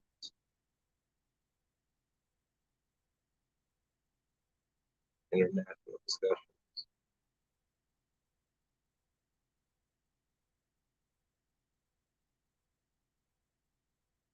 Also speaking on the news, what's going on, everybody's respective country.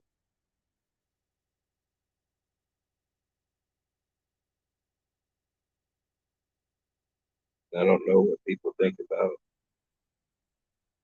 discussing some of the polar text.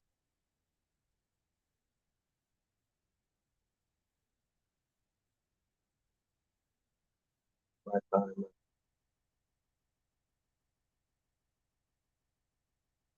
and studies with most of the major religions, not all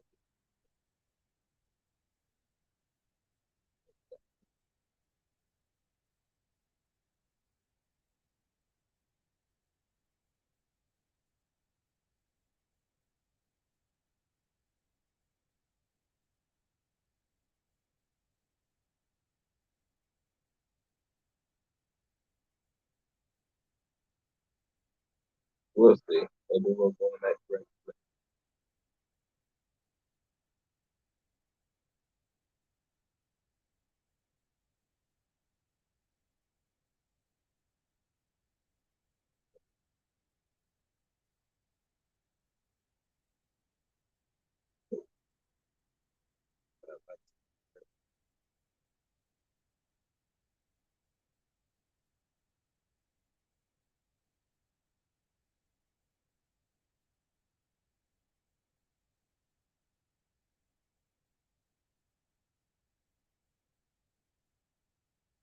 I can see the religion potentially pulling.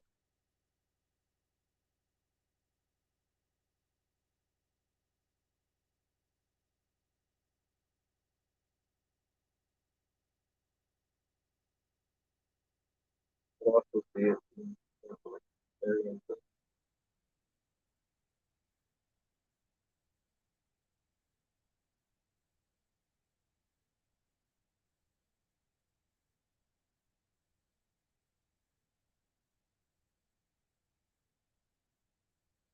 thing is that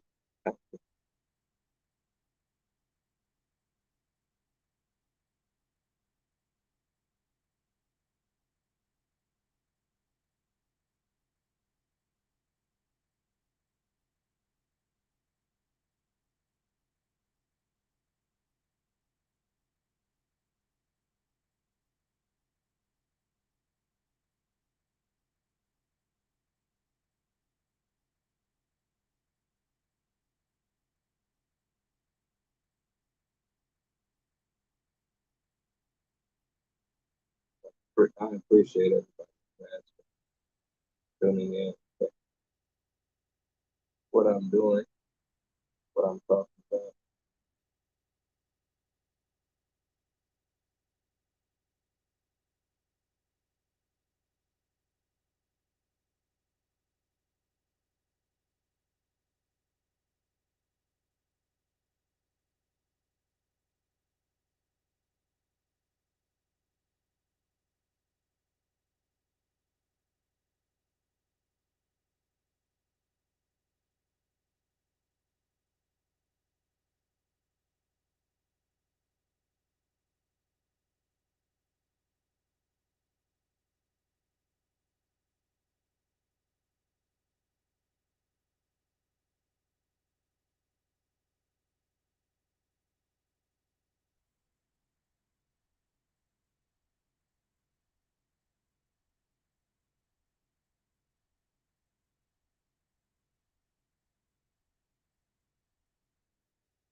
That's it. So,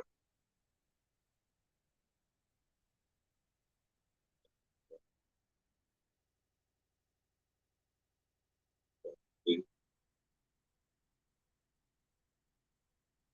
uh,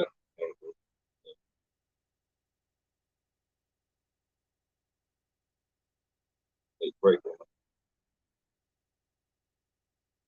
so many breaks.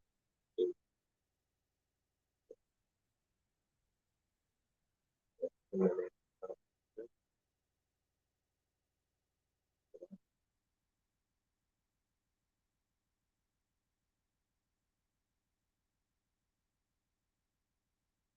here we go.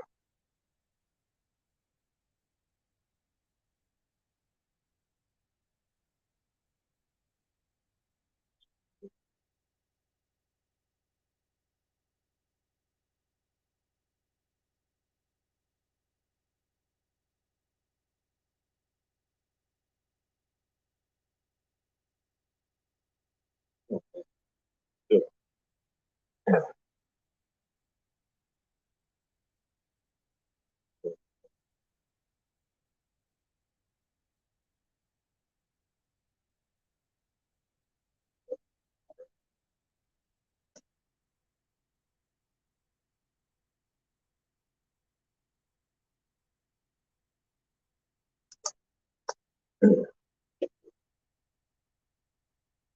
Well, I don't know. So,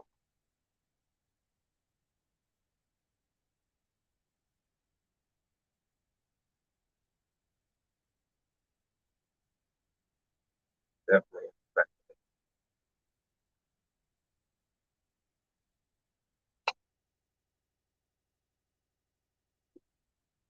How you doing?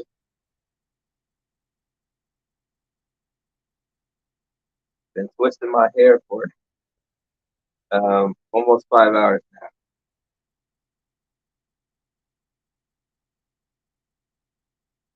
Almost 5 hours, and I might have 4 more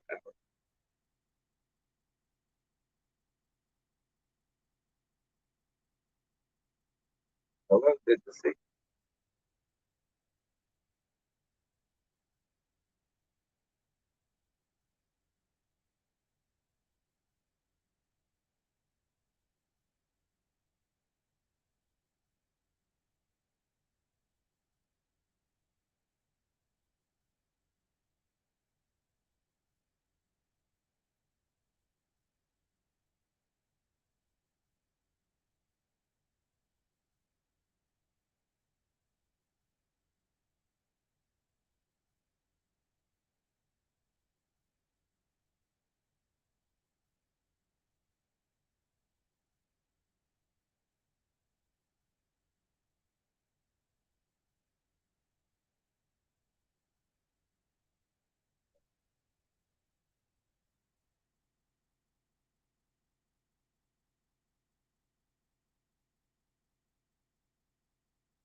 I'm working on this.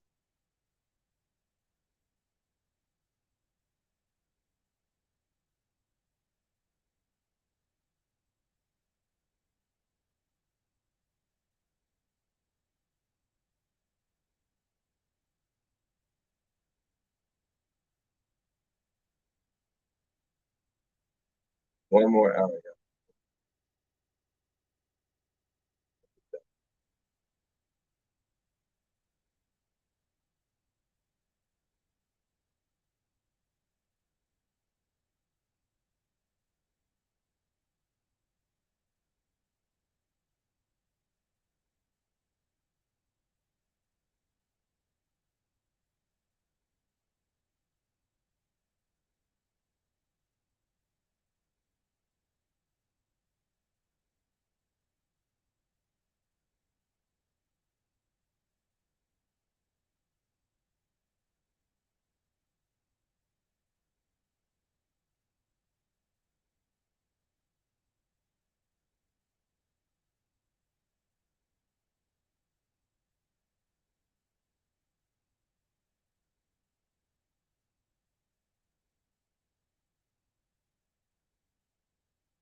The next couple of videos, or some videos down the line,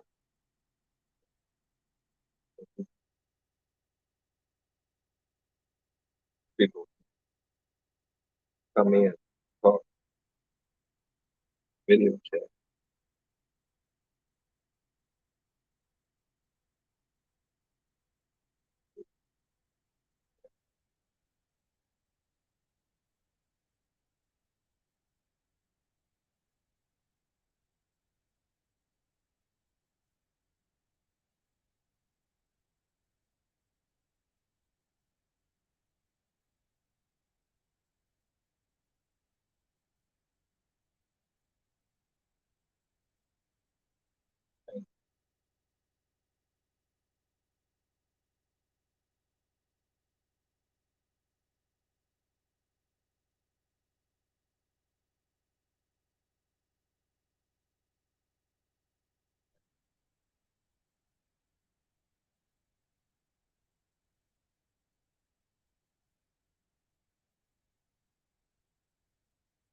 Maybe we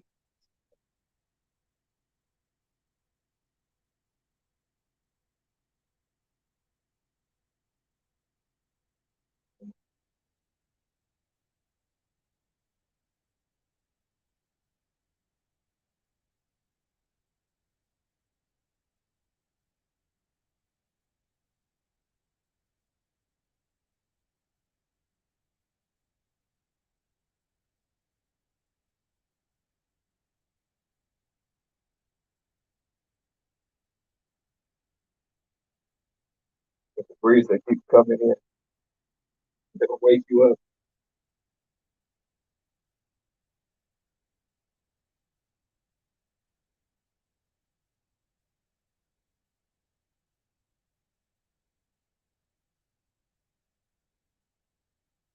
Not moving from this point.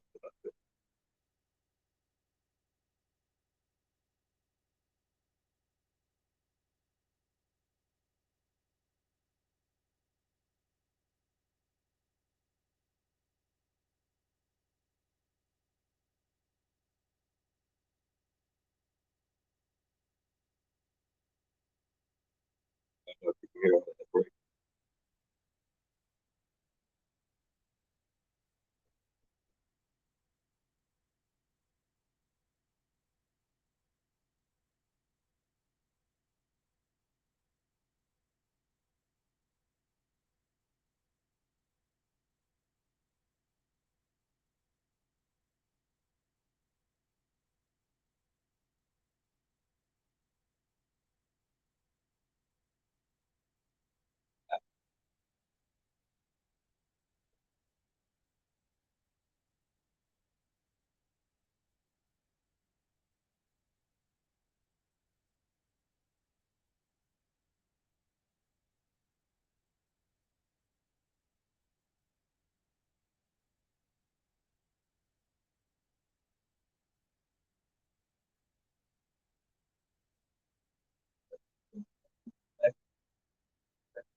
I like to stand up.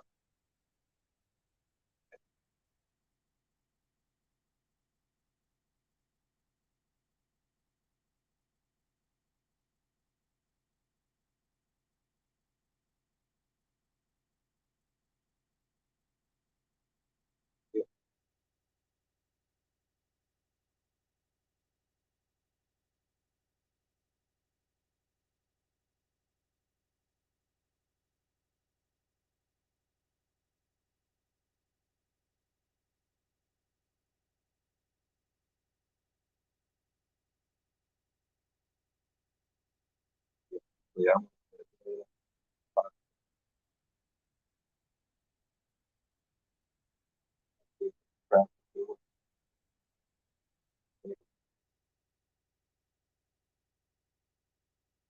Communicating.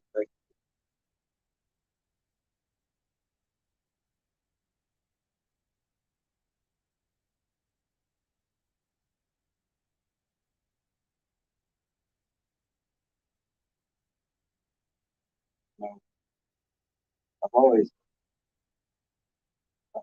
used to know how to read.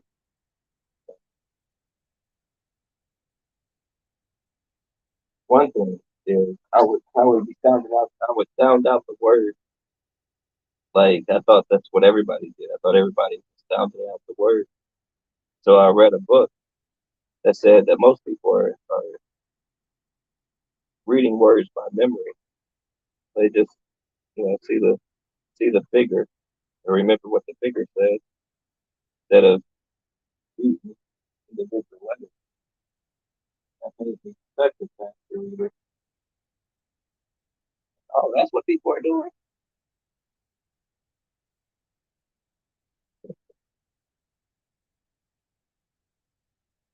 So yeah, such a factor reader.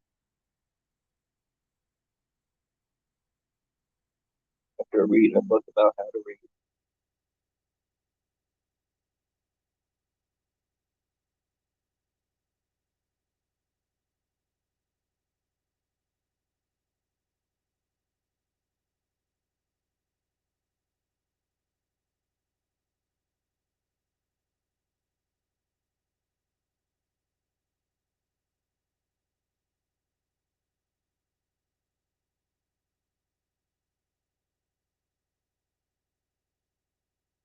I need to find some scents for your hair. I know it's probably like lot perfume or lot cologne. That's nice on my hair. Something big. Um,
and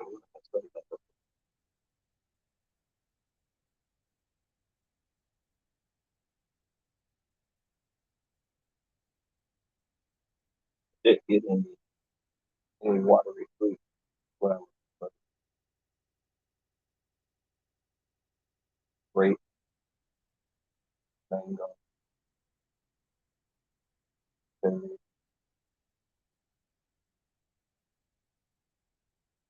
then I probably not fruit at all. At least not.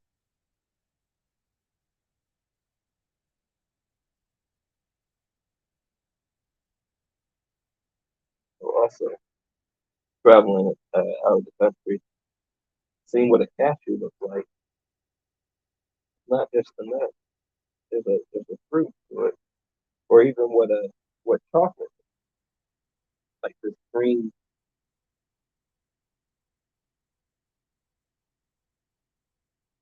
How would you call it?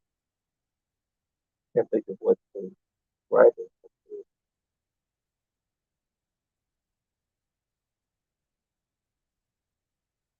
comes in this green thing, like that those dimensions, oval shape, crack it open, and it has white layer over the chocolate, thin white layer, sweet, and the chocolate real, I guess what people would say is real rich. Someone might describe it as earthy, but it's like it's not.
Battery died on me.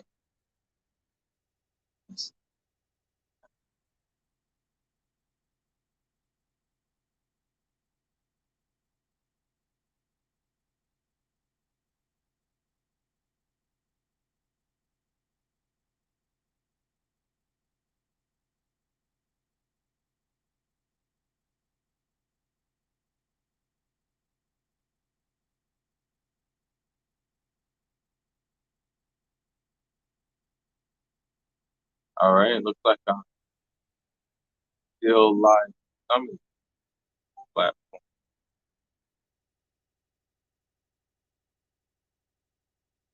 Might have ended Facebook. So, all right,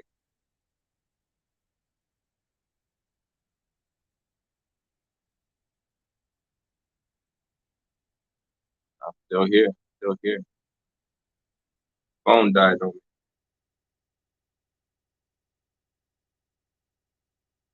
I was in the middle of talking about Trump reaction of the last state.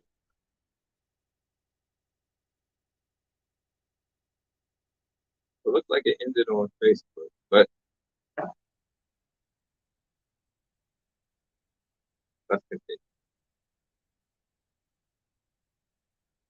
All right,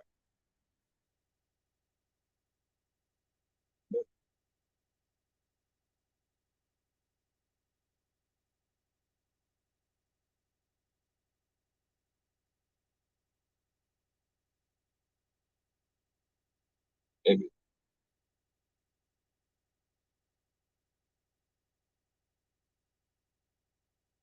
All right,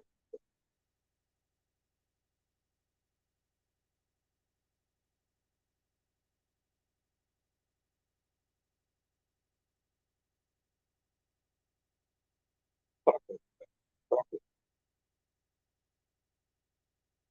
Surprised it didn't in the screen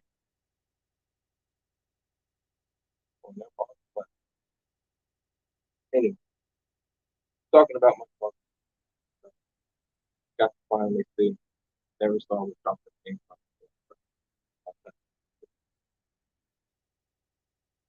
As the far as it goes to the one more back down. Okay, so do this 30 minutes. Can I do?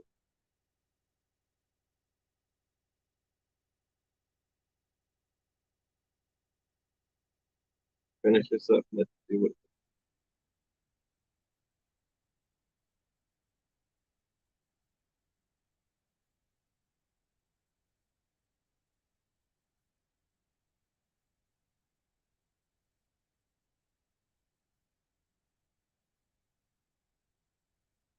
I'll show you what this thing.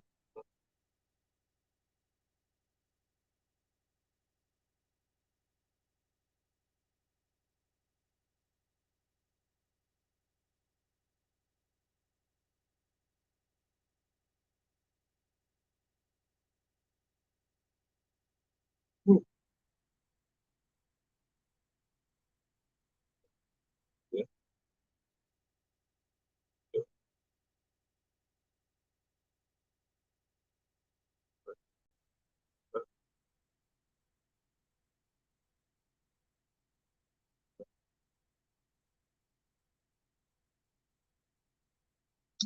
let's see. Even it out to this side.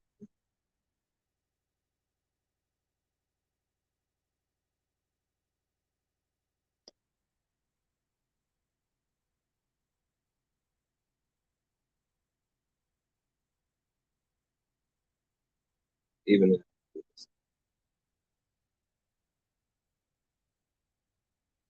Sorry for that long pause. Trying to turn back on.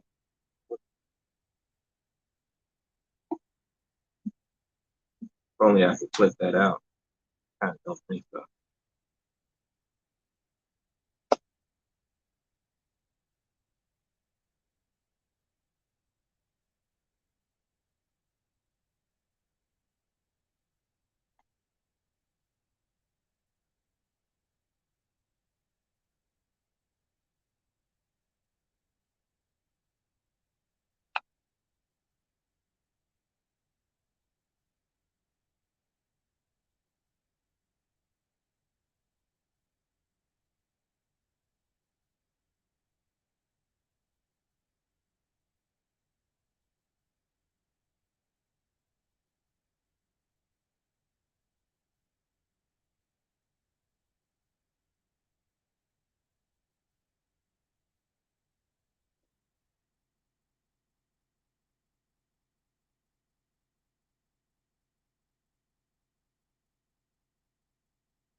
get it done.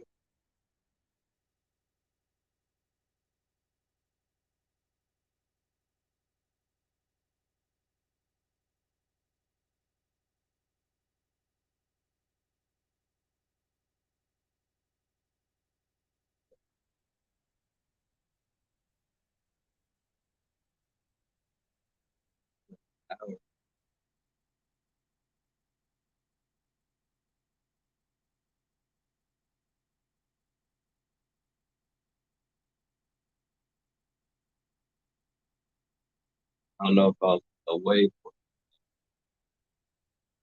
10 minutes,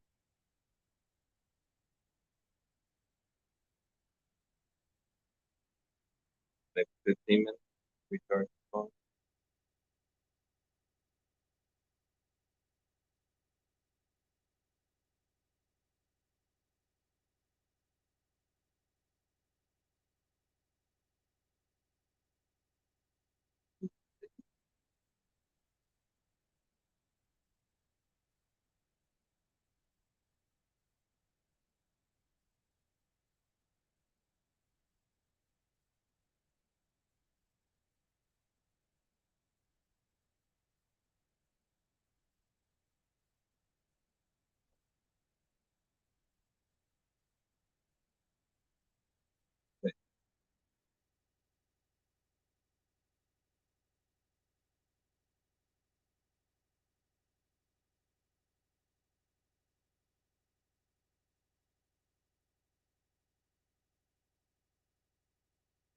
Oh, that's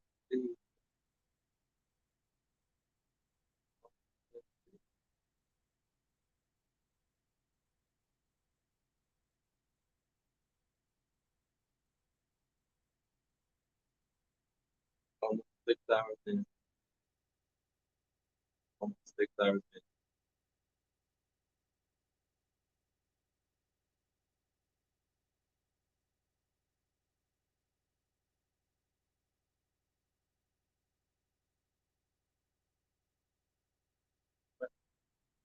From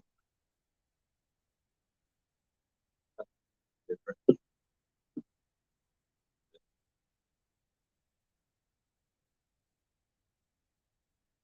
things that back in its place.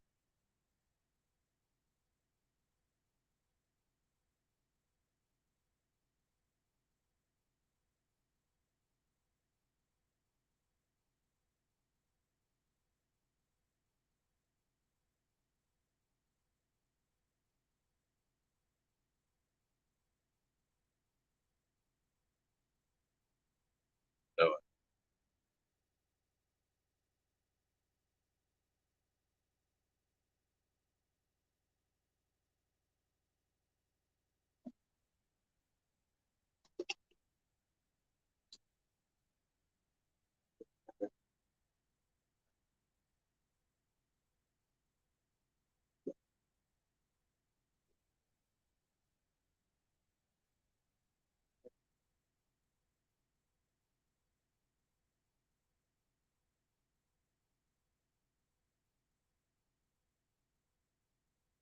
start here.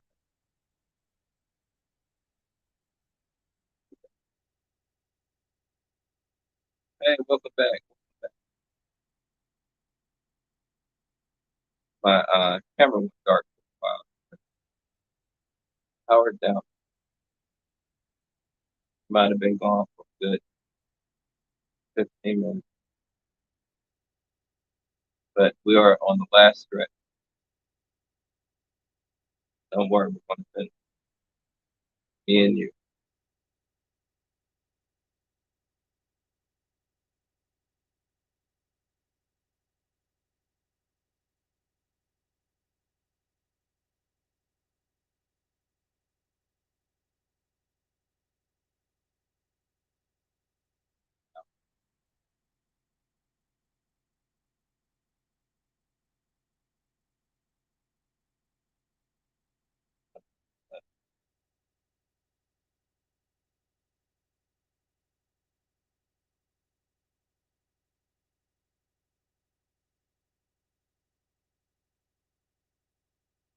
We're getting off lightning correct.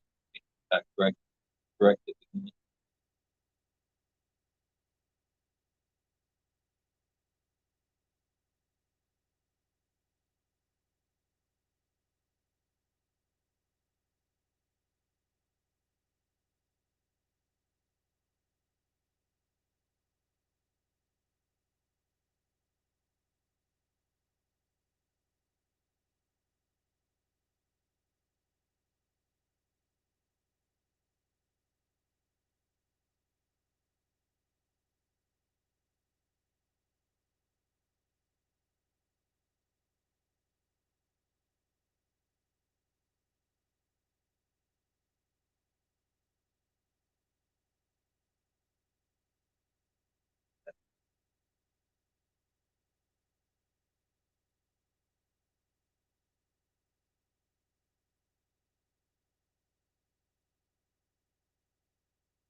I was streaming from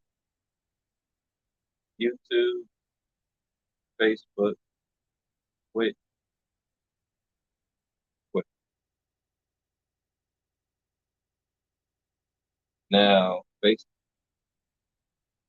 turned off, but not currently on Facebook since the phone.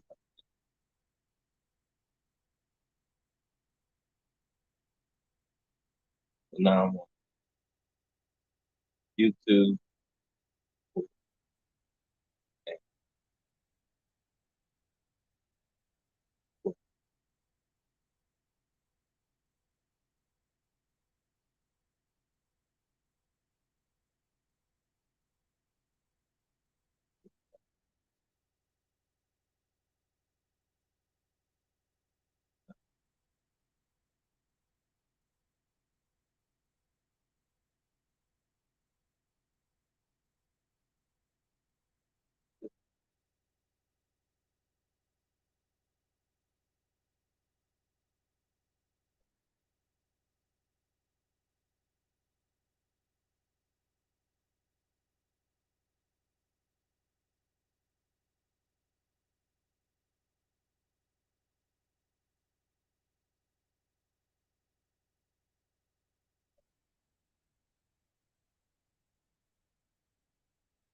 But yeah, you missed my story about the chocolate.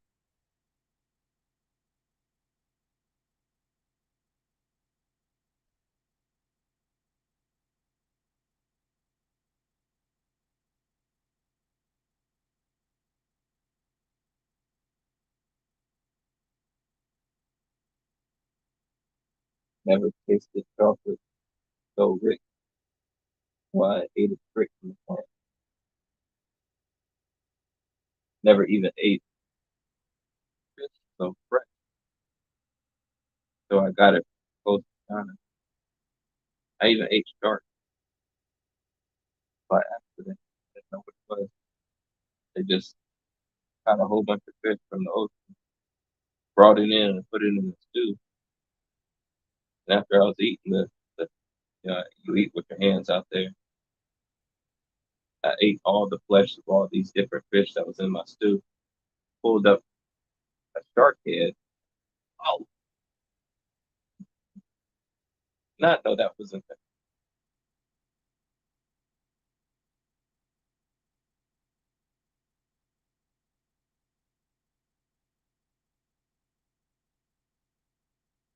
I've never ate goat so fresh. I was at the slaughterhouse. I know I say you should eat fruits and vegetables, but I ate some goat. I, I watched my goat be prepared from a living animal to a dish. Never ate chicken so fresh. I purchased my own living chicken and I harvested it. Yeah, nice way of saying prepared to eat. Did a lot of things. I did a lot of preparing.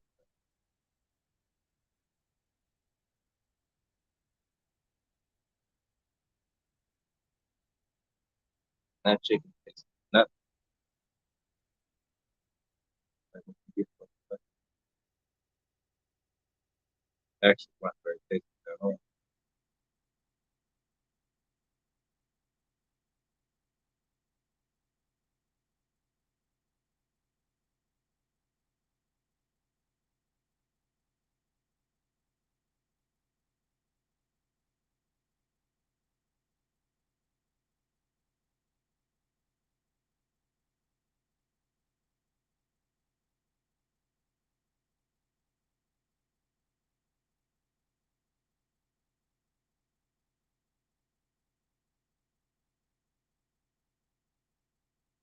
Trying to make this only 30 minutes left to do. This might be put at 6 hour mark,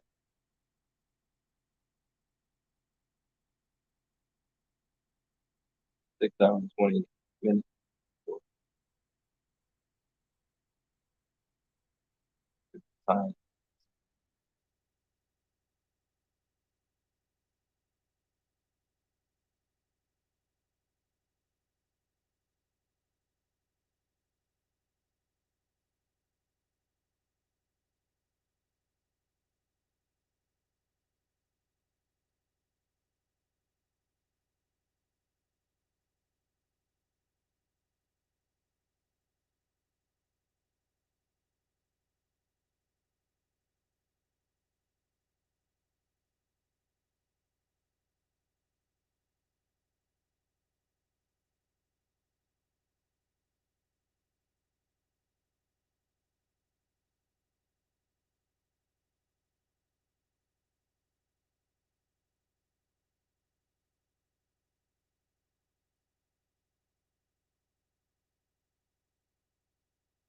Feed it.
And it's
I heard it said your hair thick without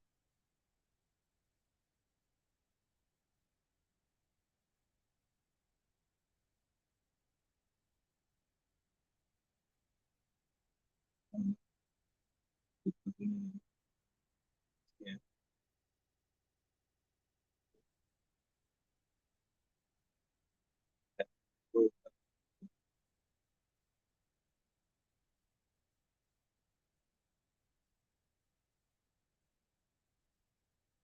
Little electric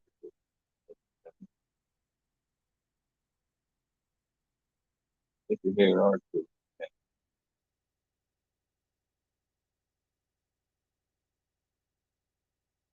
Maybe I'll pick something up.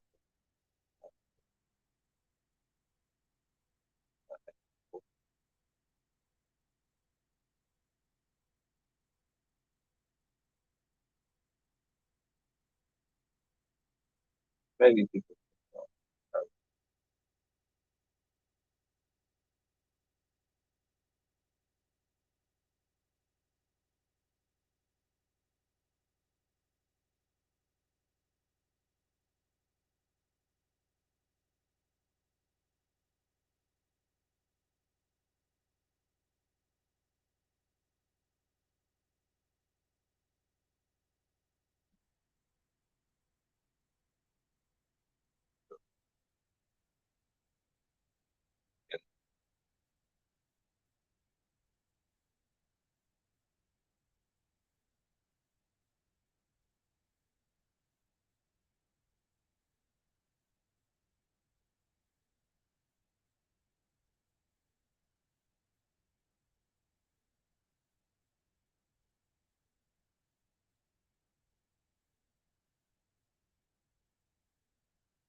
in the back.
But, you know,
think I passed 30.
And that's and I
was mentioning fruits and vegetables,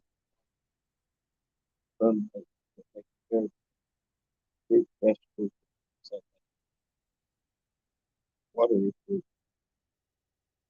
are the best uh, of all food.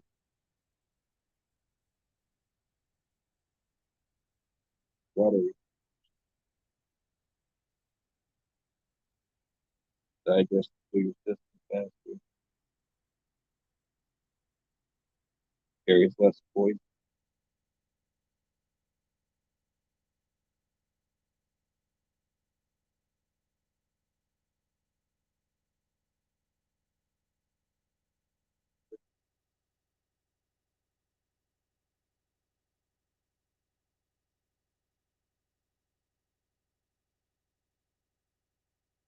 You'll hear some people say,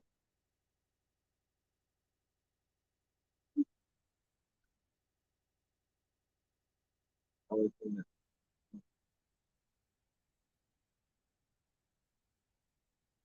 really like helps is the people and distribute people for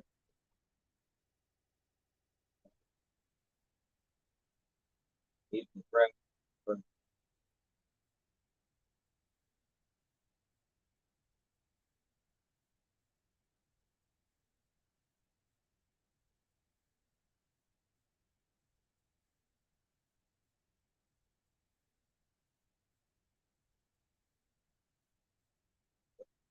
life is a big bag.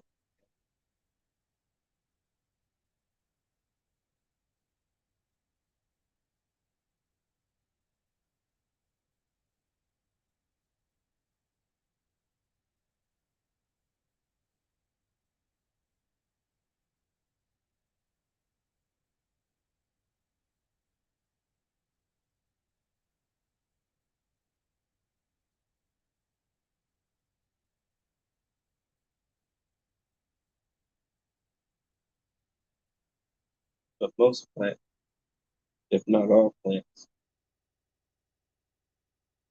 have some amount of poison that we consume the nutrients that we can't consume. And the plant poisons us to some degree, even the good ones.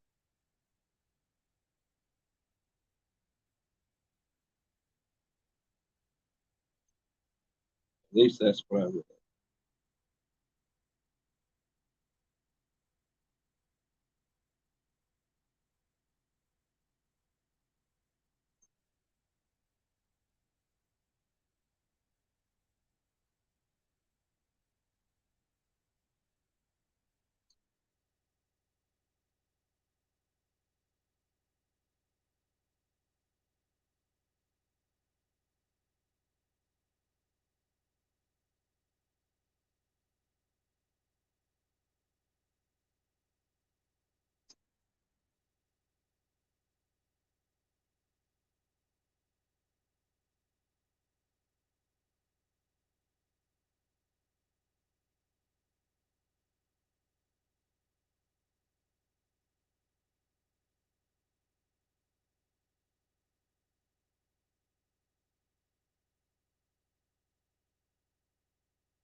Take it slow. Right.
almost there.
Right.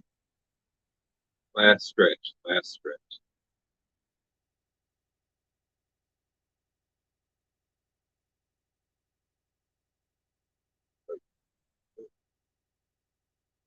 Yeah.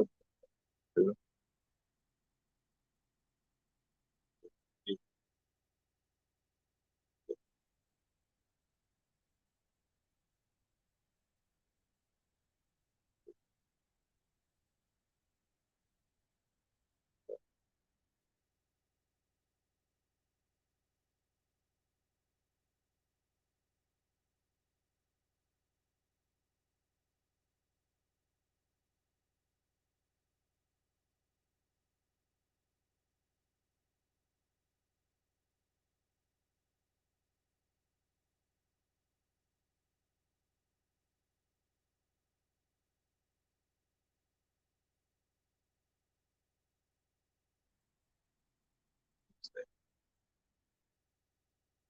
So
much better with fresh water. Yeah,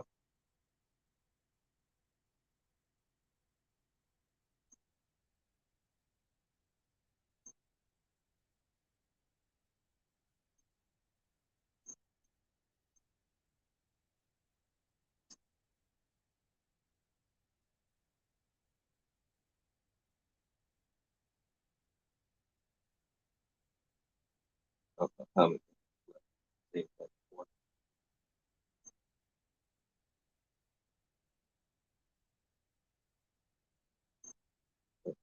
Yes.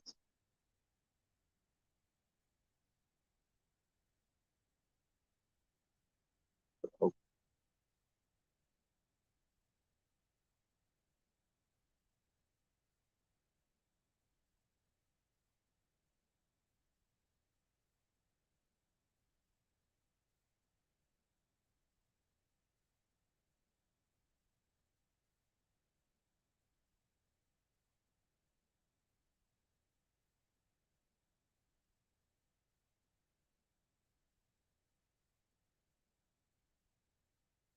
Loosen it. Just turn the whole knot. Sometimes not that's not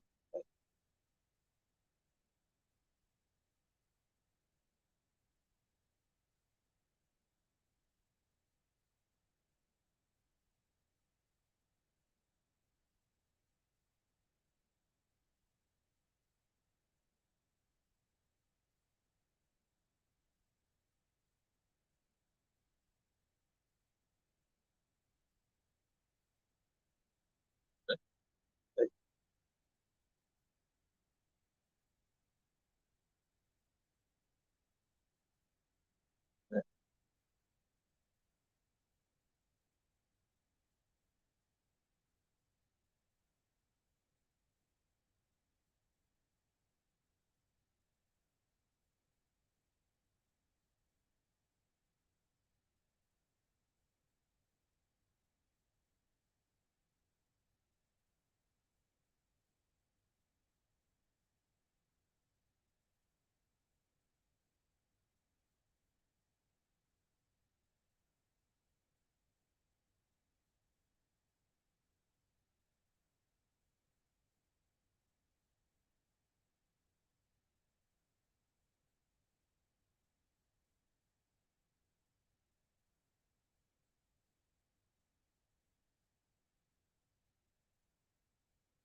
here, or the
match try and play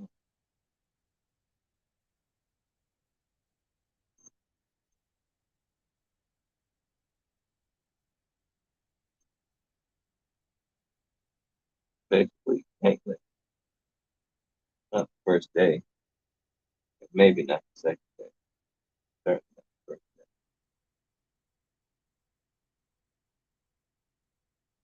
Yes, be creative.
Spoil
I am still here. I'm gonna get it right. So let's get some better equipment, or really the length of the video. The length of the video. But I'll also get some more equipment just in case I do another 8-hour video. But now I'm very close.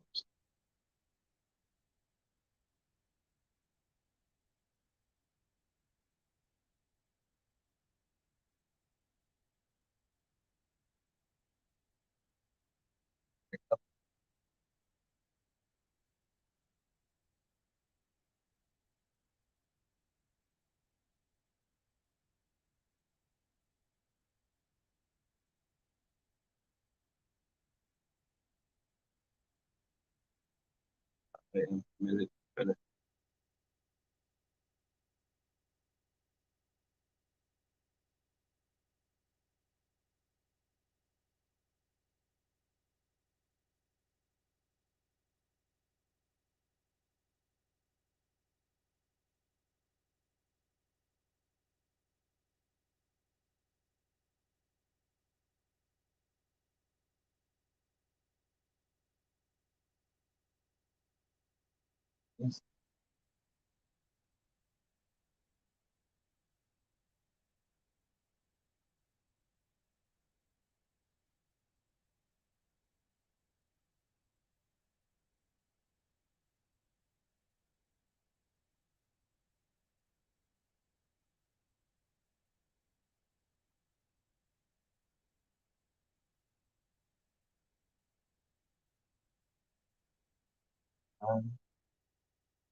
Almost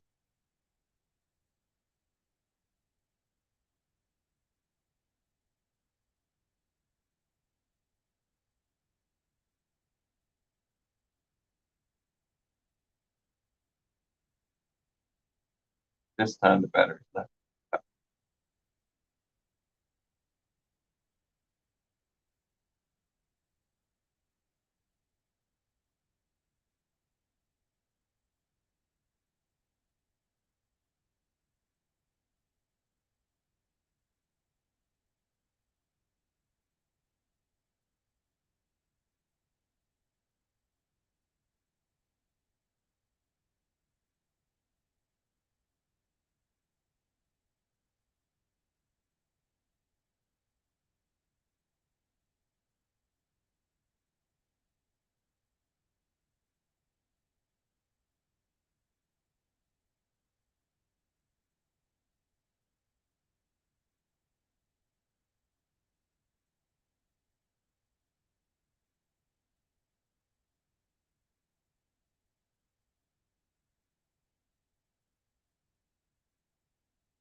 Reposition stuff.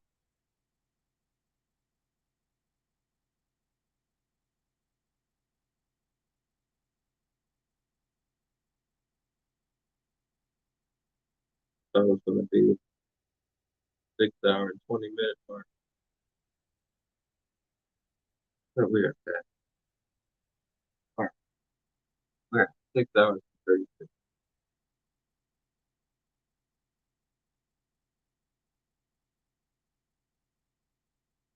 Yeah, closer to 8. I thought of it.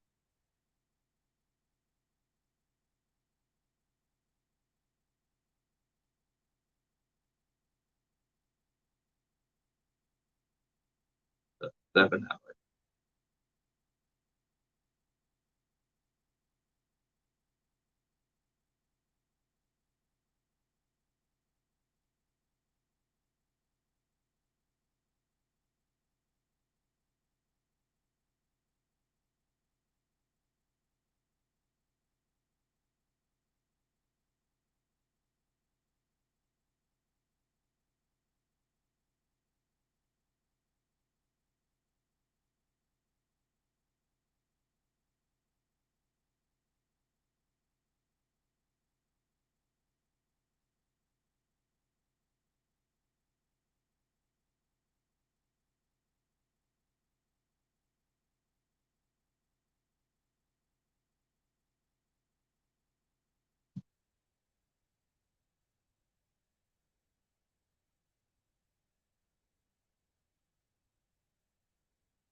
Oh,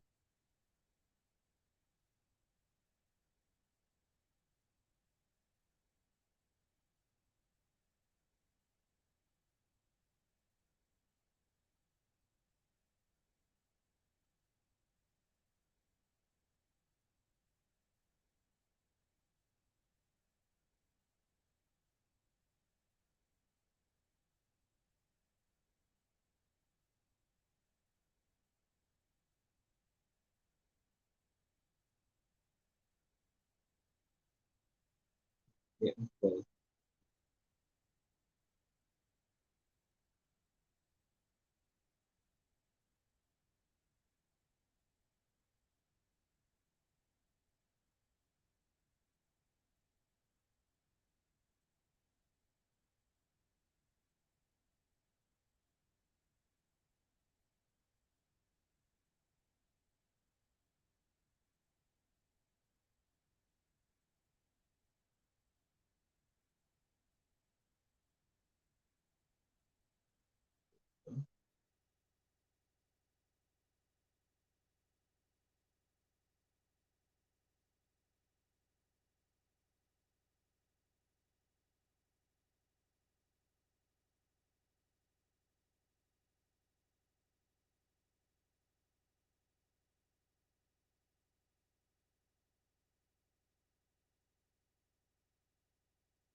Yeah. Yeah.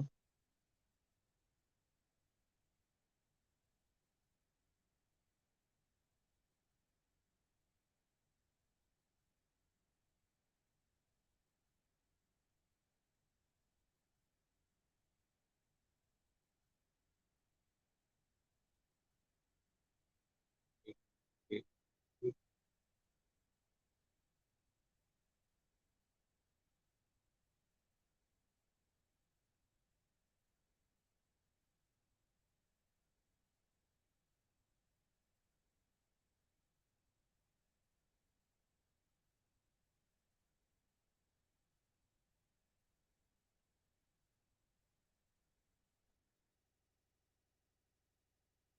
That's good.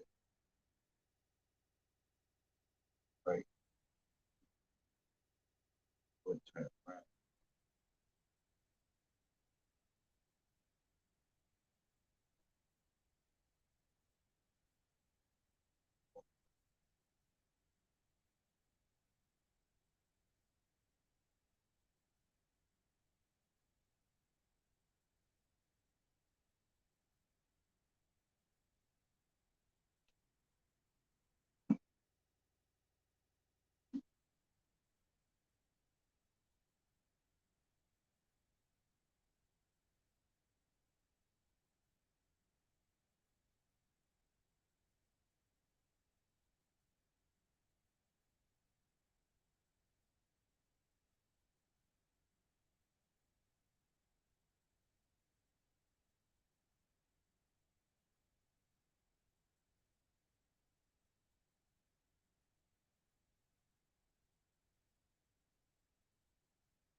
Hmm.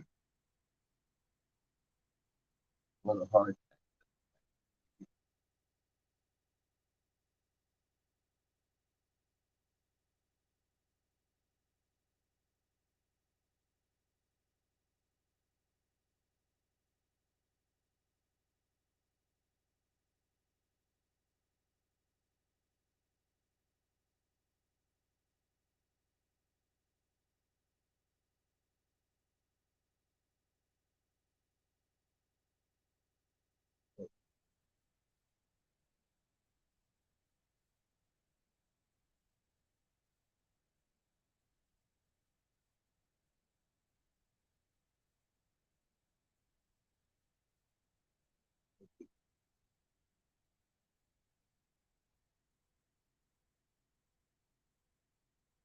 Yes, that 7.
Six more, like five more.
Okay.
Like, three.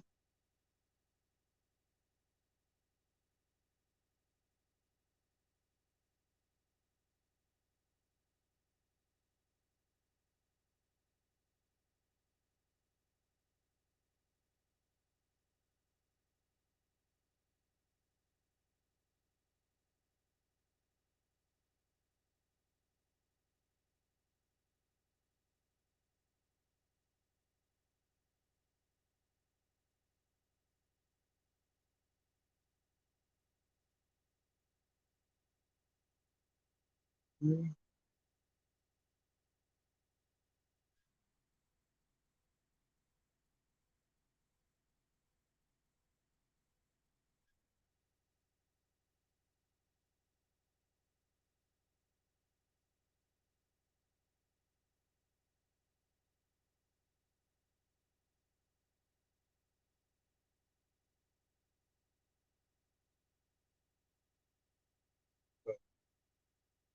true.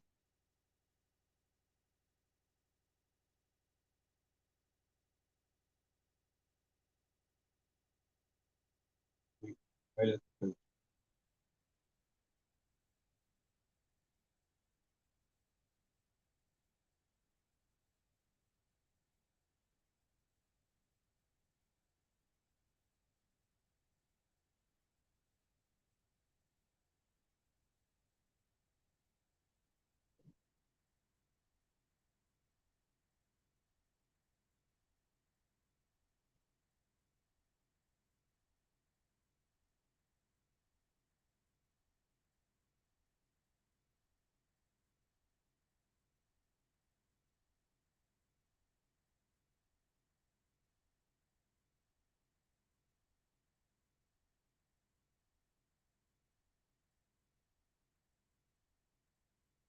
All right, we're almost at one. Two.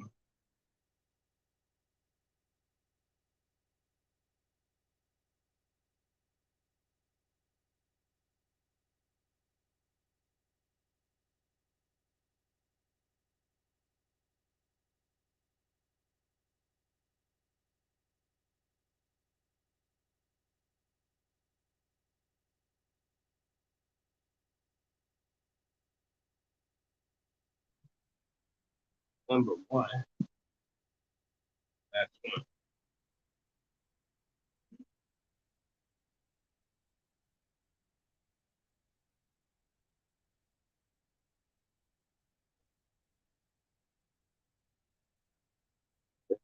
one.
Yeah.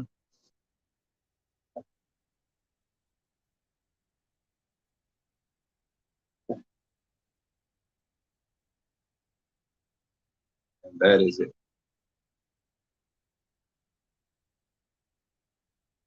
It'll stay in this style for as long as I keep it. I'll probably keep it. Eventually all this will